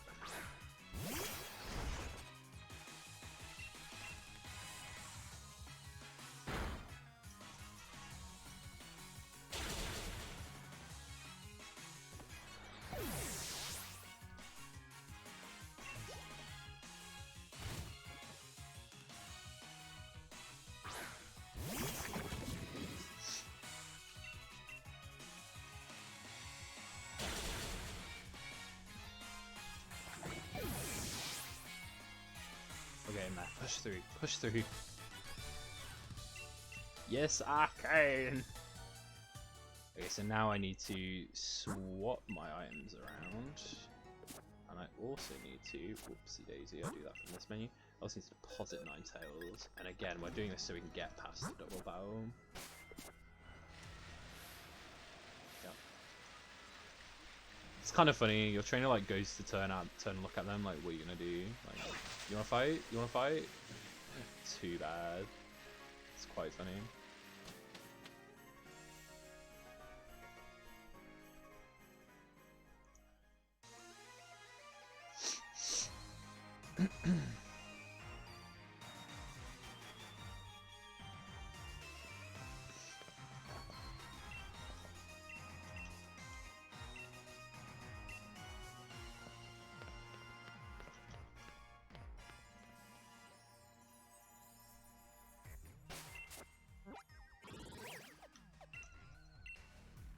Gotta make sure not to walk into this Pokémon Center, because I always tend to.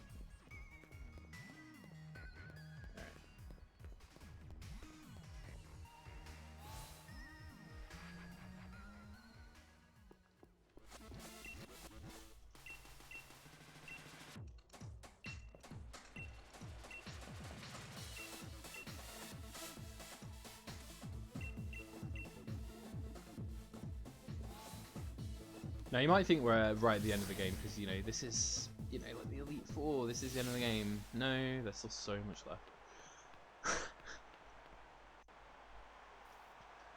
Honestly, once you reach this point of the game, it never ends. Like, it feels good to make it this far though, I will say that.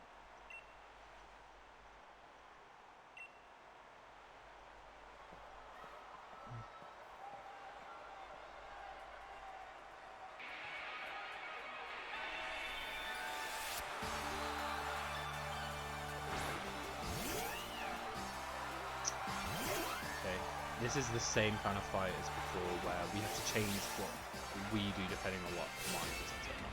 Hopefully she just plots, that's the best.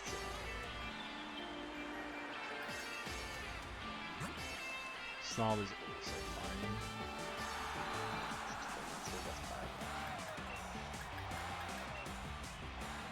So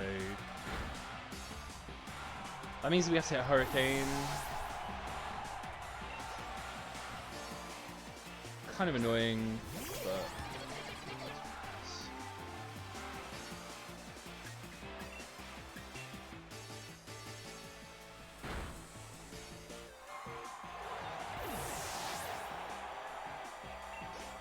so again, Torment is restricting what moves we can use. Only use moves that we did not use on the previous turn. So Hail Mary.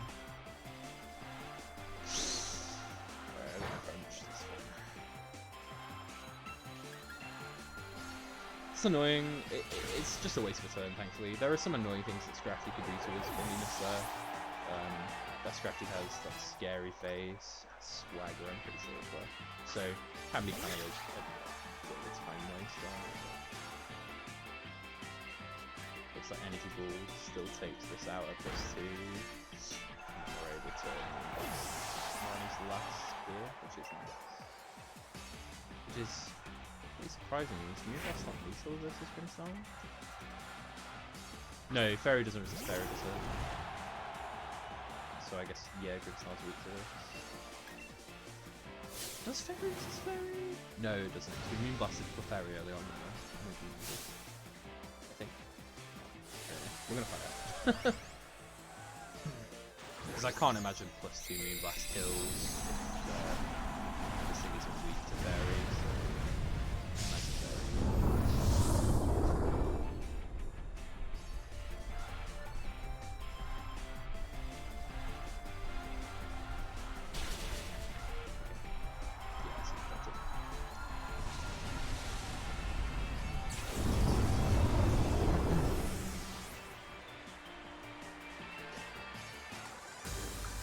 Wait, was I supposed to have Ninetales back?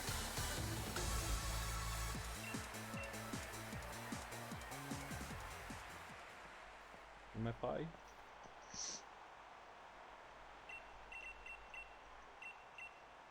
I don't know, it didn't say to withdraw Ninetales, but I need Ninetales at some point. I'm gonna withdraw Ninetales. I think I'm supposed to have Ninetales. I might have messed up there. Split. Got a bit stressed out by the Ninetales thing.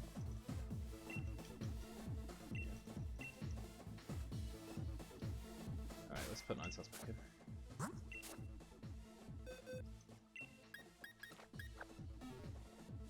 Because...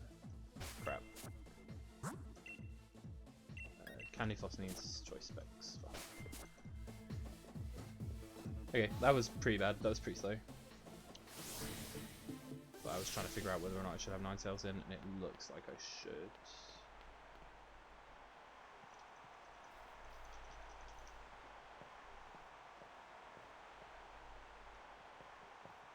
But the notes didn't say to withdraw Ninetales, so maybe I've done something wrong here. We'll see.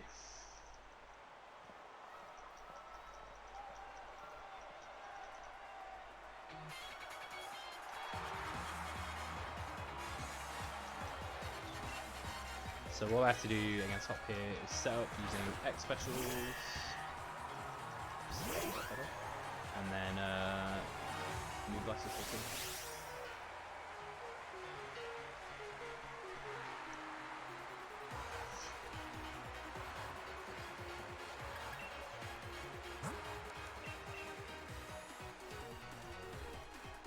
This can paralyze me, right? Guess I should just full restore that off. Kind of annoying. Double's basically just been a bit of a lemon throughout this whole thing, but now it's deciding to do stuff.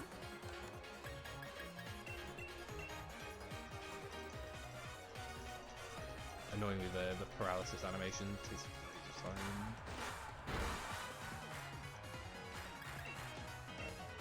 I was half expecting to do it again, but didn't do. Ace build up special side. Pretty sure I did. Now is not time to throw run. I need to get my head back in it a little bit now.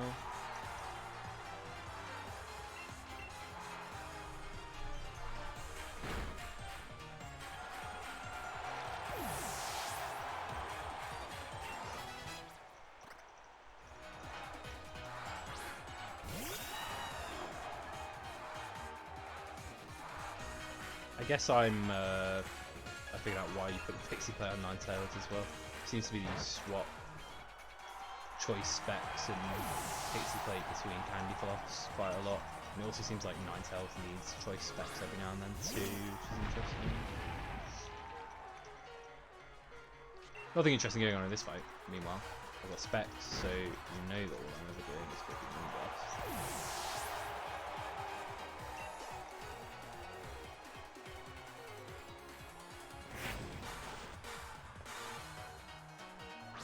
Not used to seeing this dude have Rillaby. I'm so used to seeing Cinderace here.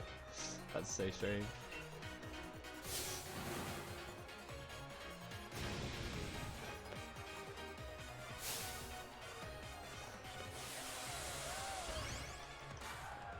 Okay, I'm looking at the next section because this thing's dead and we've got a bunch of text.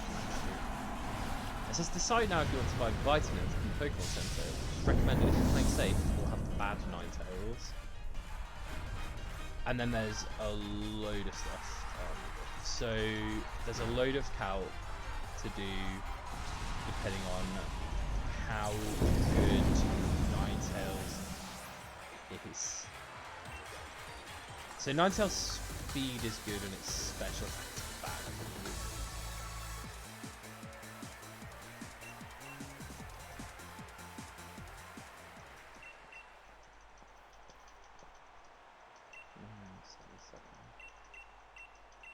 Right, okay. I think I figured out what I should be doing, but yeah. This is rough. So this relates to earlier where I was at the... Oh, that's my timer. I was busy thinking about stuff. This relates to earlier where I was at the Hamlock Stadium and it said buy forestals depending on whether or not you want to buy vitamins. I was like, what? But I guess I've made the right decision because I'm pretty sure I have to buy the vitamins for Ninetales here.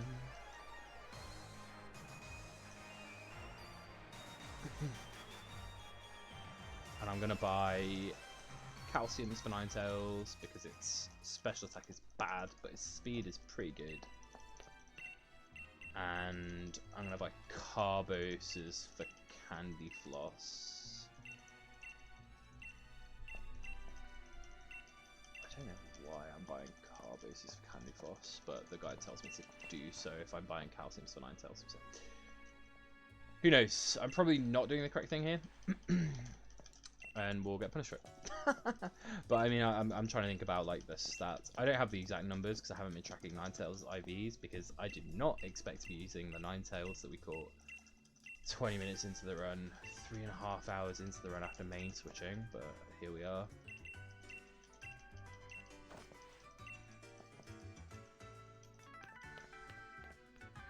Alright, so before going here I have to swap the items around so that Ninetales has specs because we're using it still.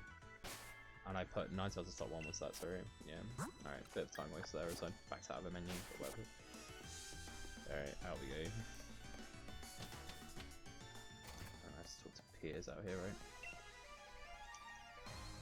I think Piers' office is to the square. Might be wrong. So I need to be mashing A, I think. Can't remember. But it's not for a while, it's after this dude runs away. I could never explain what is going on in this part of the story here.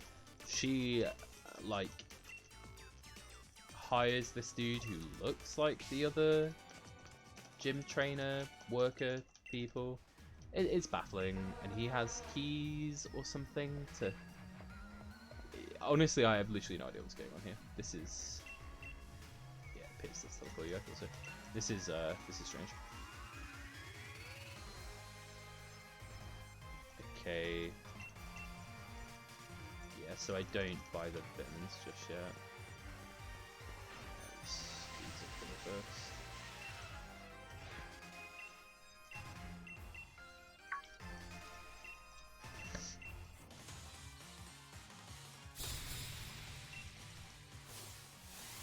I'm buying 7 calcium, 7 Carbos after this fight.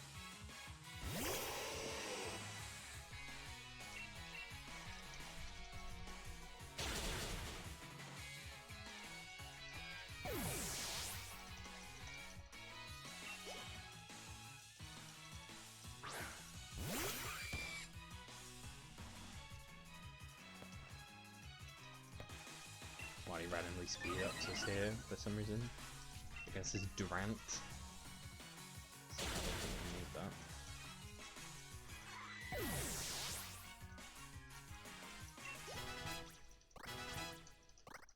Yeah, this thing's special attack's Garbo. Pretty sure that's pretty poor. Yeah, I'm looking at the chart for level 52, which is to, you know, calculate the range that we're going to be buying these vitamins to try and help with. And yeah, my stats are nowhere near that.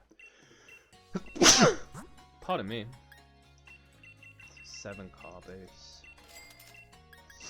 7 calcium. Actually, I thought 8 calcium. What about you? And then I'm going to... Oh, it didn't say use the vitamins, actually. I'm not going to.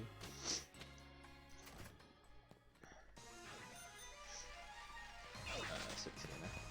I'm straight past them. Got thrown off by my sneeze. Oh, there's literally an attack range on this thing. Why did I not use the vitamins? I hope this doesn't come up. I'm gonna be mad.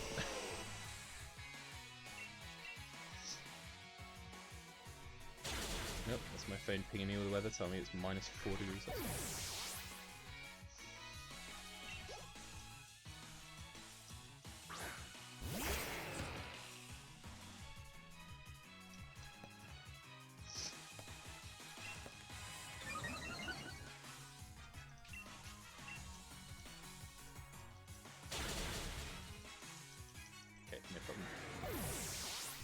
Apparently that thing is a range with a negative special attack nature.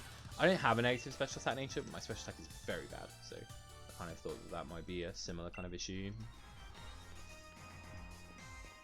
Now he's over in his phone booth.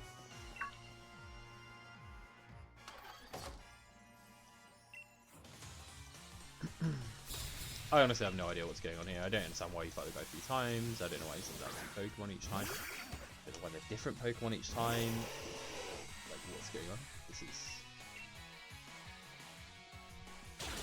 just strange.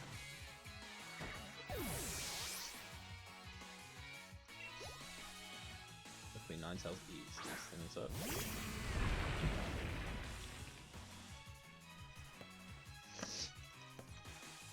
We fight a ton of steel Pokemon actually here, so I'm imagining that's why we use Ninetales for so much of this. Oh, there's the crit.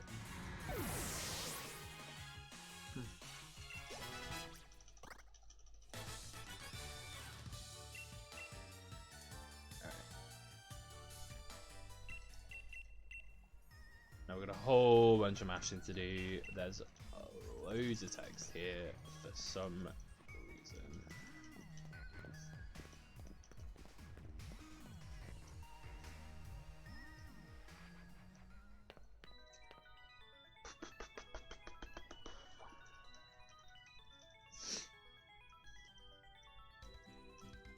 And I still have no idea what's going on. Like, he's like, good luck catching me on the monorail, and it's like, you're right there. It's just that there's 3 other people that look like you. Why can we not, like, frisk you down for the key? Why does Piers start a concert? Just what is happening, honestly? It's baffling. Trying to make sense of a Pokemon game storyline. I mean, it's always a failing endeavor. But this one in particular is quite bizarre at this point in the game. I'm just mashing for no reason because I'm expecting a text box to pop up any second. So never pay attention during the scene.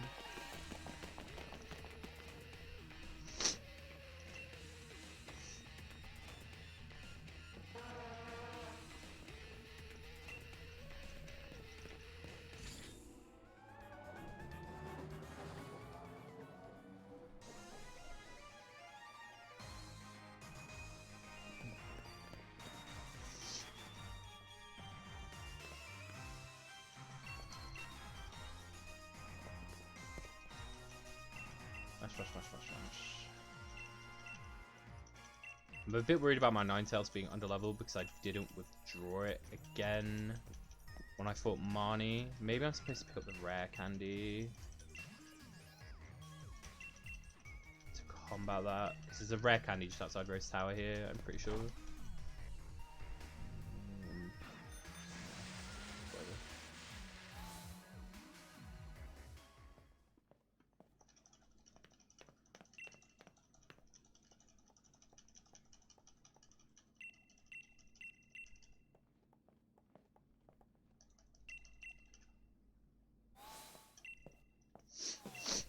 So this guy can speed tie with us apparently. Let's see if we outspeed this man.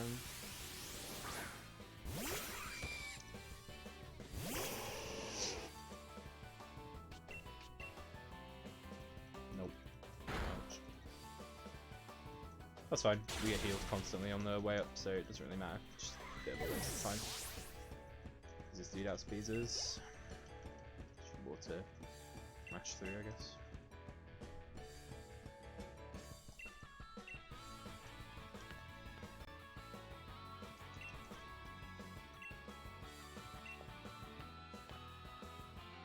For some reason you have to actually run up to the lift and interact with it there.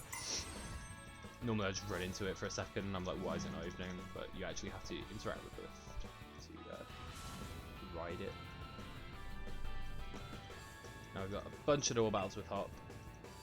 Normally, some of these double battles are easier if Hop interacts with the enemy, rather than just using like defense curl or whatever he wants to do with his double. But it looks like Flamethrower just one-shots everything.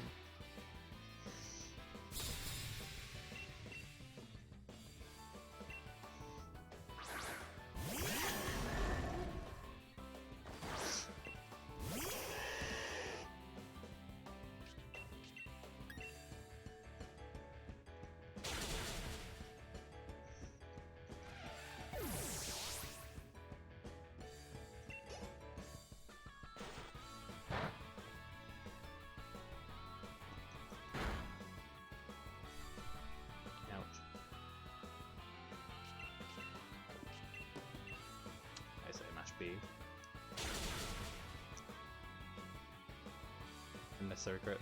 Don't say anything, Hop. Shut up. Shut up. It's not a battle against Hop, but it's a battle with Hop, so who knows, maybe he would have chimed in. Thankfully he does not. Up we go.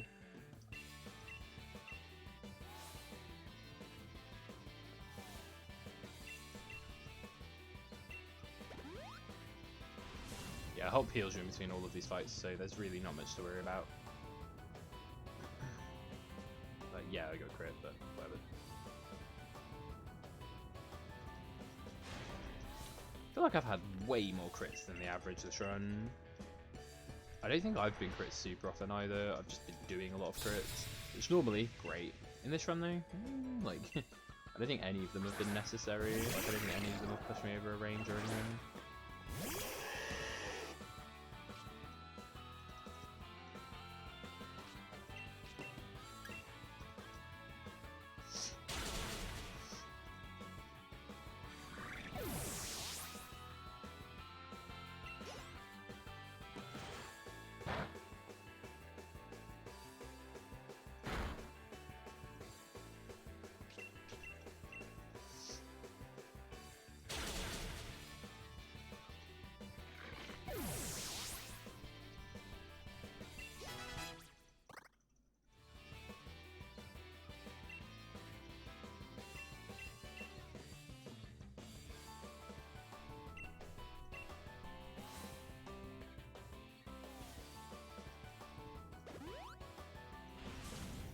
Right, we got a range to hit now on this stun fist by the looks of it. Hop can help us out by bashing it with his double as well, but will he do so? Probably not. Hopefully I just hit the range.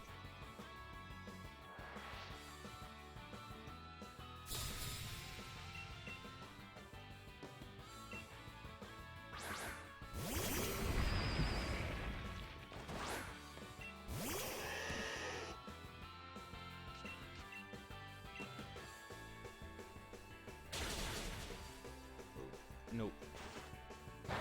No, Hop, so close to get so far.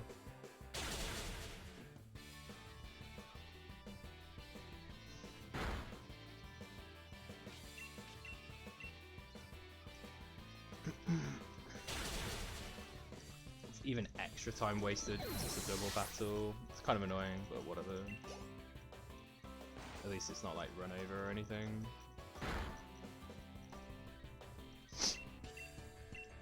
Just probably like a 10-second loss there if I had to guess. So pretty bad, but that's the end of these double fights with Hop anyway.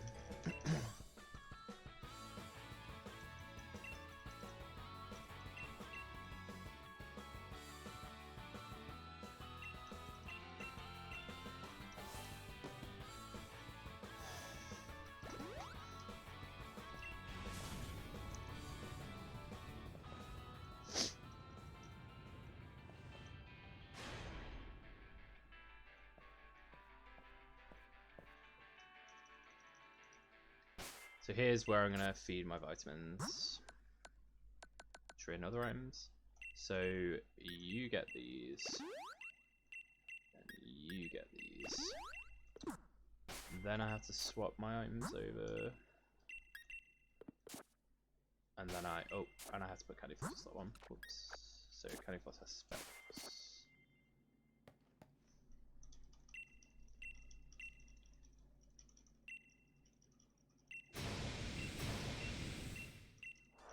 So some pretty interesting stuff going on in this fight. I'm going to be using Hurricane, which normally I'd be very scared to do so, because Hurricane does not like to hit very often, but I'm going to be using X accuracy potential, so pretty cool. I just have to make sure I do not die to this thing, so it might be a bit slow while I do a bit of damage. Cal, Icy with this one.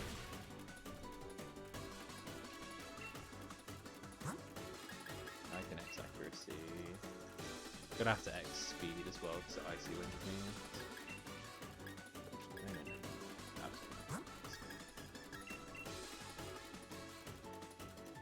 Willow Wisp. That's really bad because it doesn't protect me.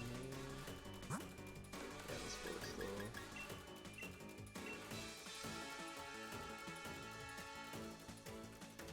Just double teaming. That could be bad.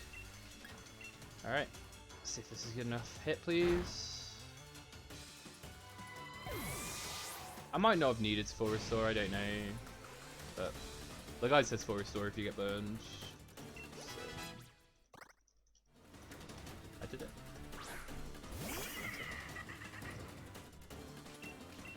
So now Oleana's entirety should just go down to Hurricane. Actually, no, that's not true. I need to use one more X special versus my Lotic. And that is weird. Why am I doing that? Oh, actually, no, I think I know what that is. I'm pretty sure this Milotic always uses Aqua Ring on turn 1. So I can just waste this turn with X Special. And it's a bit safer than using it on the Frostlass. I assume. I'm almost 100% sure that the AI here for the Milotic is guaranteed to use Aqua Ring. So that's interesting, we're kind of like using the AI against it. There's a Sea King earlier on in the run, it's the same actually. I think it's Nessa's Sea King. Does the exact same if it is sent out on turn 1, it just always Aqua Rings. And now at +2, and with an X accuracy, Hurricane should be guaranteed to hit and take out the Scarbador. So she goes. Down with the chuck.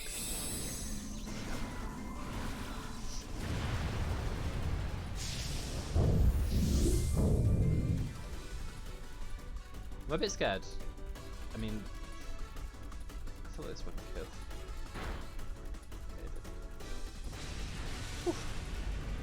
That was a pretty stressful segment because of the vitamins and all of that, but hopefully I got it right based off of my Ninetales stats. Hopefully the Ninetales is good enough. So there's that.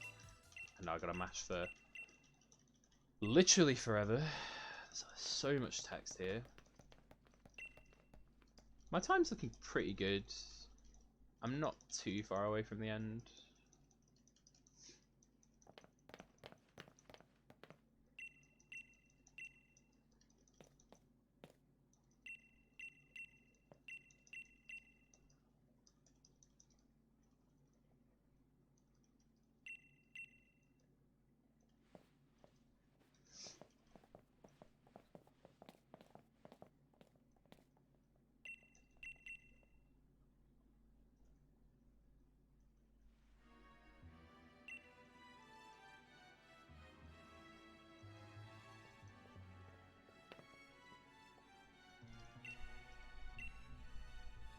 pretty sure now she can fast travel me.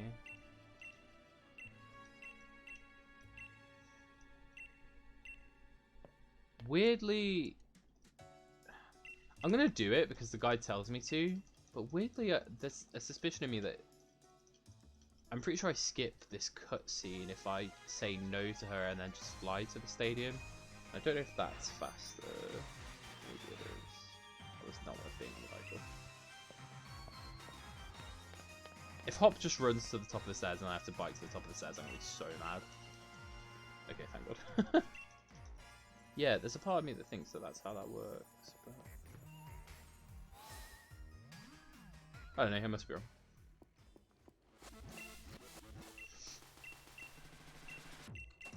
Can't remember what I normally do there.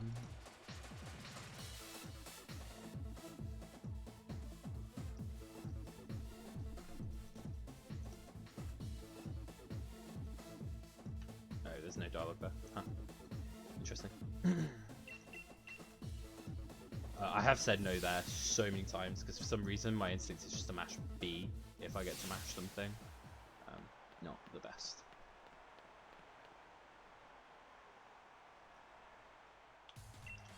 And fans of Bede's theme, rejoice. It makes its last encore here. I kind of like how in the earlier fights of the Elite Four, you know, Marnie and Hop have their themes remixed. Bede doesn't, they just play the same theme because they're like, we can't mess with this, it's too good, like, it goes too hard. We have to leave it. It's pretty funny.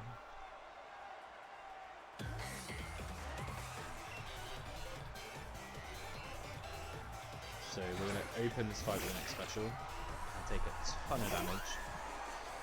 Look at this thing doming us by the looks of it.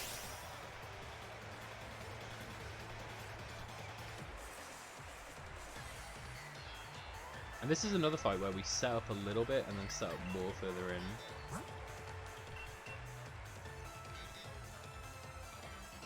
Kind of interesting. I can think of a lot of reasons why that would be. I'm assuming because setting up against this thing is too dangerous because of how much damage it does to you. Whereas the rest of these teams is just pretty medium by comparison. Interesting, we don't set up against this thing. And I'm assuming that's because it probably has some really annoying status move. But we set up against Bede's rapid dash instead, so...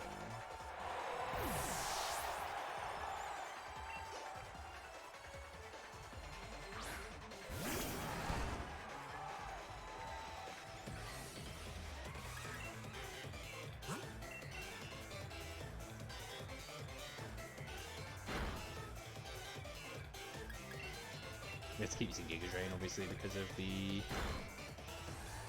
choice specs, which probably costs us a little bit of time, but just make sure that we live long enough to be able to set up the second X special, I guess. Makes sense. I think that's really smart. Otherwise, you're quite likely to get crit by Psycho Cut.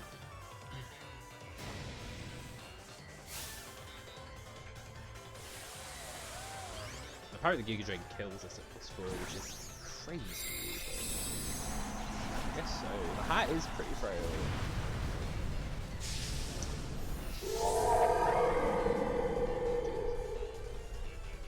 Shouts to the hat.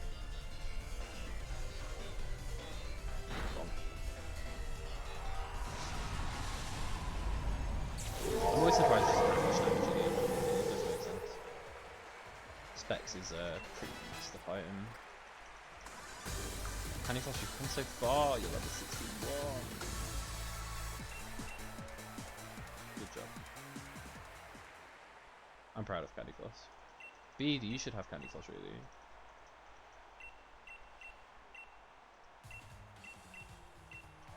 Maybe at the end of all of this I'll Wonder Trade Candyfloss away. You should immediately turn back around, head back onto the field. Oh, my split. Bad.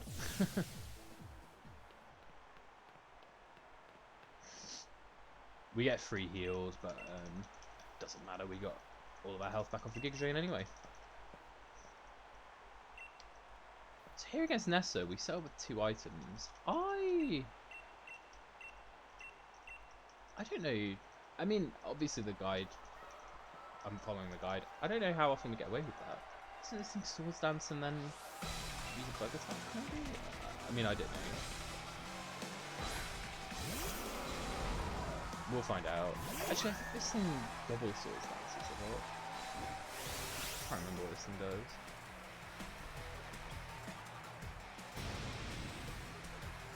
So we're gonna X special and X speed as well. So there's the first SD. I think it always double SDs before it does anything. I think it sets up a move. Yeah. It's been a while since I fought this thing. I can't remember. The last run that I did died like pretty early on. It disheartened me from doing more. This is my first run for Sword in a while. Make it rain. Now I can actually hit a Hurricane without using X accuracy. If only I didn't have these specs.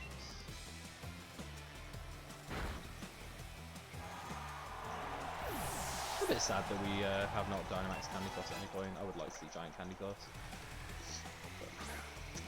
I'd also rather go really quickly. So.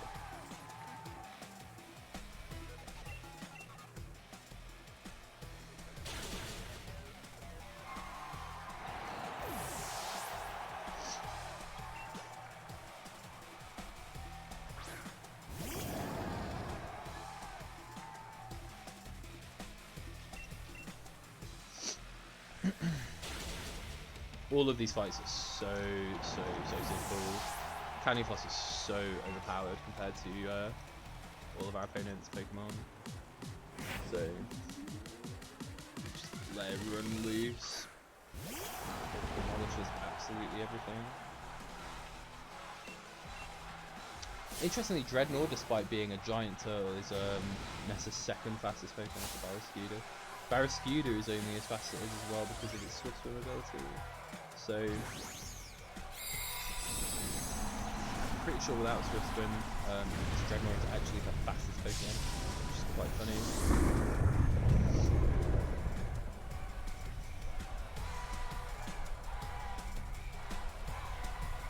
Candyfloss is just going to put it in the bin. Just like we wrote it up, or rather, someone else wrote it up for me.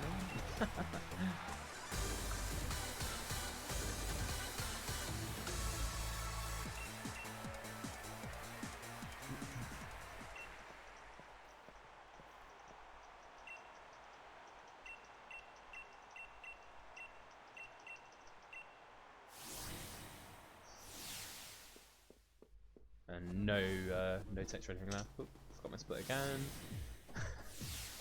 It's fine, if all the splits are a bit late, apart from the last one, can't forget the last one.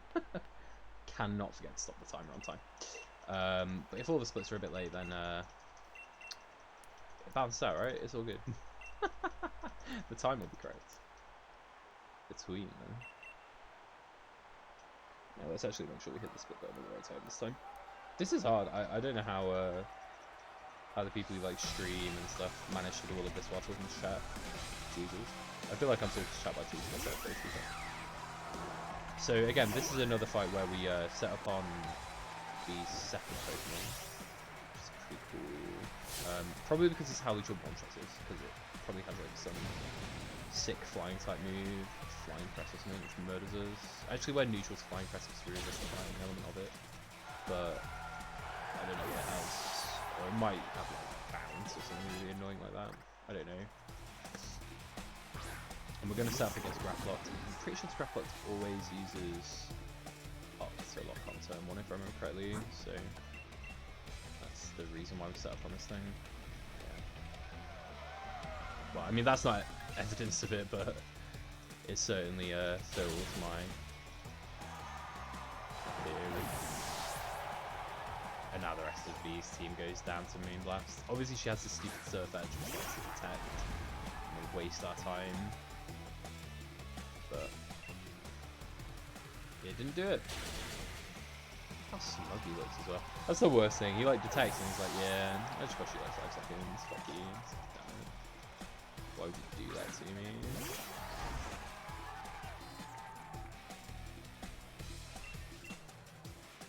This phalanx, I'm mashing up a little heart out. Die. We're so close to the end. Yeah, still so far. We're actually approaching world record time now as well. It's only a couple of minutes away from where we are, which is very impressive. Wow, actually, really thinking about where I am in the run compared to where the current record holder would be. I don't know who the current record holder is actually, but still. And part of that is because I'm playing on physical rather than on digital. I think it's more likely going to be somewhere around like 5 to 10 minutes. In the future, like if I was playing on digital, I would save that time. But you know, luckily on the speedrun website, you can list whether or not you played on physical or digital instance. Well, it doesn't split the leaderboard, but it says on the leaderboard, so you can aim to be like the highest ranked physical player. If I would have known that I was speedrunning this game, obviously I would have bought a digital copy of it. But Shield, my copy is digital though. So that one I'll have the faster time on.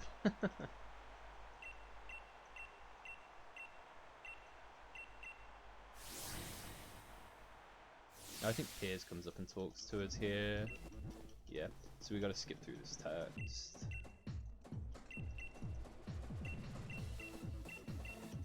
And we have a pretty interesting fight coming up where this Torkoal that Raihan likes to lead off with does a bunch of different stuff and we have to react accordingly, but there's nothing too scary that can happen.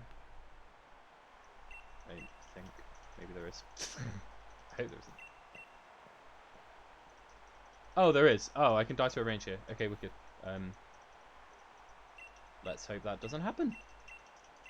Apparently if I get lava plumed, I'm 1 in 8 to die. Okay, maybe I should have saved. I haven't saved since... Oh, God, I'm still gonna save. Okay, well, you know. Let's pray. Let's offer prayer in this moment. Candyfloss. Candyfloss. We asked for resilience in this time. Please do not get lava plume to die. Yeah. So scared. Digit. Yawn. Okay. That's fine. So I'm going to set up an Expedef to burn the Yawn turn. The lava plumers, but we're fine because we're Spedefed. And we just forest all the burn off. Do I have to? I'm just moon blasting everything, right? I don't have to. I'm just gonna get rid of the burn. I don't want to get burned. Maybe the burn kills me. I don't know. Alright, now I moon blast everything. This is apparently range. Okay. If I miss it, I think I die there. I think lava plume just kills me. But it didn't get it. And everything dies. So moon blast. Not that I have much choice in the matter. I have to put moon blast regardless. Duraludon really dies at +2 to moon blast. That's crazy. I mean, it's not super tanky. It's still a G-Max Pokemon that's like relatively tanky. It's mad.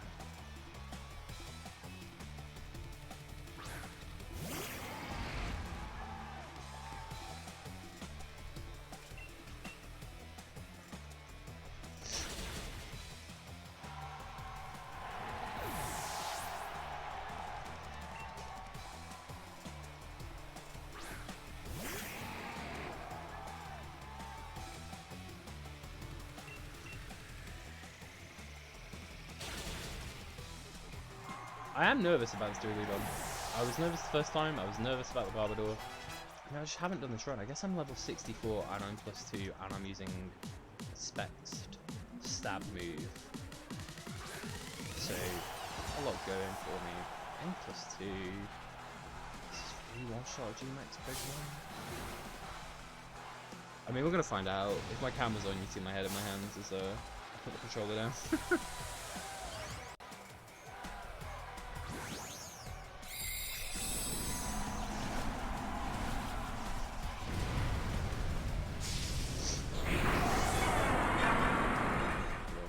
They do it.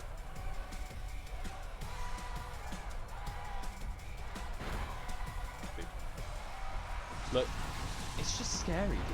It's just scary.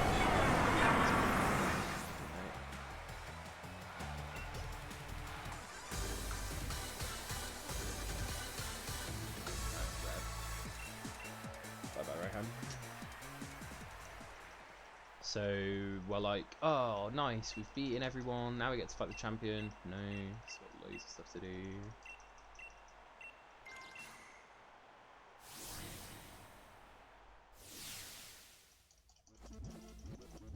So Hop comes up and talks to us now, and he's like, beat crap out of my big brother. It's quite funny. It's like, you've never said a word to me, but I'm cheering for you instead of my like lifelong hero. And now we're putting Ninetales in slot 1, okay, and we're swapping the items over, so that is strange. But it is what it is. So we did it, we're fighting the champion, right? I mean, the splits kind of spoil it. But I did just try and scroll down on the splits, and those are the last of the splits. So we're almost there. We are approaching the finish line, and my time's not looking awful. We're past world record time, obviously, which I think is like 4:04, just over that. But my time's still pretty good. We've still got probably like 15 minutes left to go, but I'm gonna get sub 4:30 on a physical copy, with an alternate run on my first shot through. So. I've just jinxed it so bad. I know that the run's going to go to crap now. But still, it's looking good. I've made a lot of mistakes, obviously, but my mashing's probably been a little subpar because, I don't know, it's hard to keep your mashing up for 4.5 hours. But I mean, I'm happy with this. I mean, honestly, the main reason why I've done so well is just how conclusive the notes are, how good they are. They are really, really great. I've been very impressed with the notes. So now we got to mash more as we teleport back home.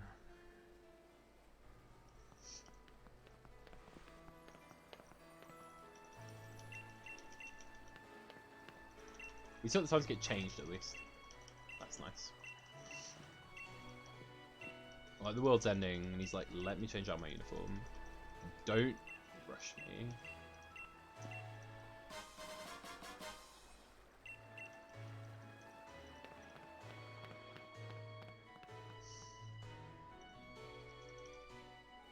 There's mashing to do here. I know there is, yeah. I feel like sometimes I, like, stop mashing there, but yeah. Oh god, what's my path through something wild? I can't remember.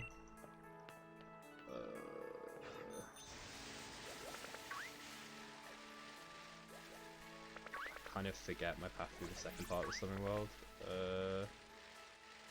It's like left, right, left, left, I believe. Yeah, it will be two. Yeah. I think it's this way, and then up here. Oh, I'm furious. I scrolled down ever so slightly on the Google Doc that I'm using, and there's literally a GIF of the route through the Swimming World. So, yeah. Well, it is what it is. But I am mad. At least I remember.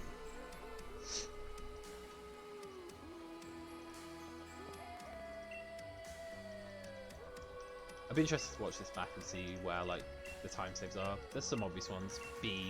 Not B, Opal is just a nightmare. And I remember the Glimroot Tangle thing. I remember there was like a route that I could go to skip a double trainer that I didn't know, and I like deposited and withdrew Ninetales and shimmied it around. So That probably cost me a little bit of time.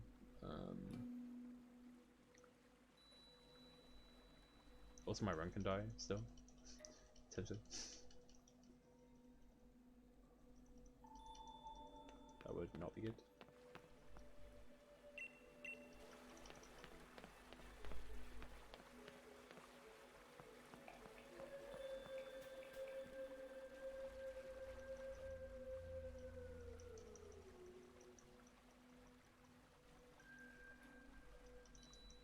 I always forget to walk forwards to trigger the scene where you pick up the sword here.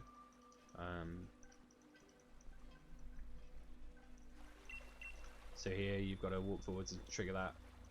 Normally I just talk to Hop straight away, because talking to Hop teleports you out of the forest, but I don't know, I just forget to do so.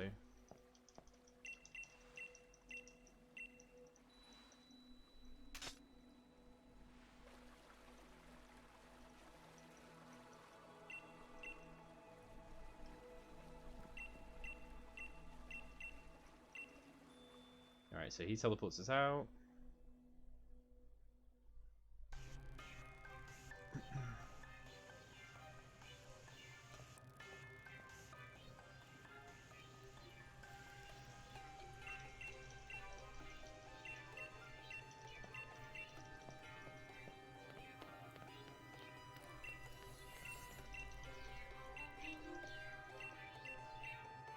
Alright. So now we got loads more mashing to do. And then we got a Rose fight. So this Rose fight looks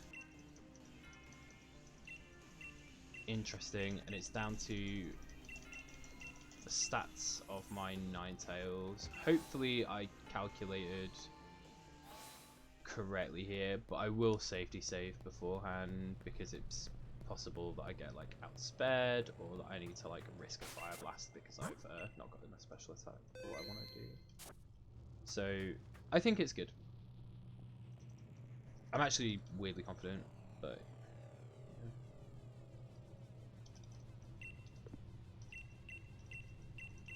So mashing B at the start there skips a couple of dollar options, which is kind of nice. Well, not options, but dollar boxes. And this fight's very, very stressful as Inteleon, because this first Escavalier needs to knock you into Torrent. The stress here seems to be outspeeding Klinklang and hitting a range, or trying to figure out how much damage you do to go to barrage. Bit of a different fight. Oh, I can't Fire Blast my way through this fight, actually, can I? If I'm not doing enough damage, because I've given Ninetales specs. I could Dynamax. That's probably my my soul if I have to do that. Hopefully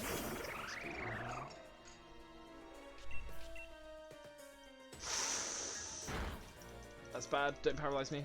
Oh no, this is the one that hits me. Okay.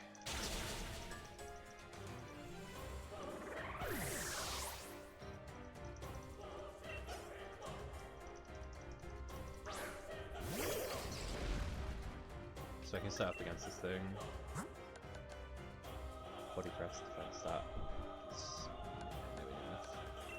So I don't need to do that, I can just act special. This body press will not do enough damage, which is cursed anyway. So you might want to use an X defense there if you got knocked pretty low from Klinklang. Because it's possible that a body press will knock you out there, especially with a crit. But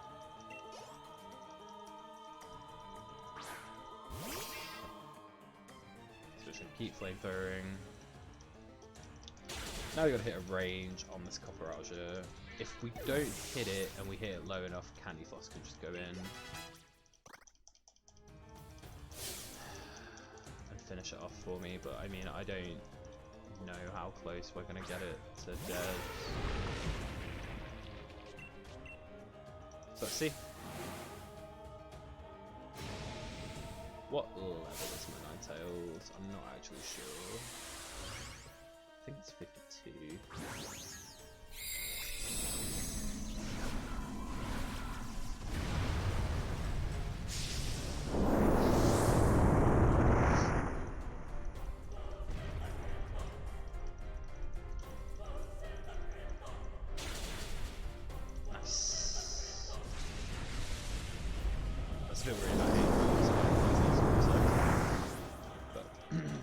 the right choice on those vitamins. Maybe when I know more about the run, I'll be able to look back on this and see whether I got really lucky there or not. Okay. I don't know whether we're going to get sub 430 here because of the stupid opal fight. I'm trying to think how much time's left. There's so many cutscenes left.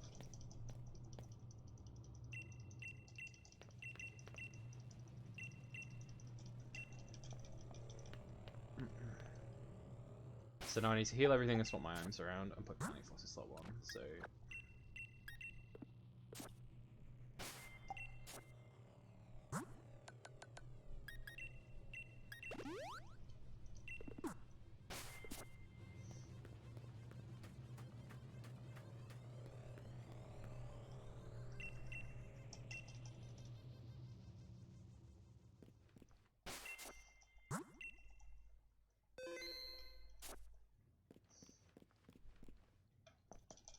and we really want Eternatus not to knock out Candyfloss here, and it can do, which sucks. So there's a bit of RNG here.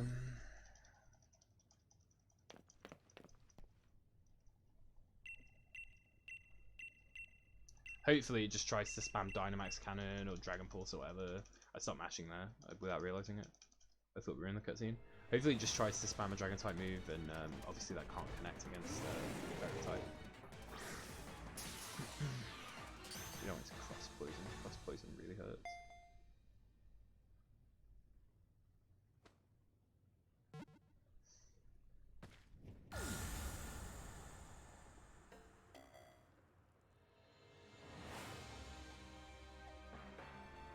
Pretty long cutscene, which cutscene skip does absolutely nothing to.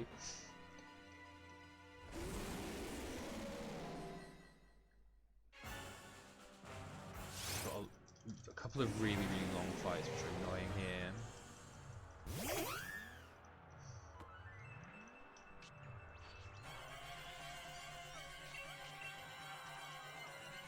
Ouch. Bad. Did it crit me? Oh, come on, dude. Okay, if Candyfloss dies, you're supposed to extra sentry this thing once, and then you can survive on it. So that's what we're doing.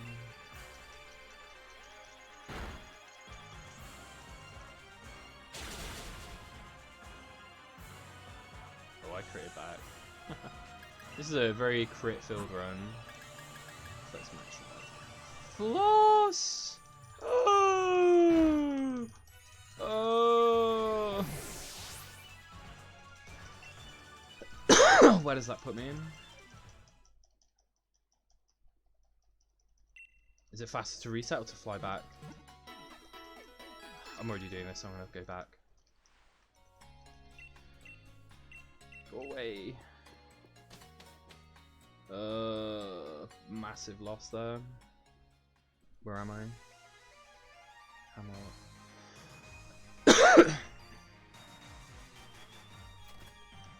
No, I'm in Winden. Are you joking?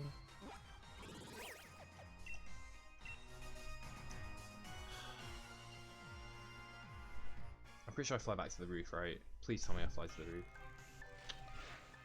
I'm gonna fly accidentally. No. Huge mistake there. Massive choke. I tried to max revive the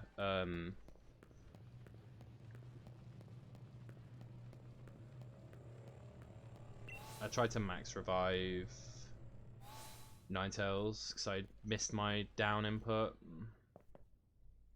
Oh my god, do I have to watch this cutscene again? No.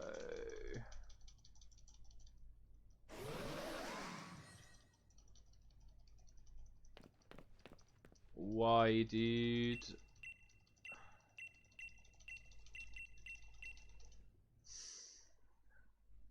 RIP my sub 430 time. Why do I have to watch the whole cutscene again? I've already seen this. I'm so sad.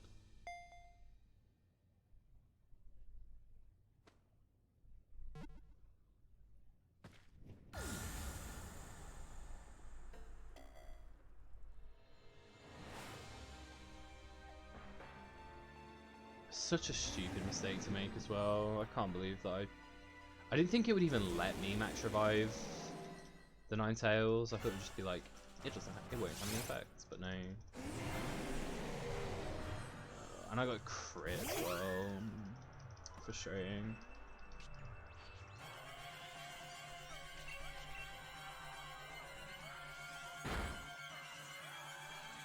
It can outspeed me, maybe speed's high. Don't burn me.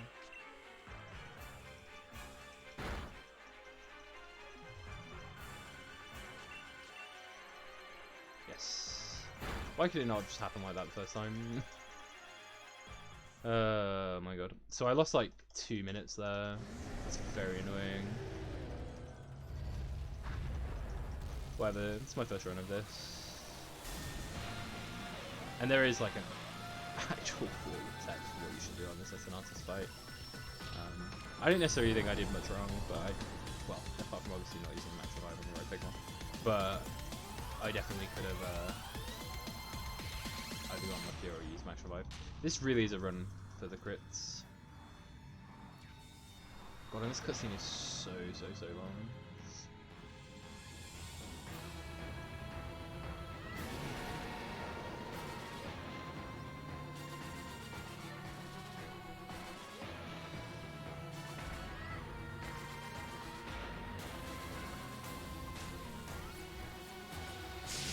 So we gotta mash A through this Eternatus fight because it's kind of like the Zacian fight at the start of the run where we just can't do anything to it.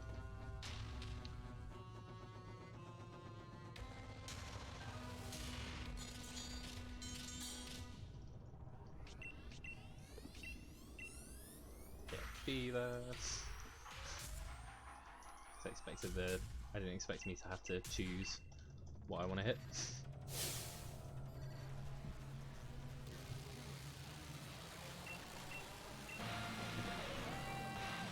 So now we get the second part of that cutscene. I think it skips some of it. I think the cutscene skip actually works here. No. Never mind.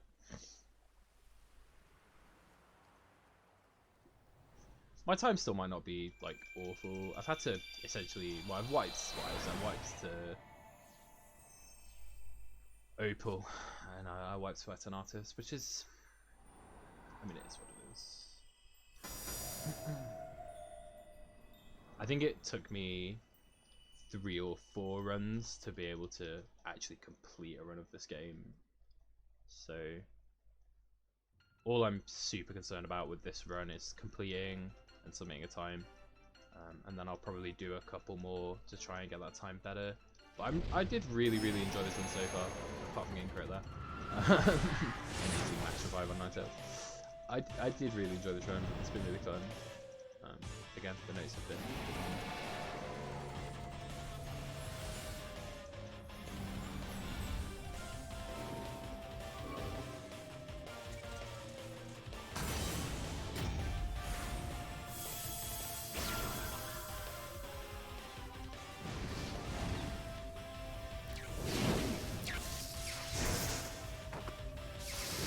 Super fun. I might try and shoot for a really good time. I wonder how much time difference is between physical and digital, honestly. I haven't really thought too much about it. I know it's somewhere around 5 minutes, but that might not even be correct. Let's have a look at it. So this fight, same as in the regular fight, you use a guard special. And then you just spam whatever your most powerful move is. So in this case it's going to be Moonblast. It always uses the move that you don't want it to do, specifically on you.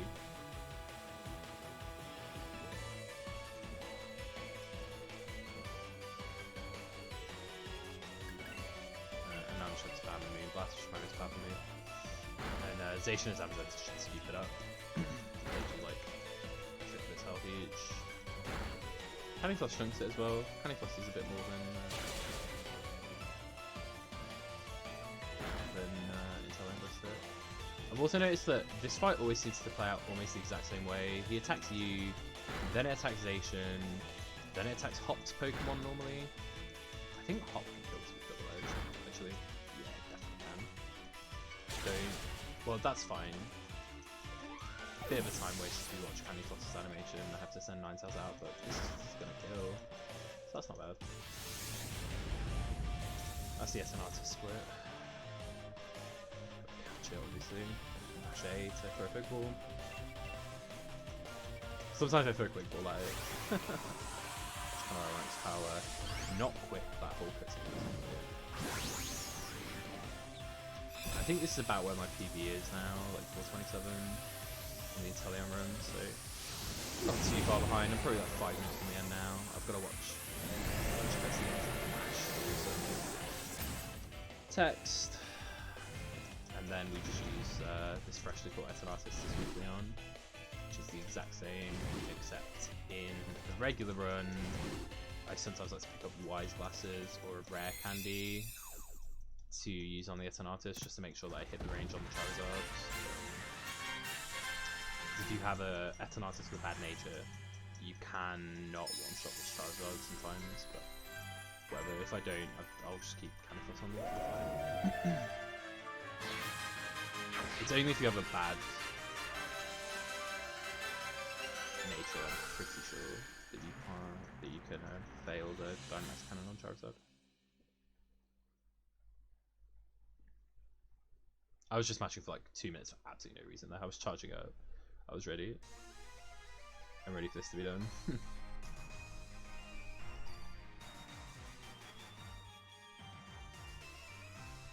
3 days later. Much later.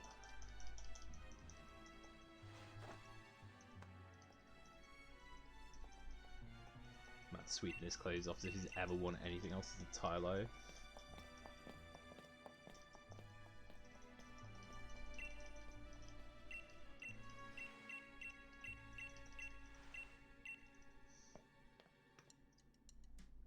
So now I need to put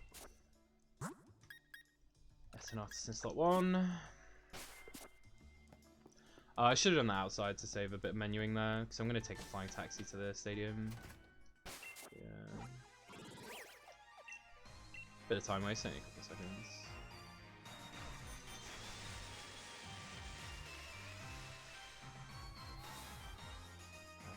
Let's see what my final time's going to look like. Hopefully not too bad. Hopefully not embarrassing. I mean, this isn't the worst. I've certainly had worse runs than this, and this is my first run of the shoot, so not too mad about it. I'm glad I was able to find the items. The guide's very useful in helping you actually find stuff. I'm pretty sure you could play through this with pretty minimal knowledge of the game, which is pretty dope. Again, shoutouts to BROTATO, the guy who wrote this guide, that I will link in the description. You can definitely blast through the game. It's really easy to read, really easy to use. And the route itself just isn't that confusing. It's actually relatively straightforward, especially compared to the regular route. So would definitely recommend this for beginners. I mean, just watch me blast through it with no prior experience of it. So.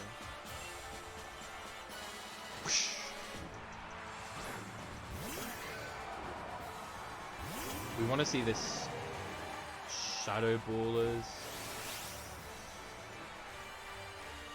Some Shadow Balls, it basically always pings shield into 2. Whereas this thing can waste as a turn. So this fight's basically the exact same. I'm going to set up special attack. It's going to ping shield. I'm going to set up speed. It's going to Shadow Ball. Actually, sometimes it flash cones, thinking about it. And then I'm going to Shadow Ball. And then it almost definitely is going to King Shield next turn, but whatever. I don't need to set up anymore. I'll just try and clear it.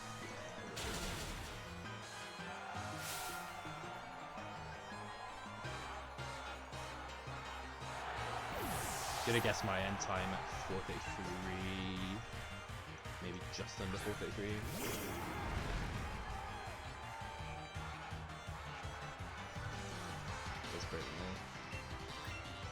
do be breaking them all.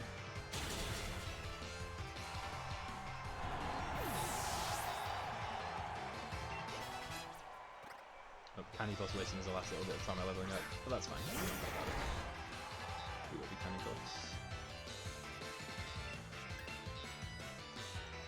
So it's definitely giving me a new appreciation for that Pokemon. Whimsical.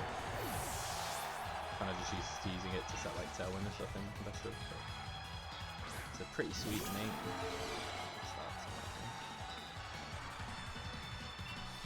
It's kind of sad how this random Eternatus is just, I say random, it almost devour the world or whatever. How like this Pokemon that literally just caught just sweeps the else team with 2 beasts.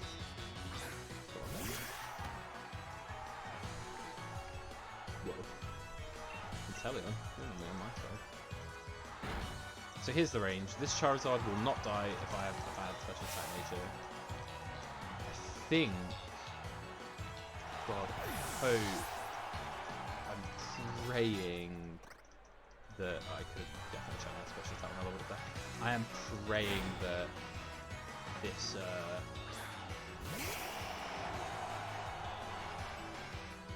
this doesn't outspeed Candyfloss. Because if this doesn't kill him, this outspeeds Candyfloss. It's pretty spectacular to go around. That's actually 434. It's a pretty rough time. It's only like 10 minutes. Oh, not 10 really.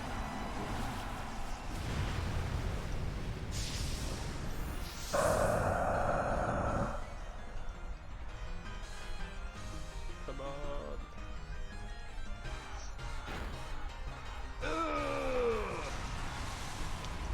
Go on, Eternatus. That's it. That's it. Thanks for watching. I mean, that's it. Time's coming when the screen goes black after Leon here, so let's see what we end up with. It's like, thanks for playing. Bang. 433.37. That is adequate. I'm not displeased with that at all. I'm going to let the credits sequence play out, I guess. But just before I do that, I do want to give another shout out to RETROTATO. I was calling him BROTATO this whole time. Dude, RETROTATO. I'm so sorry if he ever sees this. And you can see everything he's got at RETROTATO, RETROTATO on Twitter, Twitch, Discord, all the socials, and you can reach me on the socials that are literally on your screen right now. Thanks for watching. Hopefully I'll have some more speedruns uploaded pretty soon, maybe even a better Candyfloss route.